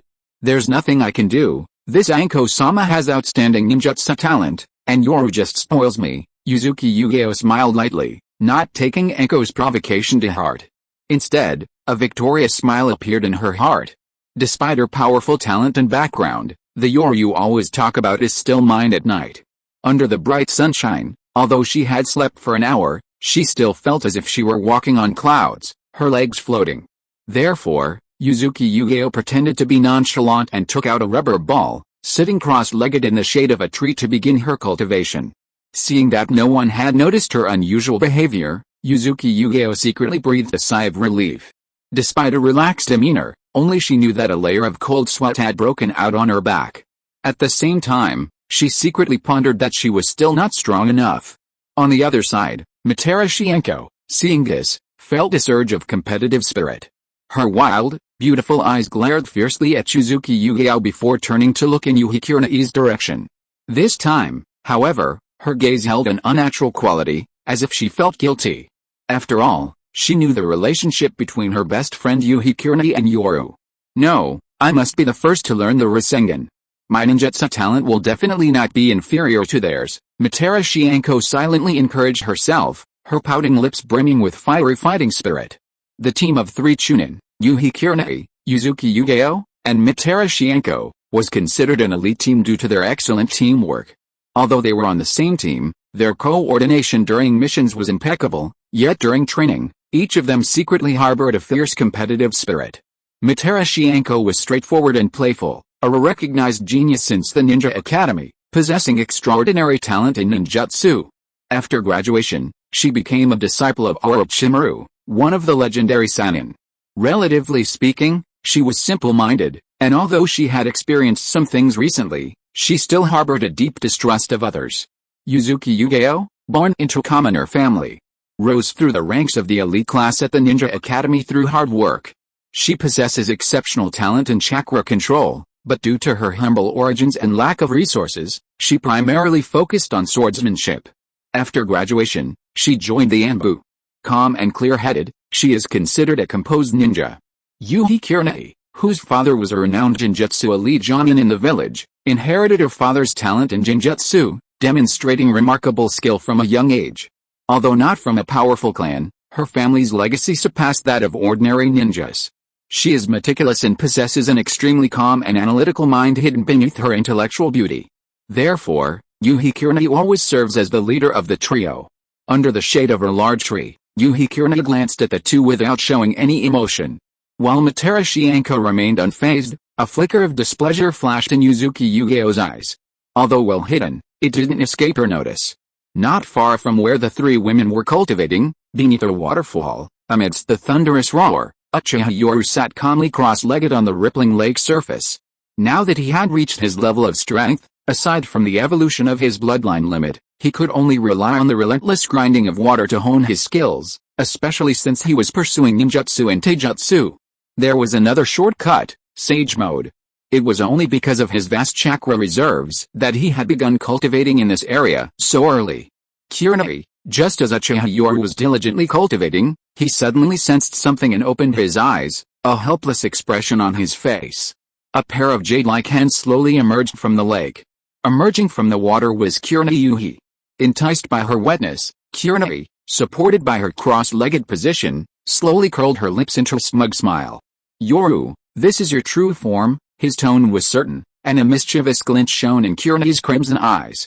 Seeing Kurani, her alluring upper body exposed above the water, nestled on his legs, he smiled. Kurani, isn't it a bit much for you to be out training in broad daylight? When they were alone, Kurani gave him a flirtatious glance, then lazily lay on his legs, her long, white fingers playfully teasing his strong abdomen. Not good? You know it's not good? You're still so unripe, like a green apple. Kurani's face turned cold, glaring at him irritably. Seeing this, Uchiha Yoru's heart skipped a beat. He knew she'd discovered him, but a man couldn't admit his mistake on this matter. He shrugged and sighed softly. Kurani, you should know that I bear the heavy responsibility of reviving the Uchiha clan. I also don't deny the allure of beauty, but you should be even more aware of the burden of a powerful clan's continued prosperity, especially for someone like me now. As he said this, a flash of his 3-tomo Sharingan appeared in Kurani's eyes, a sight that made Kurani scoff in annoyance. Indeed, power breeds ambition in men. You really don't shy away from anything. I heard that Yugao's problem stems from her father's debts. Clearly, Kurani had secretly investigated. Regarding a ninja's investigative abilities, Kurani didn't refute, simply nodding slightly to indicate it wasn't his fault. In the words of a certain older brother, he had simply made a mistake that all men make. Furthermore, not taking initiative, not taking responsibility, not refusing, and not making promises were also his principles. Well, he had to bear the responsibilities he had to bear. Kurani now possessed 7 or 8/10 of her peak charm, especially with her meticulous mind and a touch of swagger. No wonder she was the school beauty back in the Ninja Academy. Yoru, Yugao is just a naive little girl. What's so great about her? Do you like that kind of thing? I saw Yugao's legs trembling, Slowly swimming into the lake, she reached behind him, her jade-like arms tightly embracing his reassuring body. Hibiki Kurenai's alluring eyes, unseen by Uchiha Yoru, revealed a deep sense of guilt. What right did she have to blame Yoru for being fickle? After all, she wasn't pure to begin with, she was a spy. It was this guilt that made Hibiki Kurenai not dwell on it, letting go of everything, gently embracing him, her eyes half closed, inhaling his familiar scent. Uchiha Yoru didn't see the tears of guilt sliding down Hibiki Kurenai's cheeks as she embraced him from behind. Even if he had, he probably wouldn't have been able to tell. The proud Hibiki Kurenai's wet cheeks made it impossible to distinguish between tears and lake water. Kurenai, I remember you bribed me with a gold necklace, saying you wanted to study the ninja's body. Tisk tisk. Uchiha Yoru's teasing expression immediately made Kurenai Yuhi, who was hugging him from behind, blush. She gave a soft, annoyed snort. The restlessness of adolescence naturally fills us with curiosity about everything, and it wasn't just you who was curious and secretly reading 18-plus novels. Otherwise, how would it have piqued my curiosity? Besides, you told Asuma yourself that I was your girlfriend at the Ninja Academy. The two of them exchanged pleasant memories as they bickered. The Ninja Academy was their most cherished memory. Back then, they didn't have so many ulterior motives, they were more innocent and pure. Suddenly, a cool, jade-like water snake darted in. Uchiha Yoru was startled, then nervously looked around. Seeing no one was around, he lowered his voice and said, Kurenai, stop fooling around. Kurenai, now only half exposed, flashed anger in her beautiful eyes. You're enjoying this green apple so much, and you're partying every night. Do you really think you can hide it from me? This little girl actually wants to steal my beauty. Does she really think it's hers? Gulp. A string of bubbles rose to the surface of the lake, and Kurenai's figure disappeared, but a pair of strong, delicate hands dragged his legs down to his waist. Uchiha Yoru's face showed panic, even his Sharingan activated as he scanned his surroundings, afraid of being discovered. However, as Uchiha Yoru, only half exposed, nervously looked around, he felt the interplay of ice and fire. The icy lake water and the warm water. Exciting. Red, you? Uchiha Yoru's face flushed crimson, while Kurenai Yuhi, hidden beneath the lake's surface, could finally let go of all pretense and unleash her emotions. Tears streamed down her face, but they blended seamlessly with the water, remaining undetectable. Kurenai's self-reproach and guilt tormented her every night. Her once innocent smile at the Ninja Academy was now tainted with self-interest. She couldn't even bear to imagine what the Third Hokage might do, put her against Yoru? Or even harm Yoru? All of this constantly tormented her conscience. Her motives were impure. What right did she have to speak of feelings? It was this self-reproach, this sense of ulterior motives, this feeling of being a spy, that caused the once swan-like Kurenai to lower her proud demeanor. The sound of the waterfall echoed through the heavens and earth, but the lake below was now deserted. From the sky, two fish could be faintly seen chasing each other beneath the surface. Unbeknownst to the figures cultivating in the distance, Matera Shianko's hands trembled as she practiced, but her resolute character made her grit her teeth and reveal an unyielding expression. Yoru, I will definitely be the first to succeed. With this indomitable spirit, Matera Shianko wiped the sweat from her brow, looked at Shizuki Yugeo cultivating peacefully under the shade of a tree in the distance, gave a soft snort, and headed straight for the waterfall not far away. It's so hot, I'll wash my face and cool off before continuing my efforts. Giving herself a pep talk, Matera Shianko transformed into an energetic little wildcat, swiftly gliding through the tall forest. When she saw the lake beneath the waterfall, an excited smile appeared on her face, and she leaped over and plunged in gurgle. The sound of her head hitting the water was like a silver needle dropping into the ocean compared to the sound of the waterfall. Anko Materashi, her eyes glazed over in disbelief, nervously covering her mouth. The lake water stung her eyes, but Anko felt nothing, her eyes wide as she gazed at the scene that had opened a door to another world for her. With the physique of a powerful ninja, holding her breath underwater was incredibly easy. She could even fight for a long time. At this moment, two fish-like figures frolicked and played on the lake's surface, unaware that a pair of eyes were secretly watching them in astonishment. It seemed they were witnessing another world, opening the doors to her previously oblivious heart. At this moment, an inexplicable attraction held her captive, making her forget to run away, forget everything else, her mind filled only with a shocking scene. Wow! Wow! So amazing! She can do that! Anko is so powerful! And Yoru is so strong! The two fish swam in the water, performing countless complex and agile movements, their nimble bodies a sight to behold for Anko. Damn it! Why isn't Anko leaving yet? Uchiha Yoru, his face flushed, was at a crucial moment in his training. His Sharingan's powerful perception naturally spotted the small head submerged in the lake. He felt a surge of frustration, but the other girl's indifference only fueled his anger. Fine, Anko's reluctant to leave. He figured it wouldn't hurt to let her see. So, Uchiha Yoru pretended not to notice. Meanwhile, Kurona Iyuhi, engrossed in her training, her face flushed with excitement, had entered a state of complete absorption.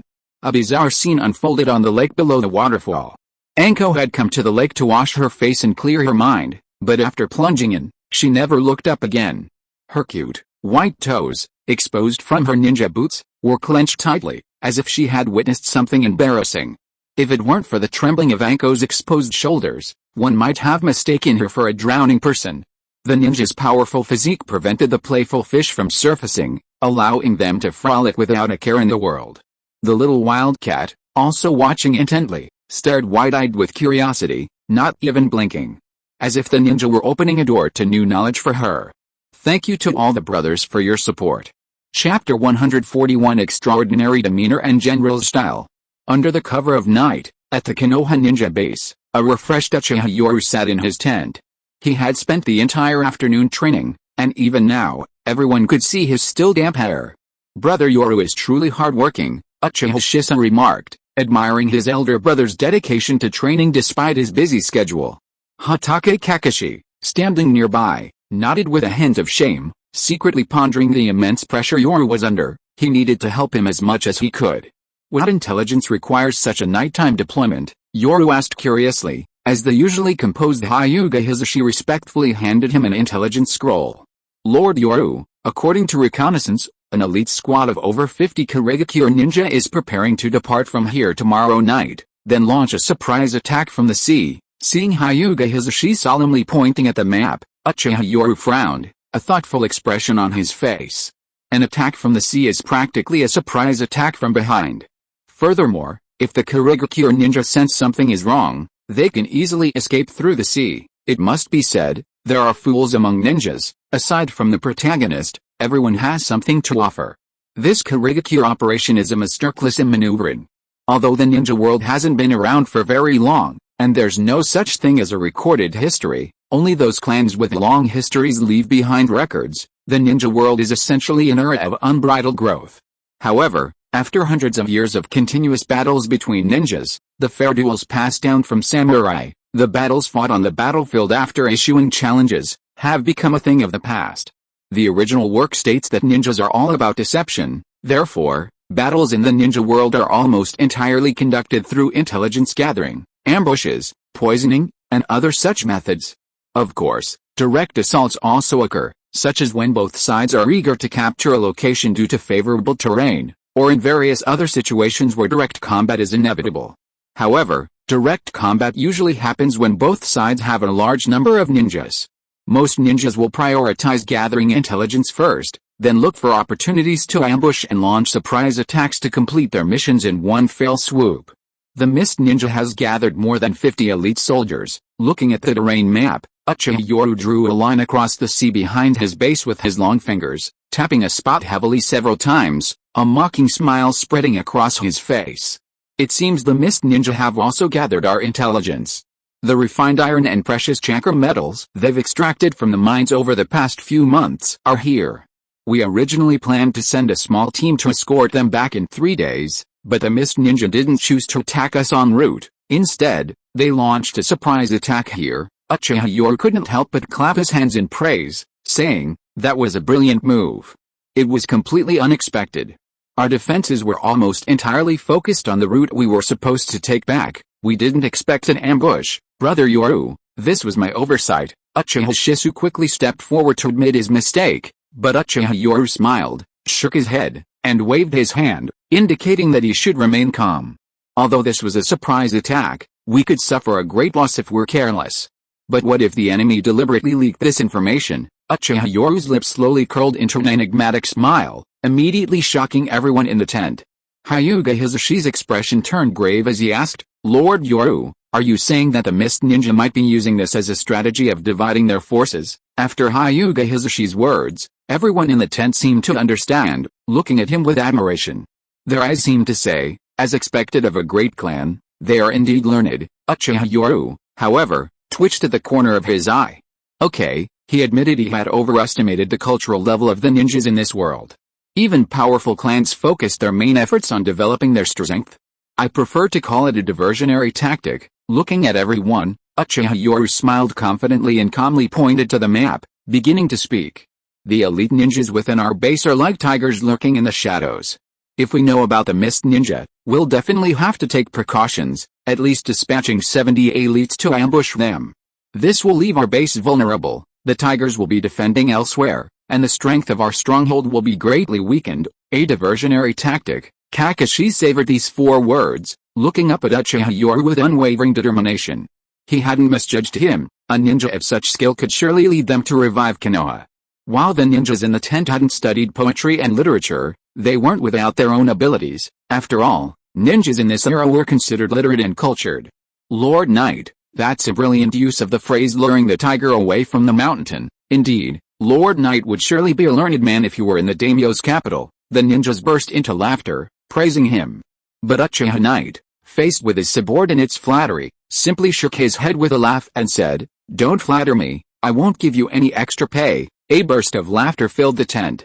They were all ninjas who lived on the edge, their lives monotonous. This kind of casual, approachable banter resonated with them. They had never seen such an approachable commander before, and many were unconsciously drawn to his charm. It wasn't that they lacked intelligence, being his subordinate brought a sense of ease to their already stressful ninja missions. In the culturally impoverished, or rather, rudimentary, ninja world, Uchiha Knight had won over countless hearts simply by utilizing something left by his ancestors. Sun Tzu's Art of War states, treat your soldiers like your own children. Although it's extremely rare to achieve this, even for him, it's a rare find in the strictly hierarchical ninja world, where such an approachable commander is a rarity. Especially considering his dual identity as a disciple of Orochimaru, one of the legendary Sannin, and a member of the prestigious Uchiha clan, he's usually a figure of immense power and influence. Yet here he is, so casually approachable, it would be inhuman for them not to react. Meanwhile, the 3 women outside the tent, Kyorna Iyuhi, Yugeo Yuzuki, and Anko Materashi, who were acting as temporary guards, naturally saw the spirited figure inside, and their eyes immediately lit up with admiration. Alright, enough with the laughter. The ninjas of Kirigakure are a bunch of lunatics. My rule is to sweat more in training and bleed less on the battlefield. That's why I chose a defensive approach here, but that doesn't mean we're afraid of the Kirigakure. Uchiha Yoru surveyed the group in the tent and laughed. We'll meet force with force. No matter what tricks the Kirigakure has up their sleeves, we'll simply move all the refined iron and chakra metal here, and send out an elite force to set up traps. If the Kirigakure really does send out their main force, then we'll fight and retreat. The traps along the way aren't for sitting idle. We'll lure these Kirigakure into our trap and then finish them off. Uchiha Yoru's words immediately brought smiles to everyone's faces. They had never felt that war could be so easy. It wasn't that the enemy could be defeated in one blow, but rather that the atmosphere was too relaxed. They had never experienced anything like it before. They knew that when it came to missions, ninjas were always burdened with heavy pressure and responsibility. Knight, what if it really is as you predicted, a feint by the Mist Ninja, and this place is just a decoy? Kakashi looked puzzled, but also had a thirst for knowledge that he himself was unaware of, as if the person in front of him were a learned sage. Kakashi's words reminded everyone, and they all looked over with curiosity. Uchiha Yoru, however, smiled and waved his hand, saying, "Is that even a question? If the Mist Ninja are using this as a pretext, they definitely have a plan, but it's nothing more than an attack on our base." Just as everyone's curiosity was piqued, and it seemed that Uchiha Yoru was a powerful ninja with a brilliant plan in mind, he casually waved his hand and pointed at everyone's noses with a smile, saying, "Why are you all looking at me? The Mist Ninja won't tell me where they're going to attack. You just go and inform them to prepare. Do you think that you can't gain an advantage on your own territory, where you have the advantage of terrain and are mainly focused on defense?" The last sentence, with its teasing tone, immediately made everyone burst into laughter again. Everyone felt incredibly relaxed, a feeling that even those who had fought against the Sannin had never experienced before. It's only fair to retaliate. The Mist Ninja can send their main force to attack, while we're on the defensive and passive. Being passively attacked isn't my style, Uchiha Yoru smiled confidently at everyone. Since the Mist Ninja has sent their main force to ambush us, why can't we? Besides, surprise attacks aren't unique to the Mist Ninja. At this moment, everyone suddenly understood. Uchiha Yoru looked around at everyone, finally fixing his gaze on Kakashi, his knuckles lightly tapping the table. This time, I'm going to let Kakashi be the captain of the raiding party. After all, you're from the Anbu, proficient in reconnaissance, tracking, and other methods, and you were an elite in the Third Shinobi World War. Everyone nodded in agreement when Uchiha Yoru chose Kakashi as the squad leader. His reputation preceded him, no one had broken that record of a 12-year-old Jonin, and Kakashi had been famous for many years, making him a renowned elite Jonin. His Anbu background made him almost a most suitable candidate. Seeing Kakashi nod solemnly, Uchiha Yoru looked at Hyuga Hisashi and Uchiha Shisui, and said with a smile, recently, the Hyuga and Uchiha clans have each formed several elite teams. 2 of these elite teams will be selected to join Kakashi's operation this time. This practically meant selecting the elite of the Hyuga and Uchiha clans. Several elite teams had been formed at the front lines, consisting of 1 Uchiha, 1 Hyuga ninja, and 1 other ninja. These teams were all composed of elites. Yoru then looked at Genma Shirinu at the end of the line. Genma's team will also be included. I need elites for this raiding party. The 3 teams already had 9 members, adding Captain Kakashi would make it a 10-person elite team. A 10-person team? Yoru, what's going on? The Mist Ninja were sending a 50-person team, while their counterattack was a 10-person team. Although they were elite, the number seemed somewhat small. Seeing Kakashi's puzzled look, Uchiha Yoru revealed a confident smile. I won't send your team to raid the Mist Ninja's base like the Mist Ninja did. Although it's a surprise attack, you have to know that traps are inevitable when entering someone else's territory. At this moment, everyone was a bit confused and puzzled. Uchiha Yoru didn't hide anything. After all, he still needed to gradually establish his authority and prove his power. Kakashi, your squad needs to be ready to provide backup. Uchiha Yoru pointed to the map with a cold smile. No matter what the Mist Ninja's plans are, in short, if a battle breaks out here, Kakashi, find a spot on the Mist Ninja's territory, remember not to get close, set a big fire from a distance, and then disappear and hide. Then, no matter where the Mist Ninja attacks from, our Konoha ninjas will shout at the top of their lungs that we've launched a surprise attack on the Mist Ninja's base. Under the cover of night, as long as the fire is big enough, the attacking Mist Ninja won't be able to see us, unless they're blind. Then, their morale will be low, and the Mist Ninja will definitely choose to retreat. Once exposed, the exposed Mist Ninja will be easy prey for us. Kakashi, be prepared to quickly intercept and ambush them. We'll launch a pincer attack. As Uchiha Yoru calmly explained the military operation, everyone immediately understood and agreed wholeheartedly. Lord Yoru, I'm truly impressed this time. That's right, we've all come from World War II and World War III, but this is the first time I've heard of a battle being fought like this. Even though the fighting hasn't started yet, I already feel incredibly exhilarated. Haha. Seeing everyone's relaxed smiles, Uchiha Yoru didn't take credit for anything. Instead, he shook his head with a smile and said, don't flatter me. We're so relaxed thanks to our Byakugan. Byakugan? The Hyuga clan? All eyes turned to the stern-faced Hyuga Hisashi. Even he himself was a little stunned. How did he get involved? Uchiha Yoru smiled and nodded, saying, if it weren't for the large number of Hyuga Byakugan users on the front lines this time, we wouldn't dare to be so casual. With a Byakugan, the Mist Ninja will have virtually no chance of a successful sneak attack. The Hyuga ninjas will be on high alert, making sure they don't fall into the Mist Ninja's ambush. If anything seems amiss, just fire a signal flare. Even a blind person can see it under the night sky. Inside the relaxed tent, everyone smiled. Shisui even showed admiration. Such composure in the face of war was simply that of a born Hokage. Even Kakashi showed praise. He was practically born Hokage material. His political acumen, his battle command with a calm and collected general's demeanor, and his love for Konoha, all these qualities combined in one person. The 3 pairs of eyes outside the door shone brightly. Seeing Uchiha Yoru so spirited and possessing such composure for the first time, they were filled with admiration. Ninjas admire the strong, and women admire the strong even more, especially those with aspirations. A man focused on his work is the most attractive. Thanks to FWFGGKL for the 597 Kidian coins. Book friend 20211208082032743 feet for the 233 Kidian coins, and book friend 20190510205812018 feet for the 100 Kidian coins. Chapter 142 The Mist Ninja's Decapitation Operation. The next day, as night fell, the sound of crashing waves echoed across the beach. Under the starry sky and the bright moonlight, standing on the sand and gazing at the endless, dark, and treacherous sea, it seemed as if the deadly ocean was draped in a beautiful moonlit cloak. The waves continued to pound the sand, creating a constant roar, and dark spots appeared on the surface under the moonlight. A squad of 60 elite mist ninja, each with bloodthirsty and cold eyes, stared at the faintly visible light in the distance, while they sprinted across the water. "There's a Byakugan user from the Hyuga clan in Konoha. Everyone, launch a surprise attack at top speed," the leader of the mist ninjas shouted coldly, and the others nodded indifferently.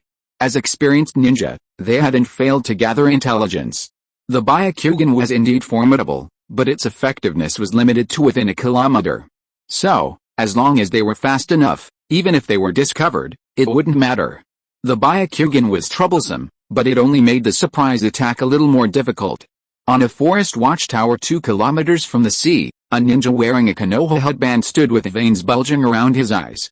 His white, somewhat menacing eyes seemed to show shock as if he had witnessed something not good. "Enemy attack!" a shout rang out in the night, instantly waking the Konoha ninjas there. They began preparing for battle, but their captain, a special Jonin from the Hyuga clan who had been desperately trying to signal, shouted in a deep voice, "Abandon the camp. Retreat, Captain." Countless Konoha ninjas were still bewildered, their faces showing astonishment. Retreating before even fighting? Their captain, the Hyuga Jonin, simply shouted, "The target consists of 60 ninjas with an extremely large chakra reserves. Set traps along the way to delay their advance." "Yes, sir." Ninjas were trained to complete missions, they were, after all, tools. Although they had doubts, they all shouted in unison and chose to obey orders. The Hyuga Jonin secretly breathed a sigh of relief. As expected, Lord Yoru was right, judging from the chakra levels observed by his Byakugan, this elite mist ninja squad didn't seem that powerful. Just then, a thick fog rose from the forest under the cover of night. Seeing this, the Konoha ninja didn't panic. Led by their captain, they immediately retreated. 2 kilometers was only 2,000 meters, and almost instantly, the ferocious mist ninja pounced like arrows. At the same time, the leading mist ninja immediately unleashed the mist concealment technique. The thick fog instantly obscured visibility in the forest, making it impossible to see one's hand in front of one's face. Under the white fog, shadowy figures flashed. A mist ninja had just darted from a tree when a barely audible snapping sound of steel wire rang out. Fear instantly flashed in his eyes. Before he could even utter a sound, the traps set around them suddenly flashed with light, and a deafening roar startled the birds resting in the forest. Startled by flocks of birds, the area shrouded in thick fog was filled with the sounds of exploding tags and traps, their flames flashing intermittently through the mist. "Damn it, the Konoha ninja are getting away. Chase them." Some of the mist ninja had spotted the disappearing figures of the Konoha ninja in the distance, each carrying a heavy wooden box on their back. Like armored Saint Seiya warriors. "Chase them." When they saw the Konoha ninja fleeing with their boxes, all the mist ninja revealed a bloodthirsty greed. These were refined iron, some even containing chakra metal. The explosions of the tags in the forest along the beach's edge awakened countless animals. 100 miles away at the Konoha base, most of the Konoha ninja, though unaware of what had happened, were already prepared for battle in the middle of the night. Ninjas were treated as tools, they existed solely for combat. Lord Knight, Flying Eagle reports that our base near the coast has been attacked by mist ninja. This is the intelligence. The camp was brightly lit under the night sky. A Konoha ninja rushed in, handing over the information he had just received from Flying Eagle. Looking at the intelligence in his hand, Uchiha Knight narrowed his eyes, a confident smile spreading across his face. As expected, tonight's surprise attack on our rear was a diversionary tactic. As Uchiha Knight's voice fell sharply, the Konoha elites who had been waiting inside the tent all wore solemn expressions. Uchiha Yoru calmly ordered, "Proceed according to plan. Send 80 elite ninja under the guise of support. Make sure their movements are slightly panicked and anxious. Then, have them circle around outside. He lightly traced a line on the map, then looked at everyone and confidently laughed. Now we'll just wait and see what the Mist Ninja's true intentions are. Yes, at his command, Konoha's special Jonin and Jonin emerged from their tents and began informing their subordinates to prepare for battle. Meanwhile, inside the Konoha camp, a somewhat flustered ninja squad hurriedly headed back. This scene was witnessed by a pair of eyes under the cover of night. This man wore a Konoha ninja headband, but it now held an eerie quality.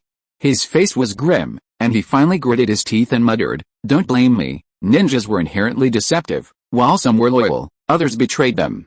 Beauty, ninjutsu, wealth, cowardice, or having leverage over the enemy. Ninjas were human too, and some had wavering wills.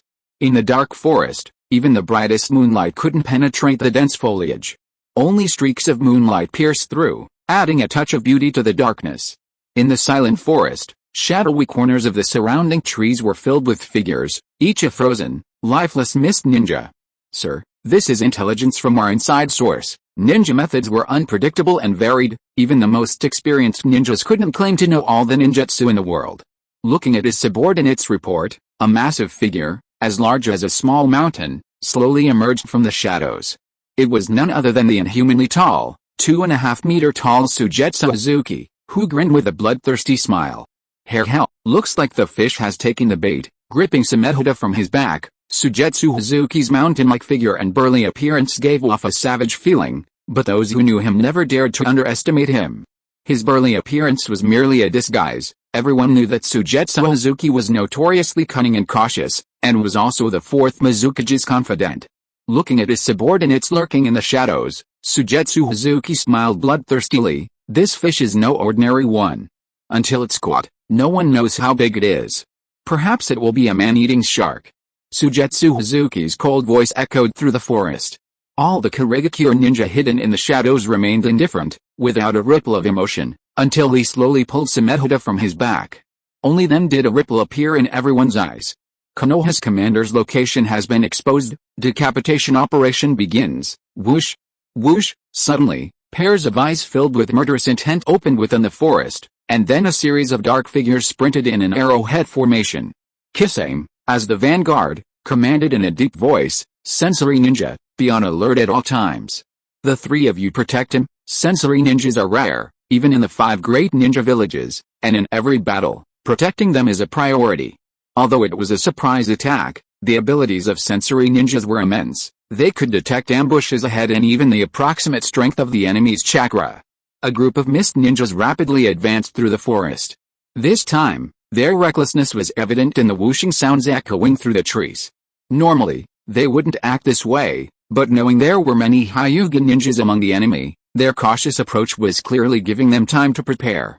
Therefore, facing the Konoha army with Hyuga ninjas, there was no need to worry about being discovered. As long as they rushed within a kilometer, they would be detected by the Byakugan. The Konoha ninja at the watchtower ahead have spotted us. There's no ambush. The sensory ninja in the mist instantly opened his eyes and calmly shouted out the intelligence he had gathered. Sure enough, even from a kilometer away, a piercing sound accompanied by flashing lights rang out from the distant Konoha watchtower. The sensory ninja's claim of no ambush meant that the Konoha ninja were not hiding around. Upon being discovered, the mist ninja revealed bloodthirsty and ferocious smiles. "Kill. Everyone, don't linger.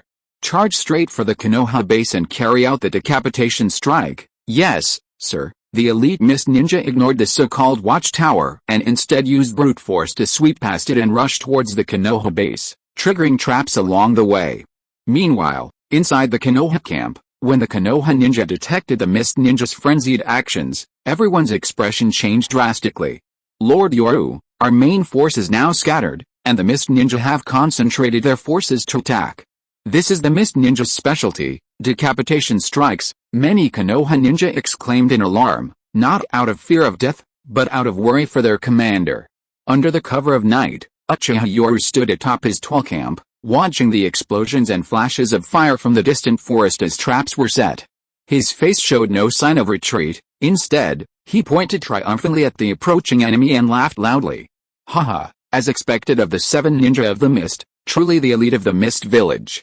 No matter how they planned, their decapitation strike has the upper hand, Speed was their ruthless tactic. Whether Konoha had traps or not, they simply charged in.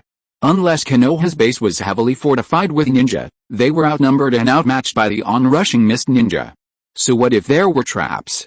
They would have already decapitated the enemy before Konoha could even surround them. Then Konoha would be thrown into chaos, and the mist ninja could escape in the confusion. After all, when their operation began, even Sujetsu Hazuki hadn't decided where to attack. It was all happening on a whim. Even if an insider was discovered, Konoha's plan was flawed. They could simply retreat as soon as they realized something was wrong. This clean and efficient fighting style was cruel, but it also aligned with the Mist Ninja's ruthless philosophy, completely disregarding the casualties of their subordinates and focusing solely on completing the mission. Lord Yoru, someone worried, but Uchiha Yoru calmly shouted, "The Mist Ninja's target is me. Everyone prepare for battle. Take out all the explosive tags stored in the camp. Since the Mist Ninja dare to come, then we Konoha Ninja are not afraid. This place will be the Mist Ninja's burial ground. Choosing to fight head-on? That's just plain stupid, unless he has the strength to sweep everything aside." With a flick of his hand, the Konoha Ninja instantly and calmly flashed backward, frantically setting traps along the way. Water release, exploding water wave. When the Mist Ninja rushed out of the forest and saw the Konoha base, a dozen elite Mist Ninjas immediately rushed to the front, simultaneously forming hand seals and shouting before unleashing a torrent of water large enough to form a lake. While the Mist Ninja were ruthless, they weren't stupid. They knew the Konoha camp was riddled with traps, so they joined forces to unleash this large-scale ninjutsu. One side created advantageous terrain for themselves, while the other destroyed all the traps with a flood. Rumble. Under the cover of night, a massive torrent of water swept in. Although the camp was on high ground, the controlled chakra created a tremendous impact, crashing the waves against the shore. Because of its proximity to the sea and the abundance of water resources in the forest, coupled with the damp air, the Mist Ninja's use of this ninjutsu significantly reduced their energy expenditure. Its water release, the Konoha Ninja on the camp exclaimed in surprise at the approaching waves, but the calm Konoha Jonin shouted, "Use Earth Release to reinforce the camp walls, Earth Release, Earth Flow Wall." With each shout from the Earth Release Konoha Ninja, they slammed their hands on the ground, and instantly, thick earthen walls rose from the ground, blocking the tall wooden walls of the camp. Rumble. The waves crashed in, shaking the city walls. They were clearly prepared for the powerful surge of water, but just as the Konoha Ninja breathed a sigh of relief, countless water dragons surged forth. Water Release, Water Dragon Bullet Technique. The Mist Ninja, standing on the surging waves, shouted in unison. Taking advantage of the terrain, the ferocious water dragons rose directly from the sea that had previously blocked the city walls. These water dragons surged out menacingly, reaching heights of over 10 meters, a clear trap to use the terrain to overwhelm Konoha. "Retreat," the Konoha Ninja yelled, retreating hastily, while the Mist Ninja grinned menacingly. Dozens of water dragons tumbled down, forcefully breaching the camp, and with the opening, a torrent of water poured in. The combined power of the two B-rank water release ninjutsu was immense, almost like a natural disaster, directly overwhelming Konoha's defenses and creating advantageous terrain for them. However, at that very moment, a dense whistling sound suddenly echoed across the night sky. Kisame Hoshigaki, acting as the vanguard, looked up and, seeing this, his pupils constricted as he shouted, "Watch out, there's a double monthly pass event at the end of the month. Those with monthly passes can save them until the end of the month." If you are listening to this novel on a channel other than Fanfic World, it means it was downloaded and re-uploaded without effort. We warmly invite you to visit our channel, Fanfic World. There you will find the original version of this story and many other novels of various genres. We look forward to seeing you dive into a world of incredible novels. Chapter 143 Target Found. Under the night sky, a dense barrage of gleaming kunai appeared, resembling a dark cloud. Each kunai was followed by 3 to 5 exploding tags burning with flames, raining down from the sky. The Mist Ninja cried out in alarm. Kisame Hoshigaki shouted a warning to the others, then, instead of using ninjutsu to defend, he controlled the chakra in his legs to freeze, instantly disappearing into the water. The other Mist Ninja instinctively followed suit, and then a dense rain of black kunai shot into the water like arrows, followed by deafening explosions. The surface was constantly splashed, accompanied by blood and severed limbs. The Mist Ninja frantically dived deeper, as the iron kunai sank rapidly upon entering the water. The explosive force of the tags detonating underwater caused countless mist ninja to bleed from all 7 orifices, their internal organs severely injured. However, at that moment, the explosive tags behind Konoha's camp also burst into flames, followed by a series of explosions that instantly shattered the wooden camp walls. Konoha ninja had destroyed their own walls, and Suigetsu Izuki, watching from afar, turned ashen-faced. He coldly snorted and shouted, "Execute the decapitation plan. Locate the target." "Yes, sir." While Konoha appeared to have destroyed their wooden camp walls, this actually had a significant impact on the massive water jutsu attack that had just occurred. Due to gravity, Konoha's camp was built on high ground, giving them a commanding position. Their powerful water jutsu had surged into the camp, but the explosive tags disrupted their chakra control. Then, with the walls destroyed, the massive floodwaters, now free from the ninjas' chakra manipulation and with such a large breach in their path, seemed to lose its power and receded like a receding tide. As the seawater receded frantically, Konoha ninjas appeared, each forming hand seals and spewing forth dazzling, scorching flames. Fire release, great fireball technique, massive fireballs hurtled towards them, illuminating the night sky. Hidden behind the tents were rows of cold, metallic crossbows.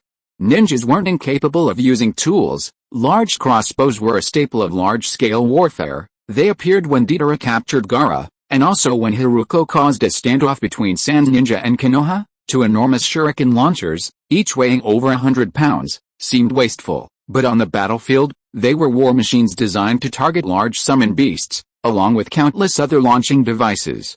Release. With a loud shout, these dozen or so war machines roared forth, obscuring the moonlight from the view of the mist ninjas. The enormous shuriken in the sky was covered with dense cracks. Under intense friction with the air, it seemed to reach its limit, instantly shattering into countless sharp metal fragments.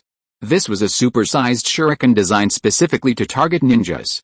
After all, such a large shuriken would be too much of a target for ninjas. Even if it hit one or two, it would be too inefficient. But the flying metal fragments after shattering were a different story. A slight misstep could result in cuts or even death. Hidden mist technique. Instantly, thick white mist began to rise from the ground of Konoha. Just as the Konoha ninjas cried out in alarm and took precautions, a flash of lightning appeared in front of them. With hands quickly forming hand seals, he suddenly exhaled. His chest swelling, chakra gathering in his throat. Uchiha Yoru roared and spat out more a ball of high-temperature flames and scorching dust. The powerful impact caused the dust to spread even further after landing. In an instant, a cloud of scorching dust appeared in the thick fog. The fog not only obscured the vision of the Konoha ninjas, but also that of the mist ninjas. Although they were accustomed to fighting in dense fog, they were completely oblivious to this dust, which was practically fog itself. By the time it reached them, it was too late. Fire release, dust concealment technique. A pitiful scream echoed under the night sky. The raging, scorching dust, accompanied by flames, caused instant burns to the skin upon contact with the intense heat. Some ninjas even suffered burns to their respiratory tracts. This B-rank ninjutsu had a wide range, and especially by using the mist ninja's hidden mist technique as cover, it caused massive damage. Damn it, the mist ninjas roared, unleashing a barrage of shuriken and kunai. However, as the scorching heat of this ninjutsu burned, the surrounding fog seemed to thin considerably, and a mocking smile appeared on Uchiha Yoru's lips. Release. With a bang, Uchiha Yoru's figure turned into a wisp of white smoke. It was a shadow clone. Found them. The target is 800 meters away at 11 o'clock. The sensory ninja, who was still being protected by a small squad of mist ninja, instantly opened his hands and shouted. Upon hearing this, the mist ninja revealed bloodthirsty smiles and immediately formed a fan-shaped formation to surround and charge forward. The target of the decapitation operation had been discovered. Lord Yoru, there are sensory ninja among the mist ninja. Right now, all of them are rushing towards us. There were also Hyuga clan ninjas on the Konoha side. Under the Byakugan, a Hyuga ninja stared at the mist ninjas' movements with ferocious eyes and shouted. Occupy advantageous terrain and delay them as much as possible. Everyone, prepare for battle. Facing the mist ninja with the goal of decapitation, Uchiha Yoru not only did not panic but calmly commanded the Konoha ninjas. Now, their side had 60 or 70 ninjas, which was no less than the mist ninja in terms of numbers, and even had a numerical advantage, but the quality was different. The Mist Ninja had deployed almost entirely elite forces for this decapitation strike, while the Konoha side had no idea where the enemy was targeting, resulting in their elite forces being somewhat scattered. Facing the Mist Ninja's decapitation plan, Uchiha Yoru's face revealed a bloodthirsty smile. He stood directly in front and began rapidly forming hand seals. The chakra gathered within him transformed into scorching flames, which Uchiha Yoru exhaled, unleashing a powerful firestorm that instantly turned the surrounding area into a sea of fire. Fire release, great fire annihilation. The fire release, like a waterfall, swept through, destroying all the buildings within the Konoha camp along its path. The immense power of the flames left all the Konoha ninja stunned and shocked. Although it wasn't the first time they had witnessed it, seeing it again still couldn't suppress the awe-inspiring power of the ninjutsu. It was a purely visual shock.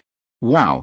Such a powerful fire release, so strong, such powerful chakra. The Hyuga ninja stared with ferocious Byakugan eyes, watching the fountain-shaped, overwhelming waterfall of fire cause the thick fog to thin even further. 3 o'clock, target spotted at 10 o'clock, the Hyuga ninjas shouted, and the prepared Konoha ninjas fired their kunai, each with a sizzling explosive tag attached. The Byakugan's advantage was that it directly pointed out the enemy's direction, allowing them to detect the target in advance and launch an attack. Water release, water wall. In an instant, the collision of flames and water generated high-temperature steam, and Kisame Hoshigaki, who was spitting out a waterfall of water to block such a large-scale fire release attack, couldn't help but break out in a cold sweat. What a terrifying fire release! If you weren't a ninja with a huge amount of chakra, he really wouldn't have been able to block this terrifying fire release. Target spotted, cover, with a ninjutsu neutralized, Kisame Hoshigaki shouted directly at the sensory ninja's instruction, and the mist ninjas revealed bloodthirsty and ferocious roars. Meanwhile, the Konoha ninjas shouted in unison. Uchiha Yoru raised his hand and yelled, "We're on our own turf. Use our familiarity with the terrain to hold off the enemy. Don't risk killing them. The advantage is on our side." Most ninjas, facing such a tense situation, would simply order the battle from their commander. It's rare to see someone like Uchiha Yoru who prioritizes preserving their forces and delaying the enemy over killing them. "Be careful," Uchiha Yoru said in a low voice, his body crackling with electricity as he activated lightning release. The three women behind him, Yuhi Kurenai, Yuzuki Yugeo, and Mitara Shienko, all looked serious. "Yoru, don't worry. We're not just fresh out of the Ninja Academy. Yoru, be careful. Lord Yoru, don't worry about us. Fight with all your might," the three women shouted solemnly. Uchiha Yoru wasn't too worried about their strength. In fact, they were quite powerful. Under Kurenai's influence, and combined with their own abilities at their age, both Yuhi Kurenai and Mitara Shienko have reached the level of special Jonin. Yuzuki Yugeo is the weakest of the three, as she specializes in swordsmanship, a type of taijutsu that requires time and accumulation, a slow but ultimately powerful approach. Even so, Yuzuki Yugeo is still at the elite Chunin level, and the complementary strength of the three girls in the team greatly enhances their overall power. "Yugeo, get ready. Anko, attack immediately." After spotting the target, although the three girls outwardly appear friendly but inwardly competitive, their long period of teamwork has made them an elite team with a strong sense of synergy. Under Kurenai's calm command, Yuzuki Yugeo and Mitara Shienko immediately formed their battle formation. 9 o'clock, the moment the mist ninja appeared, Mitara Shienko shouted, her reaction incredibly swift. The instant she raised her hand, 6 or 7 large snakes shot out from her sleeve, striking the target with lightning speed. Hidden shadow snake hands. 13 o'clock, Kurenai Yuhi shouted coldly, immediately unleashing her ninjutsu with hand seals. Illusionary tree binding kill. The newly appeared mist ninja saw a pair of crimson eyes in the night sky. In an instant, the distant figure began to disappear abstractly, as if he had forgotten many things. The wooden stake beside him sprouted limbs and bound him. He felt suffocated, his dazed gaze snapping back to reality. Seeing a Konoha ninja emerging from the trees overhead, preparing to attack, he cried out in terror, "Jinjutsu, snap!" In an instant, the jinjutsu dissipated, blood splattering everywhere. The mist ninja stared in disbelief at the ninja sword embedded in his chest, trembling. "Impossible. I broke the jinjutsu." However, behind him appeared Yuzuki Yugeo, wielding her ninja sword. With a powerful twist, the mist ninja's pupils began to dilate. As the sword was pulled out, drawing blood, He turned his head in despair and caught a glimpse of a figure. In his dying moments, he realized it was another Konoha ninja. He had broken the Genjutsu, but the brief moment of distraction had cost him his chance to retaliate. Another Konoha ninja was already behind him, and he had just broken the Genjutsu when the ninja sword pierced his body. Yu-Gi-Oh! A mist ninja appeared, wielding a ninja sword. Kurenai calmly gripped a kunai in her other hand to defend herself. With a shout, Yu-Gi-Oh! Quickly returned to assist after defeating the target. The three women's complementary abilities perfectly filled each other's weaknesses. Anko excelled in ninjutsu, Kurenai in genjutsu, and Yu-Gi-Oh! In taijutsu, swordsmanship. The combination of ninjutsu, taijutsu, and genjutsu, along with their seamless teamwork, allowed them to unleash their full potential. The power they displayed as a team was enough to threaten even a Jonin. The Mist Ninja and Konoha Ninja began their battle. The Mist Ninja chose to use 1 or 2 to hold off a squad of 3 Konoha Ninja. Their objective was simple, to hold off the rest of the Konoha Ninja. The most elite Mist Ninja rushed towards their target. Kisame Hoshigaki coldly watched the lightning bolt, while Sujetsu Hazuki, hidden deep within, revealed his killing intent after confirming the target. Beneath his massive 2.5-meter frame, Sujetsu Hazuki's ability to conceal himself so deeply was truly astonishing. Water Release, Water Dragon Bullet Technique. As Kisame and Sujetsu Hazuki unleashed their ninjutsu, 10 elite Mist Ninja, wielding their swords, charged forward with the bloodlust. The mission objective confirmed, the decapitation strike was underway. Quickly finish this, Sujetsu Hazuki roared, personally charging forward with his great sword Samehoda. Kisame joined the battle, and the 12 elite Mist Ninja launched their signature decapitation strike. Faced with encirclement, surrounded by ninjutsu, taijutsu, and hidden weapons, Uchiha Yoru's 3-tomo Sharingan instantly began spinning wildly, shattering the chakra-infused spiritual energy attacking from all sides. 2 Mist Ninja groaned, their genjutsu had been deflected. The Sharingan's reputation for deflecting genjutsu was indeed well-deserved. A quick battle, a mocking smile appeared on Uchiha Yoru's face as his body transformed into a bolt of lightning, drawing the Kusanagi sword tucked at his waist to meet the attack. In the battle between Konoha and Kirigakure, the two sides had different objectives. Kirigakure's tactic was a decapitation strike, with most of their ninja holding off Konoha ninja to create a distraction, while their elite forces were concentrated to carry out the decapitation, striving for a swift victory and avoiding being surrounded by Konoha ninja. Konoha, on the other hand, focused on delaying tactics, trying to stabilize the situation and wait for reinforcements to arrive and surround the enemy. Thanks to for the 600 Kidian coins reward. There will be a double monthly ticket event at the end of the month. Brothers with monthly tickets can vote at the end of the month. Chapter 144 Kaleidoscope Under the Moonlight. Heavenly Cursed Seal, State 1. Facing the decapitation attack of 12 elite Mist Ninja, Uchiha Yoru's face showed an unprecedented solemnity. This time, he was facing someone who wanted to take his life, not like Jiraiya. Instantly, the cursed seal on his neck ignited, and eerie black flame patterns began to spread. This time, compared to Konoha, the cursed seal spread directly to his entire body. State 1, Perfect Stage. The 12 Mist Ninja coordinated perfectly, some using ninjutsu, some using hidden weapons, and others charging forward with the ninja swords. Leading them were Kisame Hoshigaki and Sujetsu Hazuki. Facing such a lineup, it would be a lie to say there was no pressure. Uchiha Yoru, having activated the cursed seal mode, revealed an excited and bloodthirsty smile. His hands formed hand seals, and he instantly spat out a large amount of gray mist from his mouth, centered on himself. Fire Release, Dust Concealment Technique. The scorching dust flickered with high-temperature flames. After the dust landed, it continued to spread in all directions, generating astonishingly high temperatures. Damn it! Faced with such a wide-range ninjutsu, the elite members of the Mist Ninjas shouted in unison, their hands forming hand seals to defend against the large-scale fire-style ninjutsu attack. Dust Concealment Technique and Asumazashi Accumulation Burning are both B-rank ninjutsu and look very similar, but this ninjutsu has a much larger range and is further concealed by gray smoke. Water Release, Water Wall. Under the high temperature and gray smoke accompanied by flames, the Mist Ninja unleashed water-style ninjutsu as defense. However, at this moment, Uchiha Yoru, hidden in the gray smoke, transformed into a bolt of lightning and rushed towards the Mist Ninja. Arcs of electricity flickered around him, and under the cover of the smoke, Uchiha Yoru's 3-tomo Sharingan appeared. In one eye, the 3 black tomo connected, forming the shape of a spinning shuriken. Under the cover of the smoke, Uchiha Yoru revealed one of his awakened main Decay Sharingan for the first time and began to fight his enemy.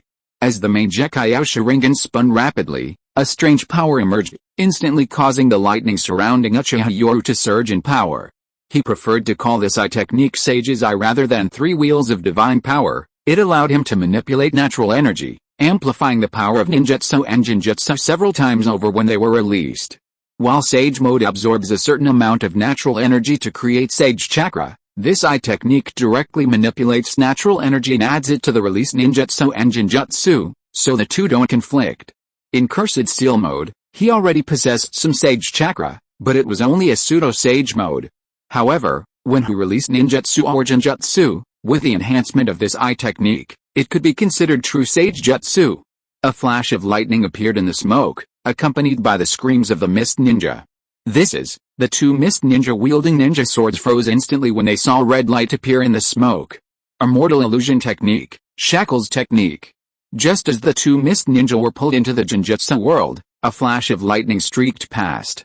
Hot blood splattered as the 2 were freed from the genjutsu, only to find in horror that they saw 2 familiar corpses before them. Both had been decapitated. Uchiha brats, the 12 elite Mist Ninja, working together under the leadership of Sujetsu Hazuki, had killed 2 of them in the blink of an eye. The remaining members were enraged. Even Sujetsu Hazuki roared, "Quickly finish this." The screams of agony during Uchiha Yoru's slaughter also revealed his location. Facing the attack of 10, he revealed a bloodthirsty smile. Water release. Ninjutsu and genjutsu rained down, while Kisame Hoshigaki coldly brandished his ninja sword and, along with 2 other Mist Ninja, joined forces to restrict his movements. Faced with this desperate encirclement, Uchiha Yoru's face revealed a bloodthirsty smile. Upon seeing that smile, Kisame Hoshigaki inwardly cried out in alarm. Just as he prepared to defend himself, lightning suddenly erupted all around him. Sage Art, Lightning Release, Chidori Stream. His entire body suddenly unleashed a wide-ranging burst of lightning. With a cry of 1,000 birds and the enhancement of his eye technique, the power of this ninjutsu was amplified dramatically. The 3 Mist Ninja who had surrounded him were instantly enveloped in it, and Kisame Hoshigaki showed a look of shock. Rumble seeing their comrade attacked, the remaining Mist Ninja not only did not stop to help, but instead increased their chakra, unleashing a frenzied barrage of ninjutsu. The moment the ninjutsu struck, the 3 Mist Ninja showed fear. They were paralyzed within the range of Chidori Stream, and facing the ninjutsu unleashed by their own comrades behind them, they were completely unable to mobilize their chakra to defend themselves.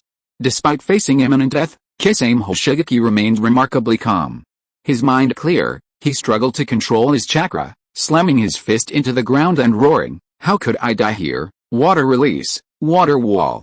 Finally, in the final moments before the indiscriminate barrage of ninjutsu, the immense chakra within Kisame broke through the paralysis, and a defensive circular water release wall appeared around his body. Rumble. Uchiha Yoru's figure was instantly engulfed by the relentless bombardment of ninjutsu. Kisame, swaying precariously within the water wall, saw a mocking smile on his opponent's face. Cold sweat poured down his back. Damn it. No way. Sure enough, the next moment, Kisame saw himself instantly turn into a cloud of smoke and vanish under the onslaught of ninjutsu, without a drop of blood. Oh no. Upon witnessing this, Kisame Hoshigaki shouted, "It's a trap." As he shouted, the paralysis he had been experiencing while hiding behind the water barrier had subsided considerably, and he quickly formed hand seals. Although he didn't know what his opponent was planning, he knew it was definitely not a good omen. At that moment, amidst a chaotic battlefield, a fierce eagle's cry echoed through the night. Under the moonlight, Uchiha Yoru stood atop the flying eagle, a strand of black hair obscuring his crimson eyes.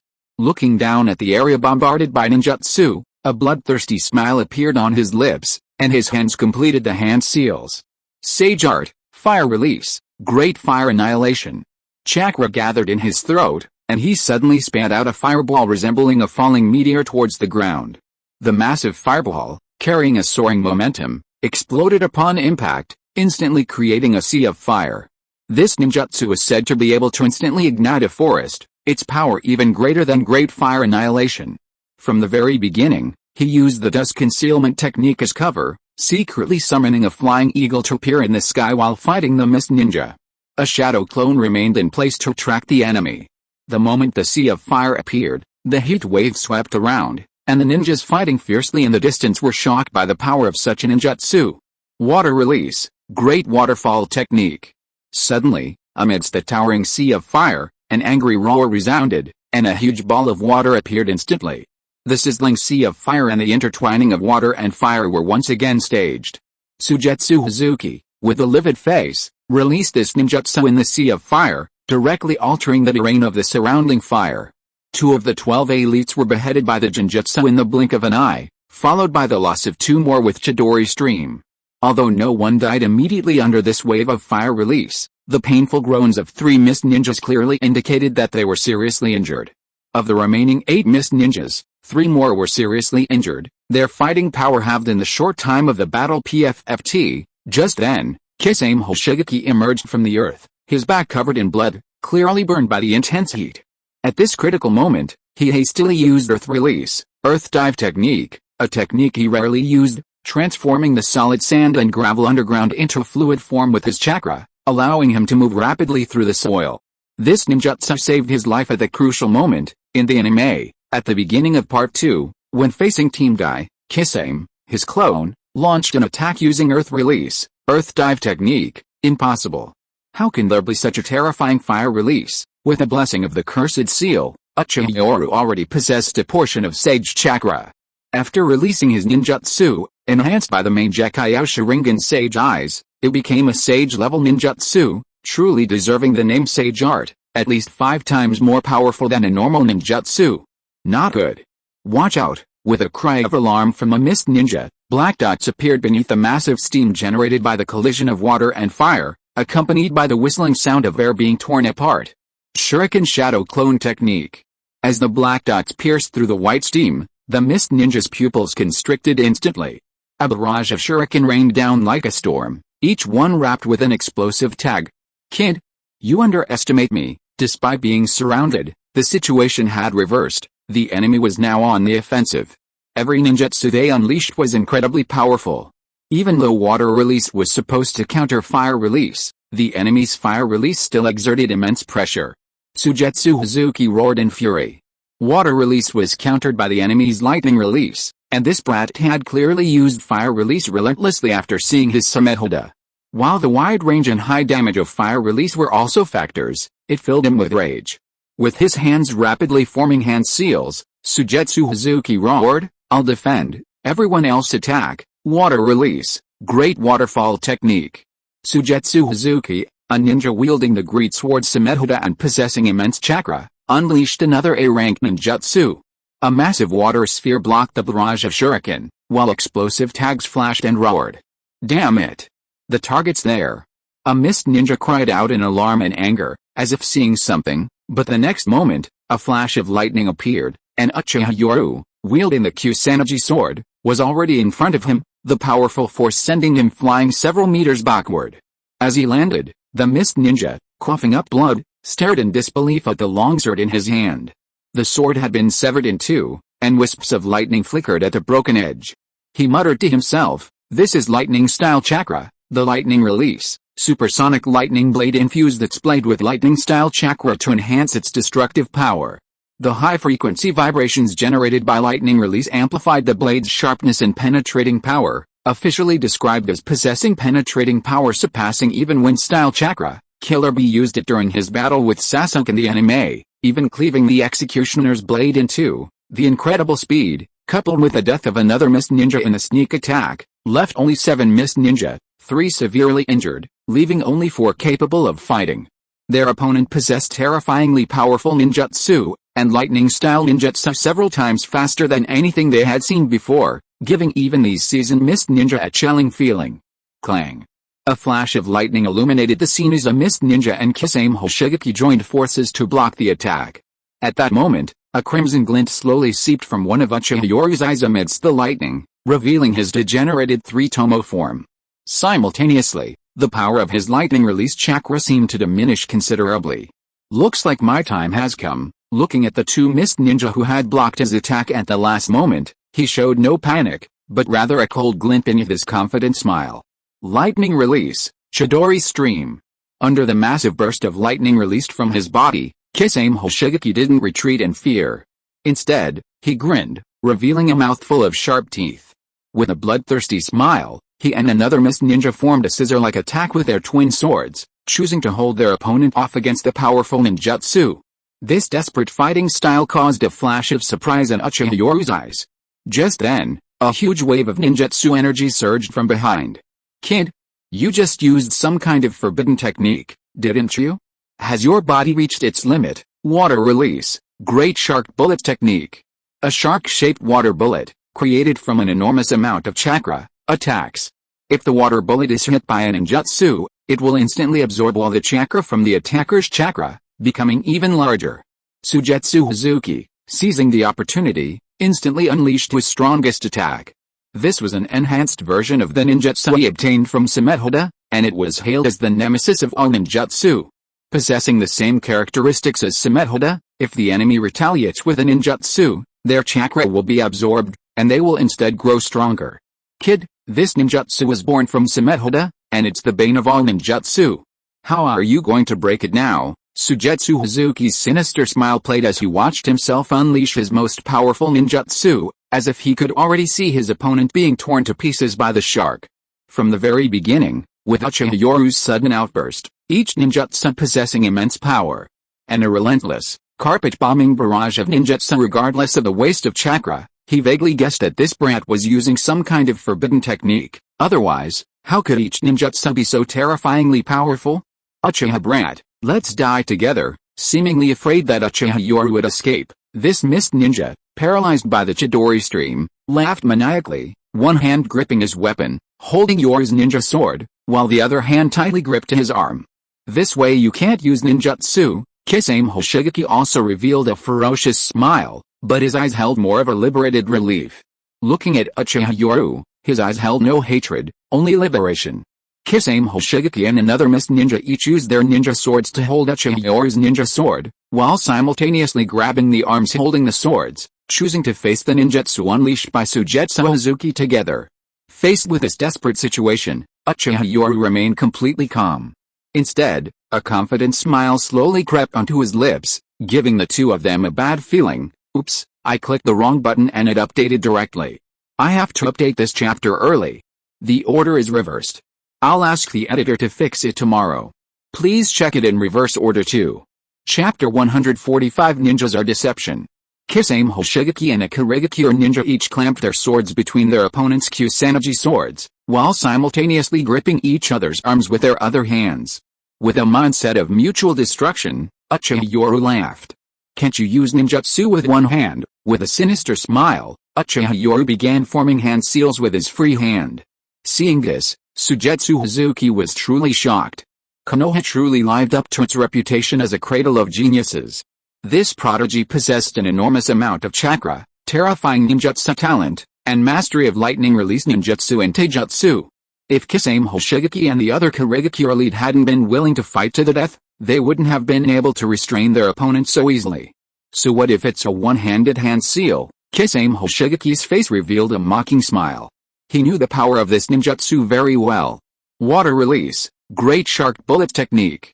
While not necessarily the strongest water release technique, it's certainly considered one of the most powerful. In the original story, Kisame at his peak was countered by Might Guy's Daytime Tiger with the 7 gates. Otherwise, this ninjutsu would definitely be a secret technique. Because this ninjutsu possesses the properties of Samehoda, it can absorb the chakra of all preceding ninjutsu to strengthen itself. Unfortunately, in the original story, it encountered Might Guy's Daytime Tiger, who specialized in taijutsu. Earth release, multiple earth flow wall. Suddenly, the earth rumbled, and 5 thick, solid walls instantly rose from the ground. Each earth flow wall was carved with a lifelike snakehead stone statue, and the Uchiha clan's fan crest was also displayed around it. "Kid, trying to stop a chariot with your bare hands?" Looking at Uchiha Yoru's ninjutsu performed with one-hand seal, Sujetsu Hazuki's eyes revealed a mocking smile. The Great Shark Bullet, with its frenzied roar, had already attacked. The seemingly invincible earthen wall, when faced with a shark formed by water release, experienced a complete reversal of its usual strength. Like paper, the shark slammed into the earthen wall, instantly absorbing all the chakra within. Deprived of chakra, the wall could no longer maintain its solidity. Furthermore, the shark's speed made it appear as if it had shattered instantly, but in reality, the wall's chakra was completely absorbed upon contact. The earthen wall, already fragile at the moment of chakra depletion, appeared as fragile as paper. The 5 thick walls were torn apart in an instant. The shark of water release, great shark bullet technique roared and charged forward. Faced with this attack, the 3 ninja reacted differently. Kisame Hoshigaki wore an expression of relief and reminiscence, while another mist ninja laughed maniacally, his eyes filled with bloodlust, clearly a ninja influenced by the blood mist's policies. Uchiha Yoru, however, praised the ninjutsu with admiration, saying, "A very good ninjutsu, worthy of being called an ultimate ninjutsu. Even A-rank ninjutsu are divided into different levels. A ninjutsu called an ultimate ninjutsu, even if it's not a skill that can be improved, is definitely among the top A-rank ninjutsu, and in some aspects, it can even rival S-rank ninjutsu, or have the potential to be S-rank." Boom. The moment the ninjutsu struck, Sujetsu Hazuki suddenly appeared in front, his massive body wielding the large sword Samehoda. Swinging it down splat, as the ninjutsu blasted through, a mist ninja screamed as her frail body was torn apart. Kisame Hoshigaki, at the back, groaned and spat out a mouthful of blood. Fortunately, he was at the very back, which weakened his attack power, and combined with his strong physique, he was sent flying backward, severely injured. At the forefront, Uchiha Yoru, the primary target of this ninjutsu, was in a sorry state. Drip, drip, blood flowed onto the ground. One of Uchiha Yoru's arms, along with his shoulder, was gone, and his upper body was covered in blood. With his extensive experience, Sujetsu Hazuki grasped the essence of the finishing blow. His Samehoda slashed down, and Uchiha Yoru, gripping his Kusanagi sword, raised his other arm to block. The ear-piercing clang of metal echoed as Sujetsu Hazuki revealed a bloodthirsty smile. Blood splattered as the combined strength of 2 hands overwhelmed the other, even with the severed hand of the previous mist ninja still gripping his arm tightly. Unable to withstand the pressure, Samehoda slammed down on the other arm's shoulder, instantly splattering blood onto Sujetsu Hazuki's face. "Haha, brat, since you know about Samehoda, you should know that Samehoda is for slicing, not chopping. Let me slice off your last arm." Sujetsu Hazuki, his face splattered with blood, grinned excitedly. As the most secretive of them all, he was always one track only after seeing the benefits. His cautious nature meant he always used others as expendable pawns, while he himself reaped the final victory. Sujetsu Hazuki was excited but also terrified. How old was this kid? This time, with so many of his elite forces working together, they had almost failed. Luckily, they seized the opportunity at the last moment. Just as Sujetsu Hazuki's bloodthirsty laughter erupted, and he suddenly exerted force with both arms to sever the other's shoulder, Kisame Hoshigaki, who had been sent flying and crashed into a tree stump, coughed up blood. In the instant he regained consciousness from the excruciating pain, he saw the crater behind the figure in the distance. Cold sweat poured down his face, and he tried to scream, but it was too late. Suddenly, a bolt of lightning pierced the earth beneath Sujetsu Hazuki's feet in the distance. Lightning release, Chidori sharp spear. With a deafening roar, a bolt of lightning pierced the ground, splattering blood and revealing Sujetsu Hazuki's terrified eyes. In his panic, he released his grip on the great sword Samehoda, but the lightning still struck, piercing his shoulder. Boom! A figure leaped from the earth. Uchiha Yoru, panting heavily, emerged wearily, his palms still crackling with lightning. Sujetsu Hazuki, gripped by the terror of death, hastily dodged back dozens of meters before stopping. As the Samehoda clattered to the ground, Sujetsu Hazuki, still shaken, stared at the scene in the distance, clutching his shoulder. One arm was numb and immobile. How is this possible? Sujetsu Hazuki roared in shock, anger, and resentment. His small eyes widened as he saw something that caused his pupils to shrink. The one-armed Uchiha Yoru was now slowly deflated like a punctured balloon. On the spot, a gash appeared on the back of the deflated, one-armed Uchiha Yoru, from which yellowish-brown muddy water slowly oozed.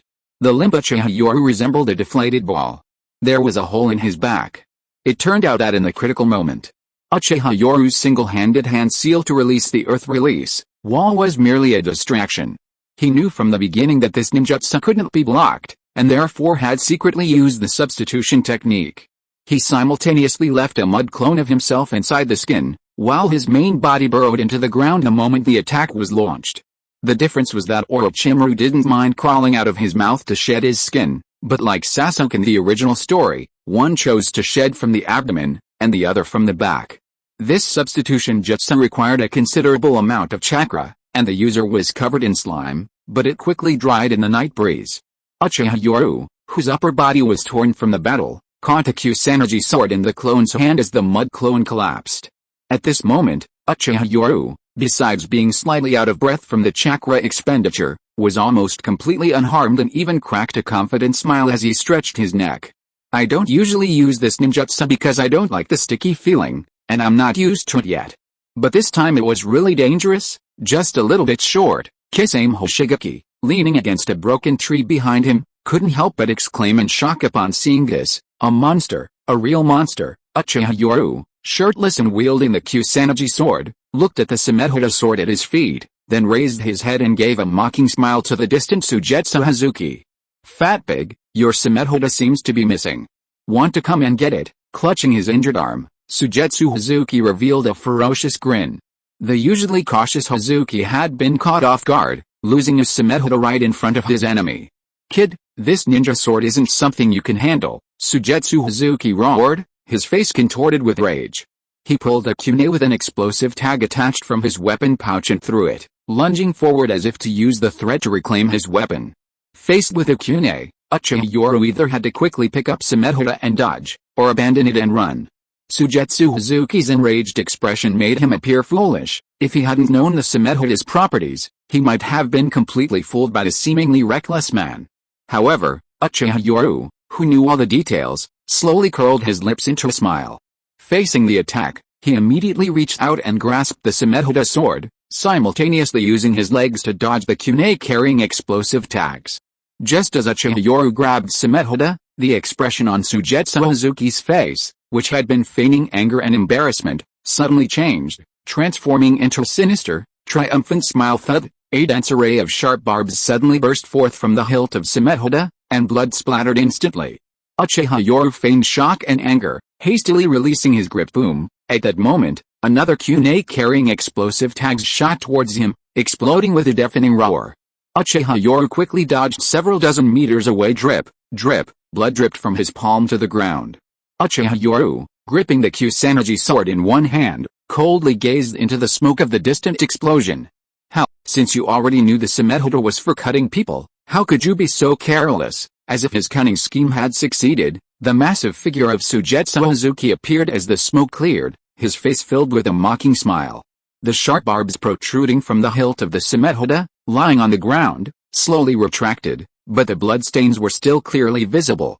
Uchiha brat, it seems your intelligence wasn't so accurate. Beneath his mocking smile, Sujetsu Hazuki seemed to be retaliating for being deceived earlier. He had been tricked into injuring his shoulder, and now his plan had injured his opponent's hand. It was even. Picking up his large sword Samehoda, Sujetsu Hazuki grinned menacingly. Kid, you've been using forbidden techniques from the start, and that substitution jutsu just now, that must have consumed a lot of chakra. And with all those ninjutsu you've used, how much chakra do you have left? Uchiha Yoru, panting heavily and sweating profusely, seemed to confirm Hazuki's suspicions. His chakra indeed nearly depleted. Kid, just as Sujetsu Hazuki was about to launch into another tirade, a hidden Kurigakure ninja shouted, not good. Konoha reinforcements have arrived. Hearing this, Sujetsu Hazuki grinned even more menacingly. Kid, I'll send you on your way right now. However, the instant he finished speaking, the Samehoda in his hand suddenly felt strange. As he lifted the Samehoda in his grasp, his pupils constricted sharply. This wasn't Samehoda at all, it was clearly a giant snake, its body covered in exploding tags that shimmered with fire.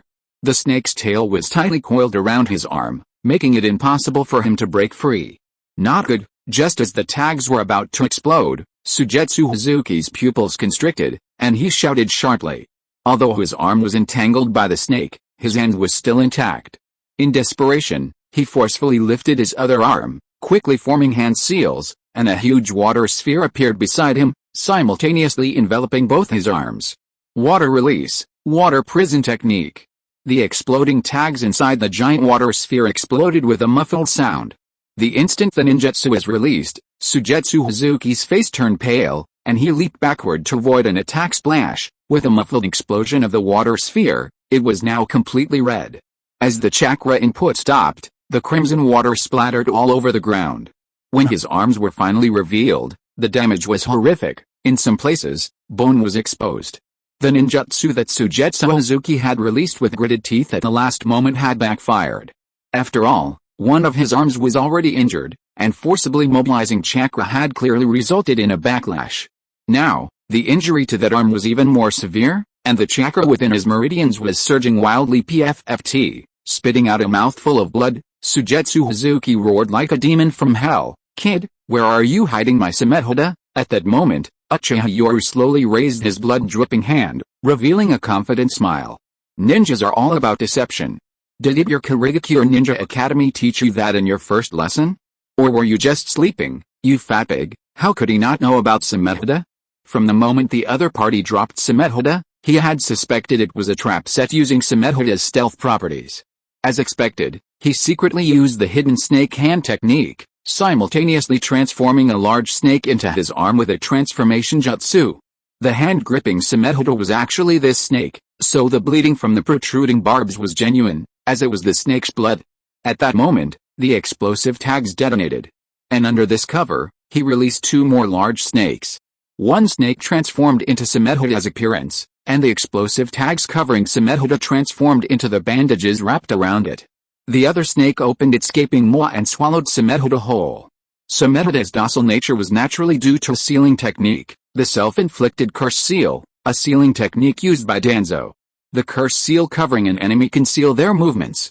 Danzo used this technique to restrain Sasuke. He also used this sealing technique to bind Samehoda. After all, Samehoda is a living being, and this can be bound. The defenseless Samehoda was swallowed whole by Orochi, who then dispelled the summoning jutsu, leaving only the Samehoda he had created. Ninja tactics are always based on deception, relying on intelligence and utilizing everything at their disposal. Unless one's strength reaches the level of Hashirama Senju or Madara Uchiha, where power is overwhelming, then naturally it's just a matter of unleashing a devastating attack. Thank you to all my brothers for your support. I will strive to write each chapter well. Chapter 146. The commander takes the blame. Konoha's powerful whirlwind. Suddenly, a green figure appeared on the battlefield. With a deep roar, Kisame Hoshigaki, who had just gotten up, was attacked by this green Konoha ninja. He was heavily injured and groaned as he was kicked away by the powerful spinning kick. Coughing up blood, Kisame saw that green figure and his eyes were filled with rage. Konoha reinforcements are coming soon. At this moment, the hidden Kurigakure ninja shouted again at the top of his lungs, throwing out smoke bombs. Yo-ho! Konoha's proud blue beast. Crazy guy. Burn, youth. Ah. Youth. This is youth. Might guy, who had kicked away a Kurigakure ninja, showed his excited and chunibayao expression. However, the next moment, a large number of smoke bombs appeared all around, and the smoke instantly obscured his vision. In the smoke, Suigetsu Hazuki was filled with resentment. He couldn't even sense his greatsword, Samehoda. Normally, even if the enemy stole it, he wouldn't worry, as he could summon it back at any time using the summoning jutsu. But this time, he truly panicked. Retreat. Compared to his own life, Suigetsu Hazuki roared ferociously, his figure vanishing into the smoke in an instant. Simultaneously, the sensory ninja, upon receiving the order, immediately detonated signal flares. Instantly, signal flares from the Mist Ninja filled the night sky. One by one, Mist Ninja began to take turns providing cover as they rapidly retreated from the battlefield, leaving behind only a scene of carnage. Lord Yoru, victory, haha, the Mist Ninja brats ran away. Lord Yoru, are you alright? As the Mist Ninja retreated in an orderly fashion, the Konoha ninja cheered. Reinforcements from Konoha were also steadily arriving from afar. Kurina Iyuhi, Yugeo Yuzuki, and Anko Materashi, panting heavily, had put aside their personal feelings as temporary bodyguards. After all, the principle of mission first was ingrained in their bones from childhood. The three of them formed a triangular formation, a typical guard formation. At this moment, more and more Konoha ninjas rushed over.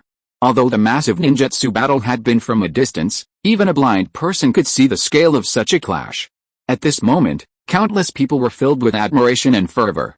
Almost all of them had come from the Third Shinobi World War and had naturally witnessed the battles of powerful ninjas such as Jiraiya and Orochimaru, who were cage-level ninjas. The overwhelming power of the ninjutsu they had just witnessed was even greater than that. Ninjas of this level were already at the pinnacle of combat power and were the strong figures worshipped by all ninjas. Everyone on high alert, in case of an ambush by the mist ninja. Also, order all units to hold their positions at the camp and avoid falling into their trap. Medical ninjas, provide immediate treatment. Hyuga ninjas, take turns scouting the surroundings to prevent a mist ninja counterattack. Clean up the battlefield, beware of traps left by the mist ninja. Seeing the mist ninja retreat swiftly and decisively, Uchiha Yoru, panting heavily, calmly issued a series of orders, while the black curse mark on his body receded like a tide. Among the guards protecting Uchiha Yoru at this moment, Matera Shianko clearly also had this strange curse mark on her face, though because she hadn't yet mastered it, the mark only covered half her cheek. There are countless strange ninjutsu and abilities in the ninja world, and everyone was only slightly surprised by the scene, without asking further questions.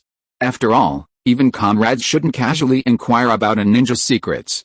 Yoru, are you alright? Might Guy, panting heavily, clearly had to have opened the 8 gates on the way to be the first to arrive to provide support, otherwise, why would he be so exhausted? Seeing Might Guy's concern, Uchiha Yoru smiled through his grave expression. Guy, I'm fine. It's just that this time, the Kurigaki operation was led by Sujetsu Hazuki himself. Order the plan to attack from both sides to be cancelled, just in case. As he said this, looking at the Konoha ninja around him, Uchiha Yoru feigned seriousness. As the 4th Mizukage's confidant, Sujetsu Hazuki is cautious and ruthless. I know better than anyone how serious his injuries were. They're definitely not as bad as people think. Just in case, quickly rebuild the defensive line. Yes, ninjas are born tools, primarily for carrying out orders. Under Uchiha Yoru's command, no Konoha ninja has any real purpose. After all, they were raised as tools from childhood, they don't have much room for independent thought. As Uchiha Yoru panted heavily, Kyorna Iyuhi and Anko Materashi kept watch, while Yugeo Yuzuki solemnly began to provide initial treatment. I'm fine, conserve your chakra. Just as Yuzuki Yugeo was about to use medical ninjutsu, Uchiha Yoru shook his head, indicating it wasn't necessary. He naturally understood his own condition. Tonight's battle was largely due to luck, or rather, his knowledge of Samehoda, while Sujetsu Hazuki confidently used Samehoda as bait, almost resulting in his downfall. The stinging pain in one eye made Uchiha Yoru's eyelashes tremble involuntarily. He secretly exclaimed, ordinary Meijekyo Sharingan shouldn't be overused. The power of ocular techniques is truly terrifying. 1 minute. The duration of his Meijekyo Sharingan. Within 1 minute of activating this ocular technique, the ninjutsu and genjutsu he released could be considered sage techniques, their power instantly increasing 5-fold. This was why he could suppress numerous Kurigaki or ninja single-handedly. His inherent strength, coupled with the enhancement of the Cursed Seal, already placed him at a considerable level, at least near Cage Peak. With the added boost of the Meijekyo Sharingan, his combat power instantly reached Cage level. This is precisely why his ninjutsu possessed an overwhelming and terrifying power when facing the elite Mist Ninja. In the subsequent duel, especially with a Mist Ninja's hidden killing move, Sujetsu Hazuki, which he considered a sure kill technique, Uchiha Yoru already knew exactly what it was. On the other hand, his opponent was completely clueless about his fighting style and various ninjutsu, caught off guard and defeated. However, the water release, Great Shark Bullet technique was truly terrifying. Only by experiencing it firsthand could one truly appreciate its power. No wonder even Kisame Hoshigaki in the original story considered this ninjutsu his trump card. It was an ultimate level ninjutsu. If it weren't for his Orochimaru substitution technique, this almost monstrous ninjutsu would likely have led to his defeat. At the same time, he secretly rejoiced. No wonder Orochimaru was so troublesome in the original story. This substitution technique was practically the pinnacle of life-saving ninjutsu. Lord Yoru, your eyes. Although Uchiha Yoru said he was fine, Yuzuki Yugeo, as his guard, still dutifully stepped forward. In a solemn voice, she used one hand, glowing with a unique green chakra of medical ninjutsu, to heal his bloodshot and stained eyes. A cool sensation spread through his eyes. Under the ninja system, Preserving higher combat strength and prioritizing the recovery of powerful ninjas were ingrained rules. Yuzuki Yugeo worked in the logistics medical unit in the original story, so it's clear she possessed a natural talent for medical ninjutsu. Might Guy, immediately order 3 squads to prepare to support Kakashi.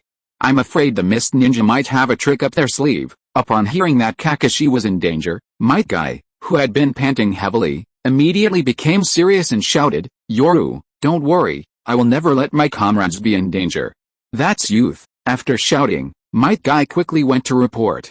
After all, he was only a chunin, and naturally, he wasn't qualified to lead 3 squads unless they were 3 Jinin squads. The Konoha camp was a mess after a major battle, filled with puddles and mud, and traces of fire release and lightning release ninjutsu. Uchiha Yoru, standing at the highest point of the base, tried to breathe calmly, while professional medical ninjas came to relieve his fatigue and accelerate his chakra recovery. Yuzuki Yugeo, Yuhi Kurenai, and Matera Shianko calmly scanned their surroundings, remaining vigilant. In battle and on missions, ninjas suppress all other emotions. Missions are paramount, it's a rule, something ingrained in their bones from childhood training. This distorted world also has its alluring aspects. When you possess power and status, you control the lives of others, especially when you have guards and subordinates willing to sacrifice their lives for you. It seems a certain gene, hidden deep within, awakens. Or perhaps, it's a hidden gene within humans that, driven by this desire for control, compels others to give everything for you. Lord Yoru, the Mist Ninja should have retreated. During a mission, it's a mission. This ingrained principle is something Yuzuki Yugeo will always remember. Uchiha Yoru, gazing around under the night sky, nodded slightly. Hopefully, the Mist Ninja didn't ambush us, but secretly, he had already informed Shisui and Kakashi. No one expected that Sujetsu Hazuki would personally intervene, and coincidentally, the ninjutsu used by the enemy was one they were familiar with. It's fair to say that Sujetsu Hazuki knew almost everything about his fighting style tonight. In his eyes, he was a naked, fat pig waiting to be slaughtered. In contrast, the information about Hazuki was still largely at the preliminary stage of reconnaissance. While Hazuki was skilled in fire release, lightning release, and lightning release ninjutsu, the enhancement of his eye technique tonight, along with a 1-minute Sage Mode boost, completely overwhelmed all of Hazuki's intelligence. This information asymmetry led to Hazuki's utter defeat. For example, if the two were to clash again after today, no one could predict the outcome, as ninjas rely on intelligence to formulate targeted tactics. Unfortunately, without Samehoda, Hazuki's fighting power was significantly reduced. Otherwise, he wouldn't have been certain of victory in a future battle. As he had revealed most of Hazuki's abilities tonight, except for his main Decay Sharingan, which Hazuki clearly knew about. His intelligence had been leaked, but fortunately, he had intercepted the enemy's Samehoda, significantly weakening their fighting strength and at least keeping them quiet for a while. After all, losing Samehoda was a major incident, and the enemy probably wouldn't make a big fuss about it. Kurenai, Samehoda is a living ninja sword. It was summoned away, so it must be a summoning ninja sword. Quickly recorded this information and sent it back to the village. Yes, thinking of this, Uchiha Yoru calmly began to attend to state affairs in front of many Konoha ninjas. Many Konoha ninjas showed admiration upon seeing this. Lord Yoru was truly dedicated. Even at this time, he remembered to send back information about the enemy to prevent further losses for his village's ninjas in future encounters. However, no one expected that Uchiha Yoru had secretly intercepted Samehoda. After all, his strength in tonight's battle would not be able to be concealed. Having too much merit would not be acceptable for someone of his surname. It's terrible, Lord Knight. News has come from another base. Lord Shisui's logistics were attacked by the Mist Ninja. Our precious chakra metal and a large quantity of refined iron have been stolen by the Mist Ninja, and the supply warehouse has been destroyed. Lord Hisashi sent an urgent report. The Mist Ninja launched a multi-pronged attack and burned down our supply warehouse. Countless medical supplies, kunai, explosive tags, and chakra metal from another warehouse have been seized. Just as they were celebrating their victory, this sudden bad news froze their triumphant smiles. They had 3 bases, and naturally, the chakra metal and refined iron they mined had to be stored separately. And now you're saying they were gone? Upon hearing this news, Uchiha Yoru took a deep breath and calmly said in a deep voice, "Send word to all Konoha ninja to be on high alert, focusing on defense to avoid falling into trap." It seems that the Mist Ninja's decapitation plan tonight is real, as is their multi-pronged harassment. Quickly request reinforcements from the village. The Mist Ninja must be reinforcing at the front, otherwise there wouldn't be such a large commotion. Also, urge the delivery of supplies. Furthermore, tonight, the Konoha ninjas fought together and successfully resisted the Mist Ninja's attack, but Commander Uchiha Yoru mismanagement resulted in heavy losses of supplies at the front. Even precious chakra metals were secretly intercepted by the Mist Ninja. I am willing to take full responsibility for the tactical failure and report the situation at the front to the village truthfully, Lord Yoru. No, Lord Yoru. As Uchiha Yoru's solemn voice echoed, the surrounding Konoha ninjas immediately showed expressions of reluctance and resentment. They were clearly unprepared, yet their commander was bearing all the blame. A commander who can charge to the front lines in battle, even single-handedly intercepting powerful enemy ninjas, is definitely welcome. After all, ninjas are also passionate, brutal combat is a symbol of strength, and ninjas naturally admire the strong. Where can you find a strong commander who can protect them on the front lines during battle and then take the blame for them afterward? They've followed many captains and commanders.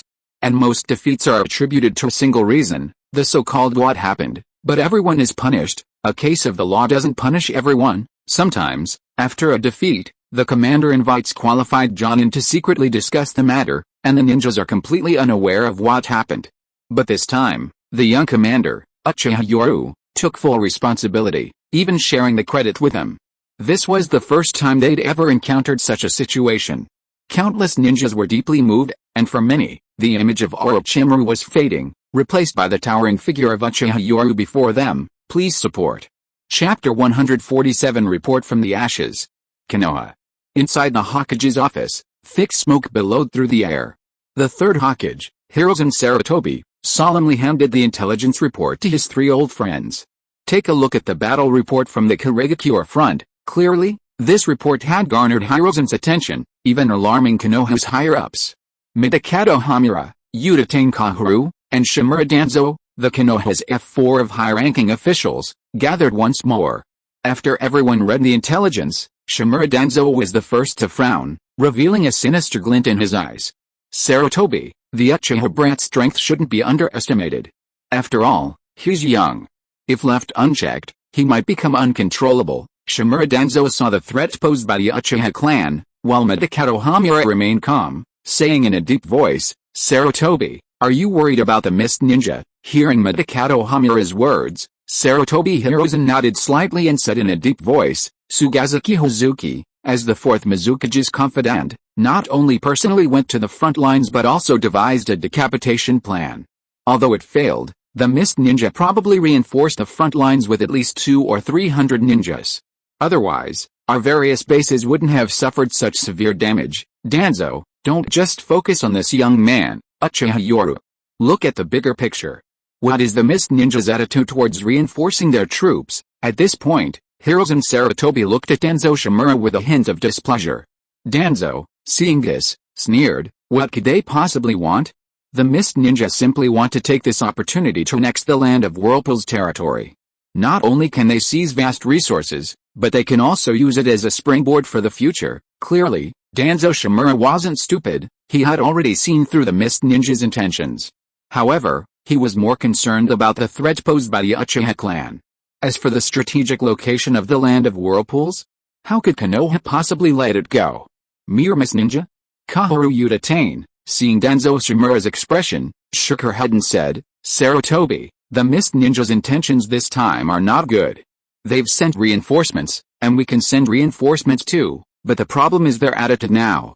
This struck a chord with him, and Hiruzen Sarutobi nodded gravely, that's right. If the Mist Ninja reinforces, we'll reinforce too. The key issue is that the war has escalated. What is the Mist Ninja's attitude now? What if they continue to reinforce? Are we going to continue as well?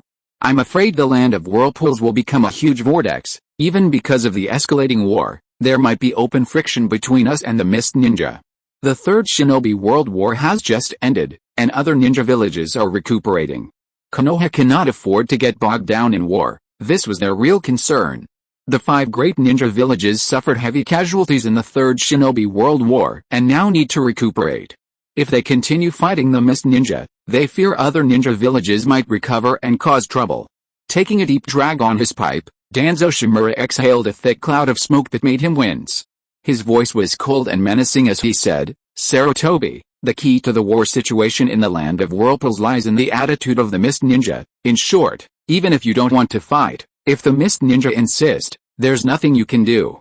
After all, the land of whirlpool's strategic location is too important. Konoha absolutely cannot stand by and watch it become a Mist Ninja outpost. It can be said that Konoha could watch the land of whirlpools fall into the hands of the Nagashiki and become a chaotic place, but absolutely does not want it to fall into the hands of the Mist Ninja. I have ordered 430 ninjas to be transferred from the defense area of the Land of Lightning to reinforce the Land of Whirlpools. When the Third Hokage, Hiruzen Sarutobi, said this, the three were all shocked. Kaharu Uchiha frowned and said in a deep voice, Sarutobi, isn't this too risky? Yes, this means we will have a ninja army of over 1,000 men in the Land of Whirlpools. This is an extremely dangerous signal. Even Hamura Medikato became cautious. Danzo Shimura, who was standing next to him, narrowed his eyes. Although he was a hawk, he still had to consider the gains and losses. He looked up, about to say something, but when he saw Hiruzen Sarutobi's calm appearance, he swallowed back what he was about to say.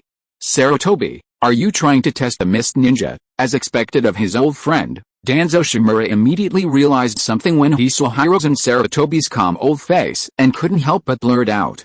Upon hearing Danzo Shimura's words, Hiruzen Sarutobi nodded with a satisfied smile. Indeed, Danzo, you and I are of the same mind. Hiruzen Sarutobi's face now exuded a calm composure as he said in a deep voice, the losses suffered by Kurigakure in the Third Shinobi World War were undoubtedly significant. Moreover, with the implementation of the Blood Mist policy, although the Land of Water is under blockade, everyone knows the situation in Kurigakure. Therefore, if Kurigakure wants to recuperate, choosing to start a war in the Land of Whirlpools at this time will only drag Kurigakure into a quagmire of war. Hiruzen Sarutobi's plan was simple, it was a contest of courage. Kurigakure was inferior to Konoha in every aspect. Did they dare to get bogged down in a war? After listening to Hiruzen Sarutobi's analysis, Kaharu Uchiha pondered it carefully and found it to be true. She nodded in approval, saying, Sarutobi, you're right. After Kurigakure implemented the Blood Mist policy, they've always upheld the principle of elite ninjas.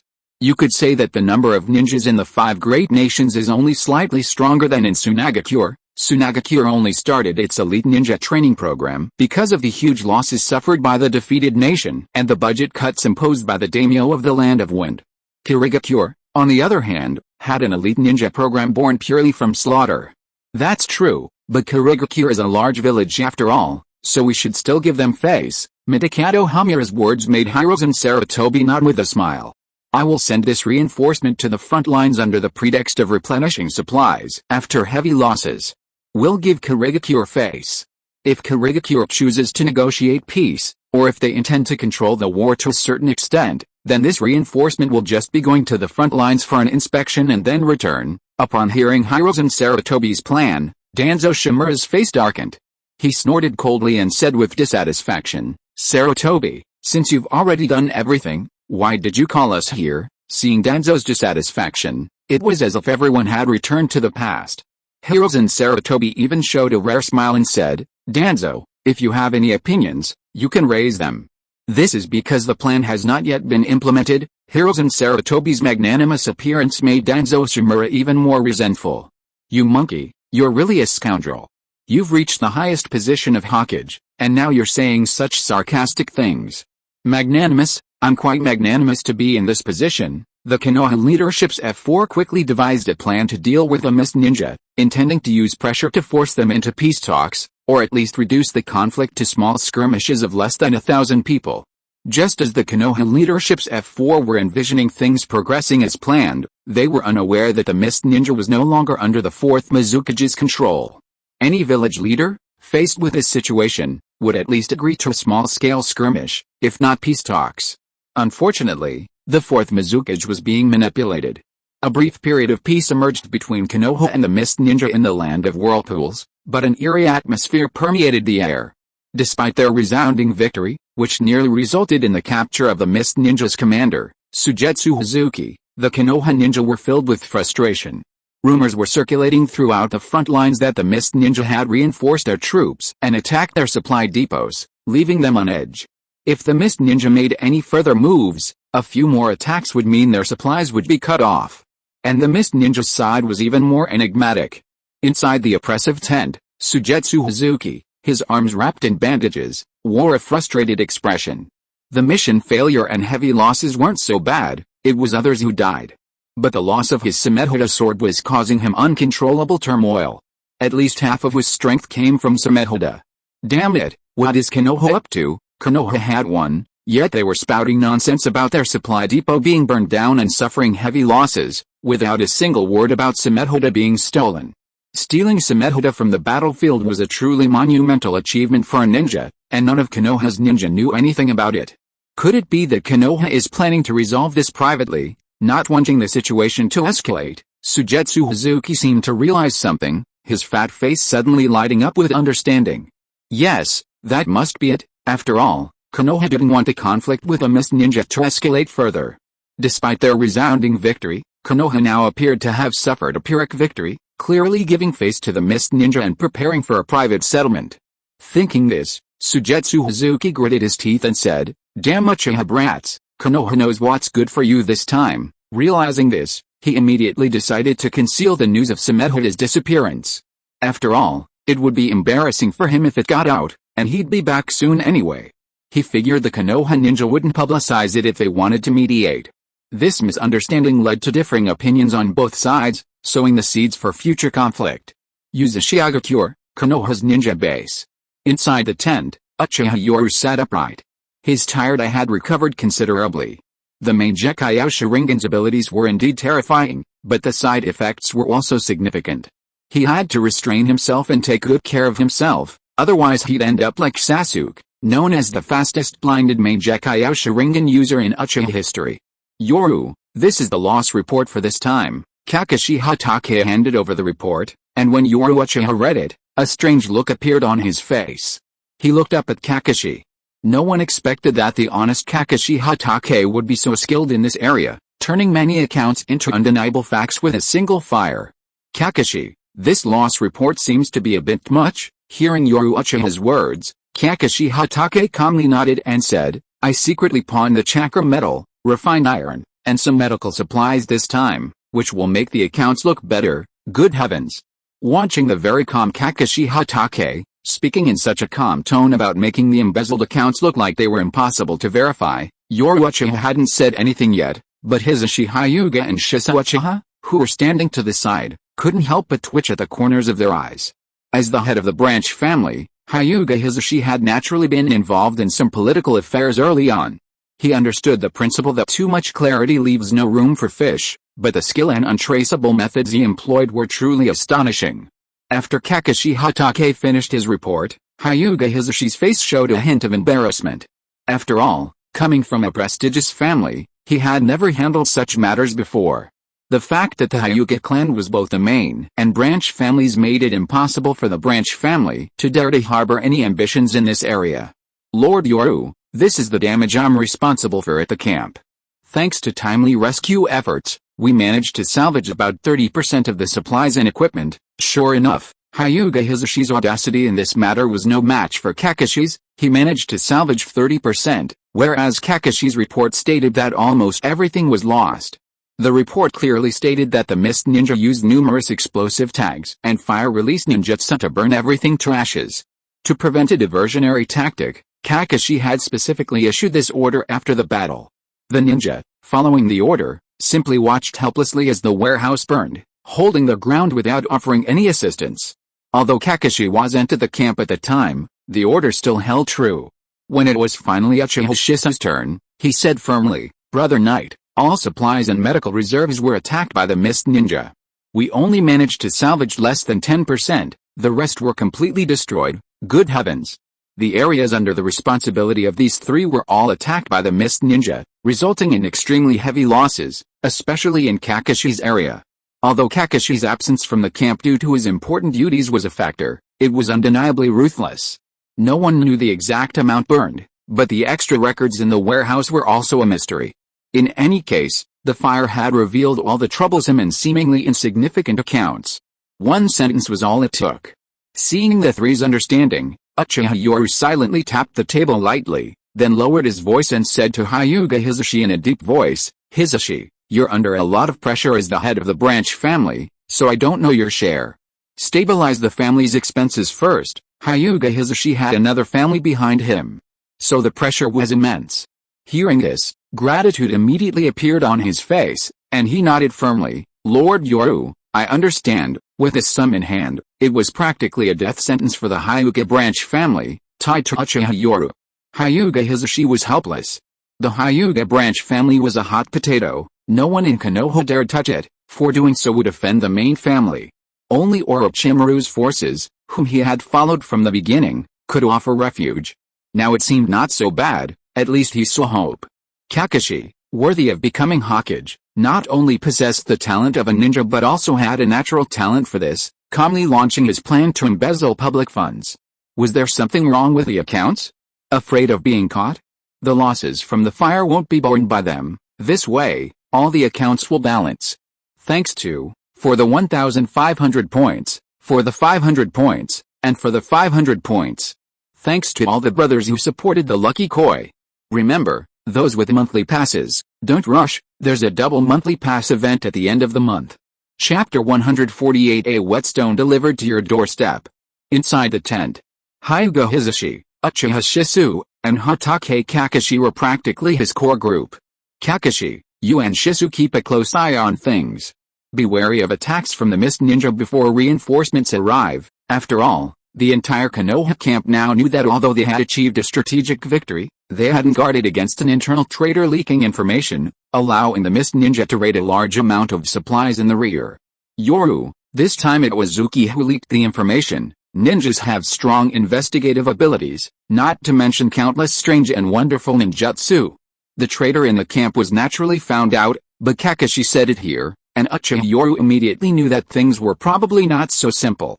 "Kakashi, is there something wrong with this traitor?" Under Uchiha Yoru's increasingly serious gaze, even Uchiha Shisui, who was the slowest to react, noticed something was wrong and stared straight at Kakashi.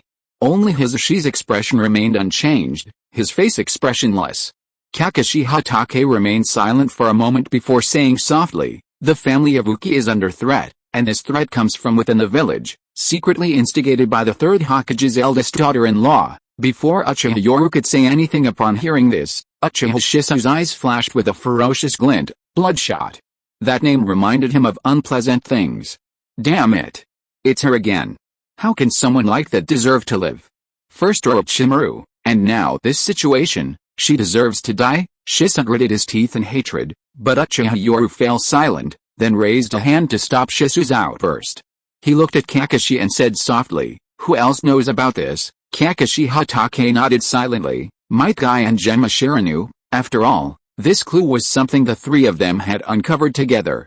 Hyuga Hisashi, upon hearing this, chose to remain silent, his eyes fixed intently on Uchiha Yoru, seemingly awaiting instructions, perfectly embodying the role of a ninja who follows orders.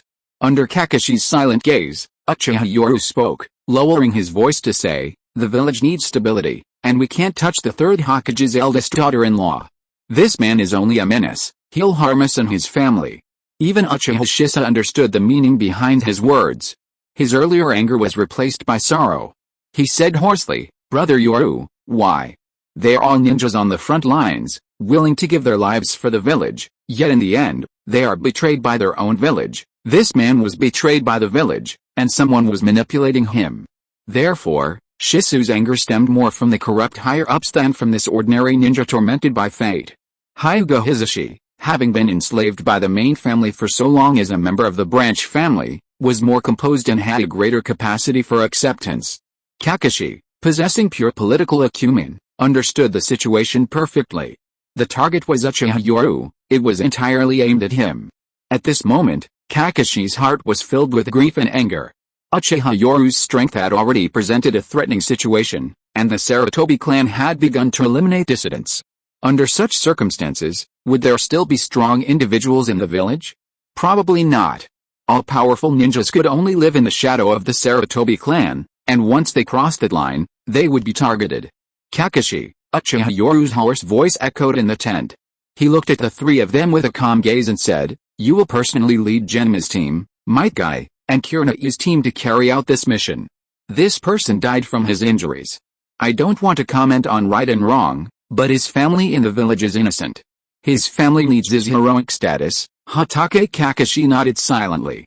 Taking Might Guy and Genma's team with him had two purposes. One was to win people's hearts and see if they were willing to join them, and the second was to take the blame and avoid leaks. After all, if this person dies, not a single piece of information can be revealed. As long as those in the shadows know this person hasn't leaked anything, that's enough. If they do, they'll all be targeted. Kakashi understands that some secrets can only be kept by the dead. As for the three members of Kurena's team, Kakashi understands too. They need to unite more forces. All three are geniuses and trustworthy individuals. This is a kind of pledge of loyalty. If they accept, they'll be considered insiders. Who would dare betray them? Let those behind them know you know the secret. You might be fine now, but can you be sure you'll be alright later? For those in power, this is a stain. Kakashi wasn't disgusted by Uchiha Yoru's methods. Instead, he showed determination. Genma's team is special and almost never betrays them. Kurena's team are also classmates, and after so much cooperation, they seem to be trusted by Uchiha Yoru, making betrayal unlikely. That's why he wants to bring them into his inner circle. After all, their ambitions were far greater than what one or two people could change in the village. They needed to unite many more people. Shisui, Itachi just arrived at the front lines, so take him with you. Let him witness the darkness of politics. It's a responsibility he must bear as the son of the clan head. Uchiha Yoru's tone was calm, but it carried a heavy burden. With a weary wave, the three slowly retreated, their expressions varying. In the silent tent, only Uchiha Yoru remained. He rubbed his tired brow, a slow, mocking smile playing on his lips. Sarutobi Shinosuke. How, I should thank your wife for handing me this whetstone? It'll be perfect for sharpening the swords in my hands. Might Guy, Uchiha Itachi, Kurena Yuhi, Matera Shienko, Yuzuki Yugeo, and the Genma trio, having witnessed a village's corruption, he believed no one would stand idly by and watch it continue to decay. As for Kurena and Yugeo, whose identities were questionable, Uchiha Yoru narrowed his eyes at the thought. Perhaps this was a test, and it was time to see the results. The worst outcome would be for the two to report everything to the Third Hokage. What then? The Third Hokage would only think he was wise and righteous, choosing to nip everything in the bud to prevent unrest in the village. As for threats, the Third Hokage, Hiruzen Sarutobi, was an extremely proud man. Otherwise, how could he have ruled Konoha for so many years based on his own ideals? The danger was minimal.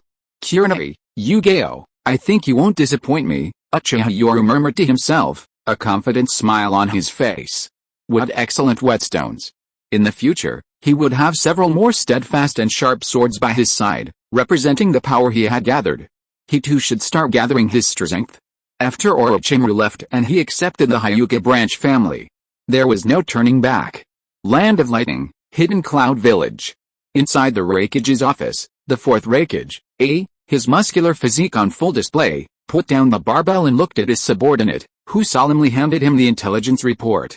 After quickly skimming through the report, immediately rose in shock and anger, scrutinizing it several times before his expression turned serious. Is the intelligence reliable, Lord Raikage? Time is of the essence, there's no time to confirm. Seeing his trusted aide's grave expression, the fourth Raikage also frowned, his own expression turning serious. The Konoha reinforcements were dispatched from the border region near Sarutobi Shinosuke's territory, intended to intimidate the Kirigakure. If that's true, Konoha probably intends to use this opportunity to negotiate peace with the Kirigakure. No, we have to take the gamble, no matter what. How did this information come about? Just as A was about to ask how the report was obtained, he suddenly saw a familiar signature, and his pupils constricted. It's him. A spy from Konoha's high command? This wasn't the first time, but the intelligence had always been accurate. Thinking this, the fourth Raikage, gritted his teeth and said in a deep voice, there are risks, but we must try this time. We can't let Konoha negotiate with Kirigakure. Gather our elite forces and prepare to secretly intercept Konoha's reinforcements. Yes, a secret elite force within Kumagakure, carrying the Raikage's important mission, secretly set off. Land of Earth, Iwakage Village. In that Tsuchikage's office, the red-nosed Inoki looked at the intelligence scroll in his hand, unable to help but frown. It's that mysterious person's intelligence again. Although it's highly credible, it's still somewhat dangerous. The Third Hokage, Hiruzen Sarutobi, uses his usual tactic of expanding his gains to intimidate Kirigakure. Kirigakure suffered heavy losses in the Third War. I'm afraid they'll really fall into Sarutobi's trap this time, a blatant scheme. Hiruzen Sarutobi was using a nakedly calculated scheme. Did Kirigakure dare to take the risk? Did they dare to expand their gains? Konoha, with its vast resources and power, would be hampered by opening a battlefield with 1,000 or 2,000 ninja from the land of whirlpools, but the losses for the mist ninja would be enormous. Inoki, naturally understanding this, frowned. It seems we need to take action this time. We must disrupt Konoha's deterrence plan. The best way is to disguise ourselves as Mist Ninja and wipe out this reinforcement, provoking a war between the Mist Ninja and Konoha. Thinking this, Inoki pondered for a long time before making a decision. Send an elite force to join forces with a Kazekage and Reikage. Presumably, everyone wants to see Konoha and the Mist Ninja engaged in war. It must be said that experience counts. The Third Hokage, fearing further trouble, had drawn elite troops from the Land of Lightning's border defenses. But despite all precautions, he couldn't prevent an insider from leaking information. Inoki's methods were exceptionally cunning. He wanted to sabotage Konoha's plan to deter Kirigakure without exerting much effort, since no one would compensate for the losses. Joining forces with a Kazekage and Reikage, even if it was a Konoha ploy, allowed them to share the risks. Konoha was their common enemy. No one wanted to see a Konoha recovering. After all, the Land of Fire's foundation was too strong. It would take them 10 years to recover, while Konoha only needed 5. That was the difference in their resources. The Land of Wind, Sunagakure. The fourth Kazekage, Raza, looked at the intelligence sent by the Iwakage and immediately revealed a mocking sneer. What a cunning old man. You've certainly got a good plan. Although he knew it was a trap, Raza ultimately remained silent. The greatest losses in the Third Shinobi World War were suffered by Sunagakure, resulting in a large number of missions being stolen by neighboring Konoha. Furthermore, as a defeated nation, Sunagakure had to submit a portion of their missions to Konoha each year. This was a disgrace, and also a means of weakening Sunagakure. He ascended to power during the most difficult and vulnerable period for Sunagakure, with even the daimyo of the Land of Wind cutting funding, causing him immense headaches. Despite possessing magnet release, gold dust, panning for gold in the vast desert? It's not that easy. Gold dust is low in purity, and it further exacerbates the already harsh environment of the Land of Wind. Moreover, with sand everywhere, what is the ratio of gold dust to sand? In the vast sea of sand, even with magnet release, gold dust, how much could he possibly pan for in his entire life? Gold dust refers to rock gold in mountains washed away by river water, so most of it is buried in the silt of underground rivers. Leaving aside the depth of these underground rivers, the destructive power of panning for gold in them is immense. The Land of Wind is an arid and water-scarce country. The horrific consequences of damaging these rivers would be far outweighed by the effort. Even if he worked himself to death for a year, how much could he pan for? The desert is so vast that even a lifetime of effort wouldn't be enough, let alone its depth. Almost all the gold dust is buried in the deepest parts. To put it another way, he spent a month scouring a desert, and the gold he panned out was less than what he could get from a single mission. The gold content of the sand was less than 5% pure. So it wasn't worth it.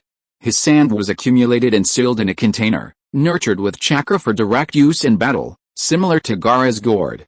Later, the sand gold was sealed in an inconspicuous location, and in battle, similar to the summoning of a ninja sword by a mist ninja, this sand had become a part of him, which he could summon at any time, a self-justifying plot hole. We can't let this opportunity to weaken Konoha pass us by. Making the mist ninja fight Konoha would only benefit Sunagakure, since both villages were at odds with him. Currently, Konoha was practically leeching off Sunagakure. This time, perhaps they could weaken this tiger. In an instant, the fourth Kazekage, Raza, made up his mind and said to his trusted confidant in a deep voice, "Baki, I need you to personally take charge of this matter. Secretly dispatch elite troops, in conjunction with the ninjas of Iwagakure and Kumagakure, to execute this plan together." It must be said that the third Tsuchikage, Inoki, was cunning. He, too, used a calculated strategy. No one wanted to see Konoha peacefully recuperate. If Konoha was bogged down in war for a year, they could catch up for another year. During the Third Shinobi World War, they had almost seen hope of defeating Konoha, but the final step failed. This time, they were also determined to drag Konoha down from the top of the 5 great shinobi villages once again. Meanwhile, far away on the border, Sarutobi Shinizuke had just dispatched ninja reinforcements, but his wife, Sarutobi Yumiko, was causing trouble again. "What are you up to now?" Seeing the frustrated and angry look in Sarutobi Shinizuke's eyes, Sarutobi Yumiko sneered. "I didn't do anything, just told them to slow down and be careful on the road, in case of an ambush by the mist ninja." Sarutobi Shinizuke wasn't stupid. Staring wide-eyed at his wife, he knew she was trying to buy time, hoping to cause some trouble for Uchiha Yoru on the battlefield of Uzashigakure, thus weakening his reputation. Understanding this, Sarutobi Shinizuke finally fell silent. He said softly, "Father is right, your ambition is too great. I can't indulge you anymore." Sarutobi Yumiko sneered, "My ambition is great? Aren't I doing what you want to do but dare not? I'm just doing it for you." Chapter 149, They all overlooked the water shadow. The land of water, Kirigakure. Inside the Mizukage's office, the 4th Mizukage, Yagura Karachi, had a baby face that belied a sinister aura. As he glanced down at the intelligence scroll in his hand, a flash of red light crossed his eyes, a fleeting glint that, if noticed, revealed traces of Sharingan. The 3rd Hokage of Konoha is preparing to use the pretext of reinforcements to intimidate the Kirigakure ninja. They'll either expand their gains or negotiate. The 3rd Hokage, Hirozen Sarutobi, was undeniably shrewd. It was a blatant, calculated strategy. The Kirigakure ninja couldn't outlast Konoha. If they didn't want to be at the bottom of the 5 great shinobi villages, they had to consider this. Even the Kage of the other villages had almost all considered this. No one thought the Kirigakure would risk a direct confrontation with Konoha, as it wasn't in their best interest. Hell, a strange laugh echoed in the Mizukage's office as the intelligence scroll in his hand slowly crumbled into dust. Everyone had anticipated this, but one thing was overlooked. The current Mizukage of Kirigakure didn't care about the village's interests. What did Kirigakure have to do with him? With a sinister smile, the 4th Mizukage, Yagura Karachi, coldly addressed the doorway. "Where are you?" Whoosh! 3 Kirigakure Anbu appeared instantly in the office. Kneeling before the terrifying Mizukage, they dared not show the slightest disrespect. Yagura Karachi said coldly, "According to intelligence, Konoha is preparing to send 500 elite troops to the land of Whirlpool's battlefield. I've decided to secretly send 300 elite troops from the village to the front lines. Simultaneously, I'll secretly contact other ninja villages. I imagine that Tsuchikage, Rikage, and Kazakage don't want Konoha's plan to succeed. Tell them to join forces and wipe out this reinforcement." "Yes, sir." While Kirigakure may not be as large or powerful as Konoha, situated in a region of constant warfare, possessed a fertile geographical advantage and bordered almost all major ninja villages. Therefore, Konoha had the longest bordered defenses and the largest number of ninja troops stationed along its borders. The news of Konoha's mobilization of its ninja army wasn't kept secret. Hirozen Sarutobi's plan was shrewd. Once this elite force reached the border of the Land of Water, they would then make a show of a slow, high-profile march to support the Land of Whirlpools. However, he hadn't anticipated that his orders would be discovered by the Rikage, Tsuchikage, Kazakage, and Mizukage, who would devise a sabotage plan from the outset. The 3rd Hokage, in particular, had initially sent a message to Uchiha Yoru at the front lines to appease the unrest and tell him to cooperate with the plan, not to worry about reinforcements, all to intimidate the Kirigakure ninja. It seemed that from the 3rd Shinobi World War onwards, the 3rd Hokage, known as a ninja hero, began to have bad luck. First, the 3rd Shinobi World War resulted in heavy losses, then several cage-level ninja within the village defected. Nothing good ever came of it. Not only was the 3rd Hokage's deterrence plan discovered by the other ninja villages from the very beginning, but the reinforcements themselves were also extremely disorganized from the start, deliberately delaying the process as if they were afraid the other villages wouldn't have enough time to prepare. On the border between Konoha, the Land of Fire, and the Land of Iron, countless Kirigakure, Iwa, Suna, and Kumo ninjas were hidden in the forest. The elites of the 4 countries had strangely joined forces, numbering a full 600. Don't be fooled by the fact that they were only 100 more than Konoha's reinforcements. They were all elites. Damn it, we traveled like dogs to seize the initiative, And we've been waiting for 5 days. 5 days of scorching sun and Konoha's reinforcements are still so slow. Although the elites of the 4 countries had joined forces, it was only to ambush Konoha's reinforcements. Each was hiding in their own chosen locations. HMPH, it seems Konoha has its share of problems. Such a slow march, they're practically afraid of getting reinforcements. Alright, let's hurry. Konoha's giving us time to rest is a good thing. Within the ambush, the Iwa, Suna, and Kumo group seemed to be somewhat hostile towards Kirigakure. What could they do? Kirigakure didn't establish diplomacy, and their policies within the Blood Mist were naturally unpopular. The leaders of the 3 major ninja villages met, all wearing masks, their small eyes each harboring their own thoughts. It seems Kirigakure has been brainwashed by the Blood Mist's policies, actually intending to wear down Konoha. It's all because the Land of Whirlpool's location is too important. Once we take it, Kirigakure can use it as a springboard to attack the Land of Fire at any time. Alright, while our combined strength seems overwhelming, it's also a hindrance. The ninjas from the 4 countries already had different intentions. Frankly, they all wanted others to sacrifice themselves while they watched to minimize their losses. After getting to the point, the captains of the 3 ninja villages, Iwa, Suna, and Kumo, all showed serious expressions. In the end, it was Suna Ninja Baki, who was wearing a mask, who remained the most composed. He did not want their individual reasons to cause the ambush to fail. Maki said in a deep voice, I suggest we stop the ambush when Konoha's reinforcements are almost here. After all, the Byakugan among Konoha's ninjas isn't to be underestimated. How about we, the 4 elite groups, directly charge out and divide the Konoha ninjas into 4 groups, each taking down the Konoha ninjas we surround. Maki's words made the Iwa ninja nod thoughtfully. That's a good idea. Directly launching the hunt and encirclement plan will also catch the Konoha ninjas off guard. HMPH, Konoha's reinforcements are less than 500. We 4 groups can each take responsibility for 100 or so Konoha ninjas. Whoever finishes first can retreat first. Alright. In that case, inform the Mist ninjas and tell them our plan. Wait, what are your identities this time? Sand Ninja Maki hesitated for a moment before asking the question. After all, they couldn't very well use their own village's name. Moreover, their plan to frame other major ninja villages this time couldn't be carried out. For a moment, the 3 looked at each other in bewilderment. Finally, the Cloud Ninja simply snorted coldly, took out a headband from his robes, and tied it on his head. I'm a Rain Ninja. Under the Cloud Ninja's gaze, the Sand Ninja and the Iwa Ninja silently and slowly took out their headbands, one from the Land of Iron and the other from the Grass Ninja. Good heavens, the 3 great nations of Iwa, Sand, and Cloud are truly despicable. The small nation impersonates the ninjas of the great nation to instigate war, and they impersonate the small nation to sabotage relations, also trying to provoke friction between the small nation and Konoha. Sir, this is the plan devised by the Iwa, Suna, and Kumo ninja, a Kirigakure ninja respectfully reported. The Kirigakure leader, wearing a mask, revealed a flash of anger in his eyes.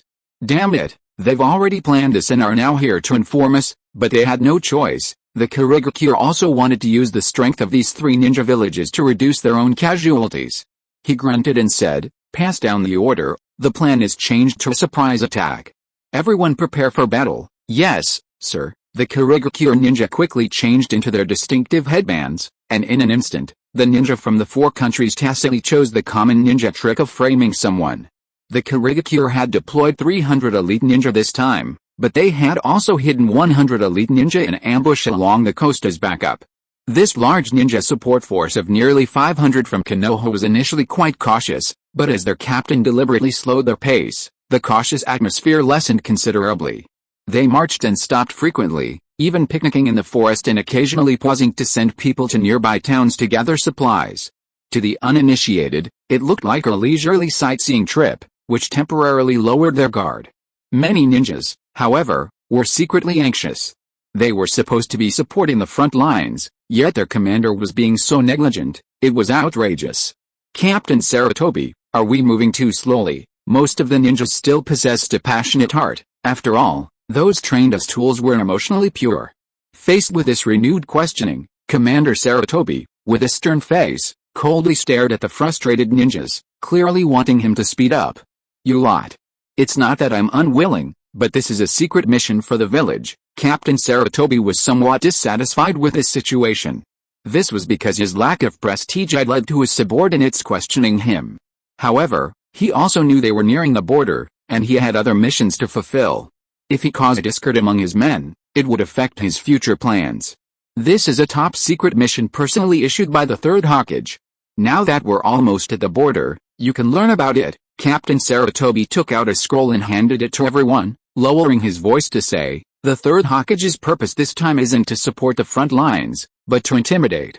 To make it appear as if we're ready to support the front lines at any time, thus deterring the Kurigakure. When everyone saw the intelligence scroll, they nodded in silence.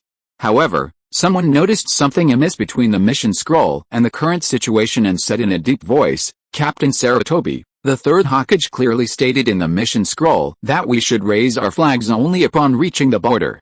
But isn't our current marching consistent with the mission? Moreover, deliberately delaying the march by 1 day increases our risk of exposure. Shut up. I'm the commander this time. Faced with the questioning, Captain Sarutobi immediately became angry, glaring at everyone. Clearly, his strength and prestige were insufficient to convince them. Frustrated, he could only manage a cold smile. What do you know? This was a last-minute decision made by Lord Sarutobi Shinizuke based on the Third Hokage's objectives. Our slow march will make the front lines more anxious, so that when we raise our banners to reinforce, the Kurigakure will be even more shocked. Faced with such a weak excuse, the others weren't stupid. It was clearly a ploy to suppress Orochimaru's old guard on the front lines, the current Uchiha Yoru. Sujetsu Hazuki was a renowned and powerful ninja, and Uchiha Yoru had defeated him on the battlefield, severely injuring him, even while under siege. When this news spread, his fame soared. As Konoha ninjas who had just experienced the Third Shinobi World War, they naturally knew the terrifying strength of the wielder of Samehoda, who controlled Sujetsu Hazuki, a truly formidable figure in the ninja world, and yet he had been defeated. Uchiha Yoru had now officially established his prestige on the front lines. As for the suppression of Sarutobi Shinizuke, the more important point was something everyone understood. After Sarutobi Shinizuke replaced Orochimaru as the frontline commander, he personally encountered Kurigakure's Hazuki, the water ninja, when he arrived at the border. The two fought a fierce battle at the border, ending in a draw. If it weren't for Uchiha Yoru's achievements, Sarutobi Shinizuke's record would have been quite impressive. After all, Kurigakure Hazuki was already renowned, and Sarutobi Shinizuke's ability to fight him to draw proved his strength as an elite jonin. However, after Uchiha Yoru's achievements appeared, as the saying goes, comparisons are inevitable. This comparison made Sarutobi Shinizuke seem inferior. But some people were filled with complex emotions. In their eyes, Shinizuke shouldn't be like this. It should be said that their judgment was correct. Although Sarutobi Shinizuke hesitated, someone else made the decision for him. The battlefield of the Land of Whirlpools. Support from the rear was plentiful, except for the lack of reinforcements. After all, the Land of Fire was known as the most fertile, resource-rich, and economically powerful nation in the ninja world, and Konoha was the #1 ninja village. Brother Knight, this reinforcement has been unusually slow since it set off. The news has already leaked. Isn't he afraid someone will sabotage it, having waited so long for news that the reinforcement was only approaching the border at a snail's pace? Uchiha Shisui was filled with anger and was currently venting his frustration in his tent. Seeing Shisui's angry expression, Uchiha Yoru calmly said, Shisui, calm yourself down, otherwise the stimulation of the main decay Sharingan will only affect your mind. Besides, you should have been mentally prepared for the worst when the leader of this reinforcement was a Sarutobi clan ninja. Looking at Shisui's frustrated eyes, Uchiha Yoru shook his head slowly. Shisui, you need to calm down. Besides, didn't the original reinforcements arrive at the front lines just now? Although not many, they still replenished our fighting strength. Hearing this, Shisui became even more frustrated, saying, Brother Yoru, how many casualties have we suffered this time? There are at least 50 wounded ninjas who need to return to the rear for treatment, not to mention those who are temporarily unable to fight due to their injuries. Their delaying tactics are trampling on the lives of the frontline ninjas. Shisui, facing Uchiha Yoru's solemn expression, Shisui said unwillingly, Brother Yoru, aren't you worried about the village becoming like this? Shisui's anger stemmed primarily from the village's corruption and the Sarutobi clan's greed and manipulative actions. Uchiha Yoru rose and solemnly said, Shisui, please remain calm and control your impulses. No one wants to see the village so corrupt. But the village leadership has become stagnant. Change requires reform, and reform inevitably involves bloodshed and sacrifice. We are here to prevent further loss of young ninja, but we are still weak. We need to accumulate strength, unite all forces we can, and clench them into a powerful fist. Only then will we have the chance to change everything. Individual strength is limited. I hope you learned from the mistakes of Tsukumo and Orochimaru. Under Uchiha Yoru's solemn gaze, Uchiha Shisui remained silent for a long time before taking a deep breath and lowering his head, saying hoarsely, "Brother Yoru, I understand. I'll go now. Itachi and the others are waiting for me." Uchiha Shisui's sorrowful figure slowly and alone walked out of the tent. "Thanks for your support, brothers. I will work hard to write every chapter well." Chapter 150 The Roar of the Whetstone. In a secluded mine behind the Konoha camp in the land of whirlpools, a foul odor permeated the dimly lit mine. As ninjas, they instantly recognized the smell, a mixture of blood, sweat, alcohol, and excrement, a pungent, unpleasant stench. "Captain Kakashi, where's this?" Leading them into this unfamiliar mine were Hokage Kakashi and Uchiha Shisui. Sharingan Genma's expression turned serious. Kurona Iyuhi, Yuzuki Yugeo, Matera Shienko, Sharingan Genma, Name Shirado, and Devashi's two teams, along with Might Guy and the 7-year-old Uchiha Itachi who had just arrived at the front lines, were brought into this unfamiliar mine tunnel. Kakashi Hokage, leading the way, revealed a detached gaze. He glanced back at the group behind him, his expression nonchalant, and stated calmly, "This is the frontline prison, a prison for imprisoning and interrogating enemies." Genma Sharingan instantly realized something, his expression darkening. Might Guy, standing beside him, also unusually showed a grave expression. "I believe in Kakashi, and I believe that anyone who betrays the will of fire will not have a good end." Might Guy's heart was more pure in comparison. Genma Sharingan fell silent. The others, being ninjas, naturally possessed keen observation skills. Looking at the eyes of Might Guy, Genma Sharingan, and Kakashi, they knew they must know something. As spies secretly sent by the Third Hokage from the Anbu, Kurona Iyuhi and Yugeo Yuzuki were clearly on edge. Walking along the path, looking at the remaining bloodstains on the ground, although their faces remained expressionless, their hearts were filled with complex emotions, even torment. "Lord Yoru, have you discovered my identity?" At this moment, Yuzuki Yugeo realized her identity had been exposed, and a faint sadness welled up in her heart.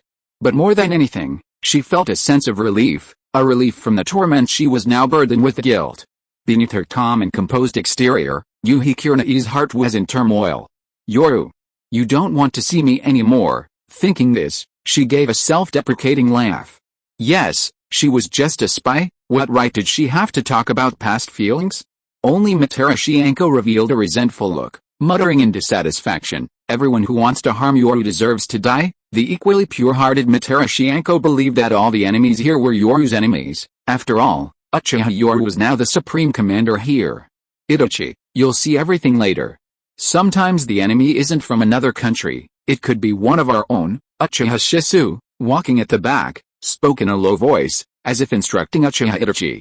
However, when these words reached the ears of Yuhi Kuronai and Yuzuki Yugeo, it was as if they had been exposed, and both of them immediately showed relieved smiles. The precocious Uchiha Itachi seemed to have realized something, and he nodded firmly, saying in a deep voice, "I understand what you're saying, Shisui. Wasn't Orochimaru's defeat caused by his own people? It wasn't a conspiracy orchestrated by any enemy ninja, rather, it was a trap set by his own people that he couldn't escape." Tap tap, the slow footsteps seemed to pound on their hearts. Suddenly, the footsteps stopped, and Kakashi Hokage, who was walking at the front, stopped and turned to look at the group, calmly saying, "We're here." As the heart-pounding footsteps abruptly ceased, Kurona Iyuhi and Yugeo Yuzuki's hearts clenched even tighter. In their final moments, they stared at the wooden cell door with a heart full of trepidation, fearing that the figure that would appear when the door opened would be someone they didn't know how to face. Creak, the heavy door opened, and when the expected figure didn't appear in the spacious cell, Kurona Iyuhi and Yugeo Yuzuki secretly breathed a sigh of relief, but at the same time, a sense of disappointment arose. Did he not even want to see them one last time? Was he utterly disappointed by their hurt? "Kakashi, you've come." In the dry cell, only a Konoha ninja with his chakra sealed sat cross-legged on a pile of grass. When he saw the people who had entered, he showed a look of relief and even smiled. However, When he saw so many people enter, a bitter smile appeared on his face. Indeed, it's only thanks to Lord Yi's mercy that a sinner like me has lived this long. When the group entered and saw the figure, those unaware of the situation, including Kirina Iyuhi, Yugeo Yuzuki, and Anko Materashi, were immediately astonished. They recognized Uki as a special Jonin. After all, those with the title of Jonin were considered high-level combatants. The group stood in a stunned line. Kirina and Yugeo Yuzuki, realizing their mistake hadn't been exposed, secretly breathed a sigh of relief, but their guilt intensified. The person before them had clearly been reported dead, yet here he was. Considering their actions along the way, they could already conclude that Uki was a traitor or a suspect. Rado Namishi and Iwashi stared in astonishment at the person in the cell, quietly questioning their captain, Genma Shiranu. Clearly, they were also filled with surprise at the person here. Uki, a Konoha special Jonin, sat cross-legged in front of a haystack, completely clean. Clearly visible sealing runes marked his forehead, indicating his chakra had been sealed. His clean and tidy clothes suggested he hadn't been tortured, but his eyes were filled with weariness, a result of overwhelming self-reproach, and he exuded an aura of advanced age. This is a letter from your wife in the village. Your death report hasn't been issued yet. Kakashi calmly handed a crumpled letter from his pocket to Uki. Upon seeing the letter, Uki's lifeless eyes lit up with hope. He trembled as he took the letter, tears of sorrow and regret streaming down his face. Tears dripped down his cheeks. As his trembling hands opened the letter, he saw the somewhat messy handwriting and misspellings on the clean paper. His wife didn't know many words. After all, as an ordinary person, he had personally taught her many characters, so her handwriting wasn't exactly neat. The handwriting, crooked and messy like a child's scribbles, made Hishu chuckle and burst into laughter, the first genuine smile he'd ever shown since. He'd often laughed at his wife's handwriting, but now he found it incredibly precious. His wife was doing well, his child had grown taller, and had even passed the Ninja Academy's entrance exam, officially becoming a student, proof that his child had inherited his ninja genes. The letter first briefly mentioned his own good fortune, then went on to describe his child's hard work and how he'd passed the exam, ranking in the top 20 among ordinary students and having a chance to enter the elite class. The happiness he felt for his child practically overflowed from the letter. Finally, there was a photograph of his wife and child, beaming with genuine smiles as they passed the Ninja Academy exam, as if he were the only one missing. That's nice, gently and carefully tidying the letter and placing it neatly into an envelope. Materashi Enko, who witnessed this, frowned and sneered. Didn't you think of your family when you became a traitor? The straightforward Enko retorted directly. This scene was clearly heartwarming, but if you hadn't done this, how could things have come to this? That was all she could think of. However, upon hearing this, Uki, whose eyes were brimming with tears, was enraged. His reddened eyes glared at everyone. I know you. You are Orochimaru-sama's disciple, Materashi Enko, and you, Yuhi Kirina. Your father was an elite Jonin. The Genma squad was once the Fourth Hokage's guard, and Uki looked at everyone and listed them one by one. Finally, seeing the naked contempt in Materashi Enko's eyes, he seemed to be provoked, pressing the letter tightly to his chest and venting his anger. You, Materashi Enko, even as Orochimaru's disciple, are treated like this? If it weren't for Lord Yoru's intervention, do you think you'd be any better off than me, and you all? I'm just an ordinary person. Do you think I wanted to betray you? At this moment, Naoki's eyes were bloodshot as she raged. I have no one behind me. No one helped me when I was at my most desperate. My wife. My children. They are innocent. What could I do? Tell me. Seeing Naoki suddenly erupt in fury, everyone was startled. However, Materashi Enko was no gentle kitten. She was a wildcat, and her fur immediately bristled. Materashi Enko glared defiantly. Ninja rules. What to do when your teammates or family are threatened by the enemy. Didn't you learn that? They were ninjas. Ninjas were cruel. They had learned all sorts of ninja rules at the Ninja Academy. However, facing Materashi Enko's accusations, Naoki's eyes burned as she stared intently at everyone, as if she had been struck by lightning. Just then, Kakashi Hatake said in a low voice, those who threatened his family were from the village. This single sentence immediately caused a stir. Everyone was stunned for a moment, then their faces showed disbelief. Even Might Guy fell silent, as one of the people who personally captured them. He naturally knew some of the inside story. The youngest, Itachi Uchiha, calmly asked in a low voice, the villagers? Are they high-ranking and powerful figures that even a special Jonin couldn't withstand? Everyone looked at each other. No one had expected this. Even Anko Materashi was stunned. Her straightforward personality didn't mean she was stupid. In fact, she seemed to have realized something, and her expression turned extremely grim. Kurona Yuhi and Yugeo Yuzuki wore dark expressions, while Uki, seeing the incredulous looks in everyone's eyes, laughed self-deprecatingly. What, you're afraid to speak now? Then tell me, what would you do in this situation? Did the Ninja Academy ever teach that? I was risking my life on the front lines, and someone in the village was threatening me with my wife and children. What would you do in that situation? Looking at everyone, before they could even speak, Uki chuckled self-deprecatingly. Yes, some of you will surely say that under the will of fire, compromise is not allowed. Do you know what I chose back then? Under the intense gaze of everyone, he roared, I didn't compromise. I abandoned my wife and children. But what was the result? When the person behind it all surfaced and came after me, I knew what a load of crap this village was. And what a load of crap this will of fire was. Come on. Might guy, I know you. Your father was a hero of the Third Shinobi World War, but for what purpose in stabilizing the situation? Did your father's heroic deeds even circulate in the village? Haha, only we Jonin level ninjas know anything about it, and Kakashi, your father, White Fang, would you call him a hero or a disgrace? Your father chose his comrades over the mission, becoming a disgrace to Konoha. Between my family and the village, I chose the village.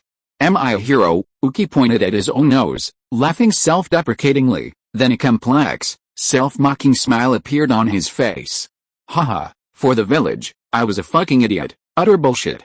When the Jonin of the Sarutobi clan found me, I knew that beneath the so-called will of fire lay only ugly, disgusting people. It was the Jonin of the Sarutobi clan who ordered me to leak information to the Mist Ninja. This is the Third Hokage's clan. Do you call that betrayal? Am I a traitor? Did I sell out the village's interests? No, I was simply following the teachings of the Ninja Academy and obeying orders. I steadfastly carried out my mission and leaked information to the Mist Ninja. As Uki revealed the village's ugly and dark side, everyone was shocked. Materashi Anko was so shocked she involuntarily took a few steps back. This time, her initial domineering aura was gone. Yuzuki Yugeo, the most heavily brainwashed civilian, angrily retorted, "You're talking nonsense. You must be making things up. Even if it's true, someone is keeping it from the Hokage." Yuhi Kurenai was the calmest. This incident had a huge impact on her. Although she knew the village had a dark side, she had never imagined it was this dark. Yuhi Kurenai lowered her voice and said solemnly, "Why would the Sarutobi clan's Jonin let you leak information? There must be a reason." Faced with everyone's doubts, Uki, having received a letter from home, seemed content, as if he had just eaten his last meal. He laughed heartily, tears streaming down his face, shaking his head at everyone as if they were fools. What if this person is the Third Hokage's eldest son? Right, you should know, he's the former Anbu chief, the Third Hokage's eldest daughter-in-law. Tisk tisk, how impressive. Do you even need to ask why? Are you all stupid? After Orochimaru was expelled from the Land of Fire, his old guard should have dissipated. But now, Lord Yoru has arrived, not only reuniting the people but, more importantly, posing a threat. Lord Yoru led us to a great victory right after his arrival. At this point, Uki laughed self-deprecatingly. One is a powerful ninja under 17, the other is almost 30. When the village elects the 5th Hokage, people will immediately say, "Look at him, he can't even beat a 17-year-old, yet he's running for 5th Hokage." Tisk tisk, isn't that a joke? Asking the crowd, this Konoha ninja went even further, pointing at them and saying, "If you were in my position, what would you do? Your families are now under threat." At the same time, the eldest daughter-in-law of the former Anbu leader, the Third Hokage, has also threatened you, and has ordered you to leak information about the current base to the Mist Ninja in the name of your superiors. And then seize the opportunity to expose the commander's location. Ninjas are there to complete their missions. Now tell me, if you were in this situation, what would you do? Uki's powerless roar echoed in the cell. The faces of the people were filled with disbelief, as if the ugly truth about the village had been revealed was something they could not believe. End of this chapter. Thank you so much for reading until the end. Don't forget to give it a like. Looking for more exclusive content and immediate access? Subscribe to our Patreon. Remember, every like, subscription or donation encourages us to continue. Thank you all. See you in the next video.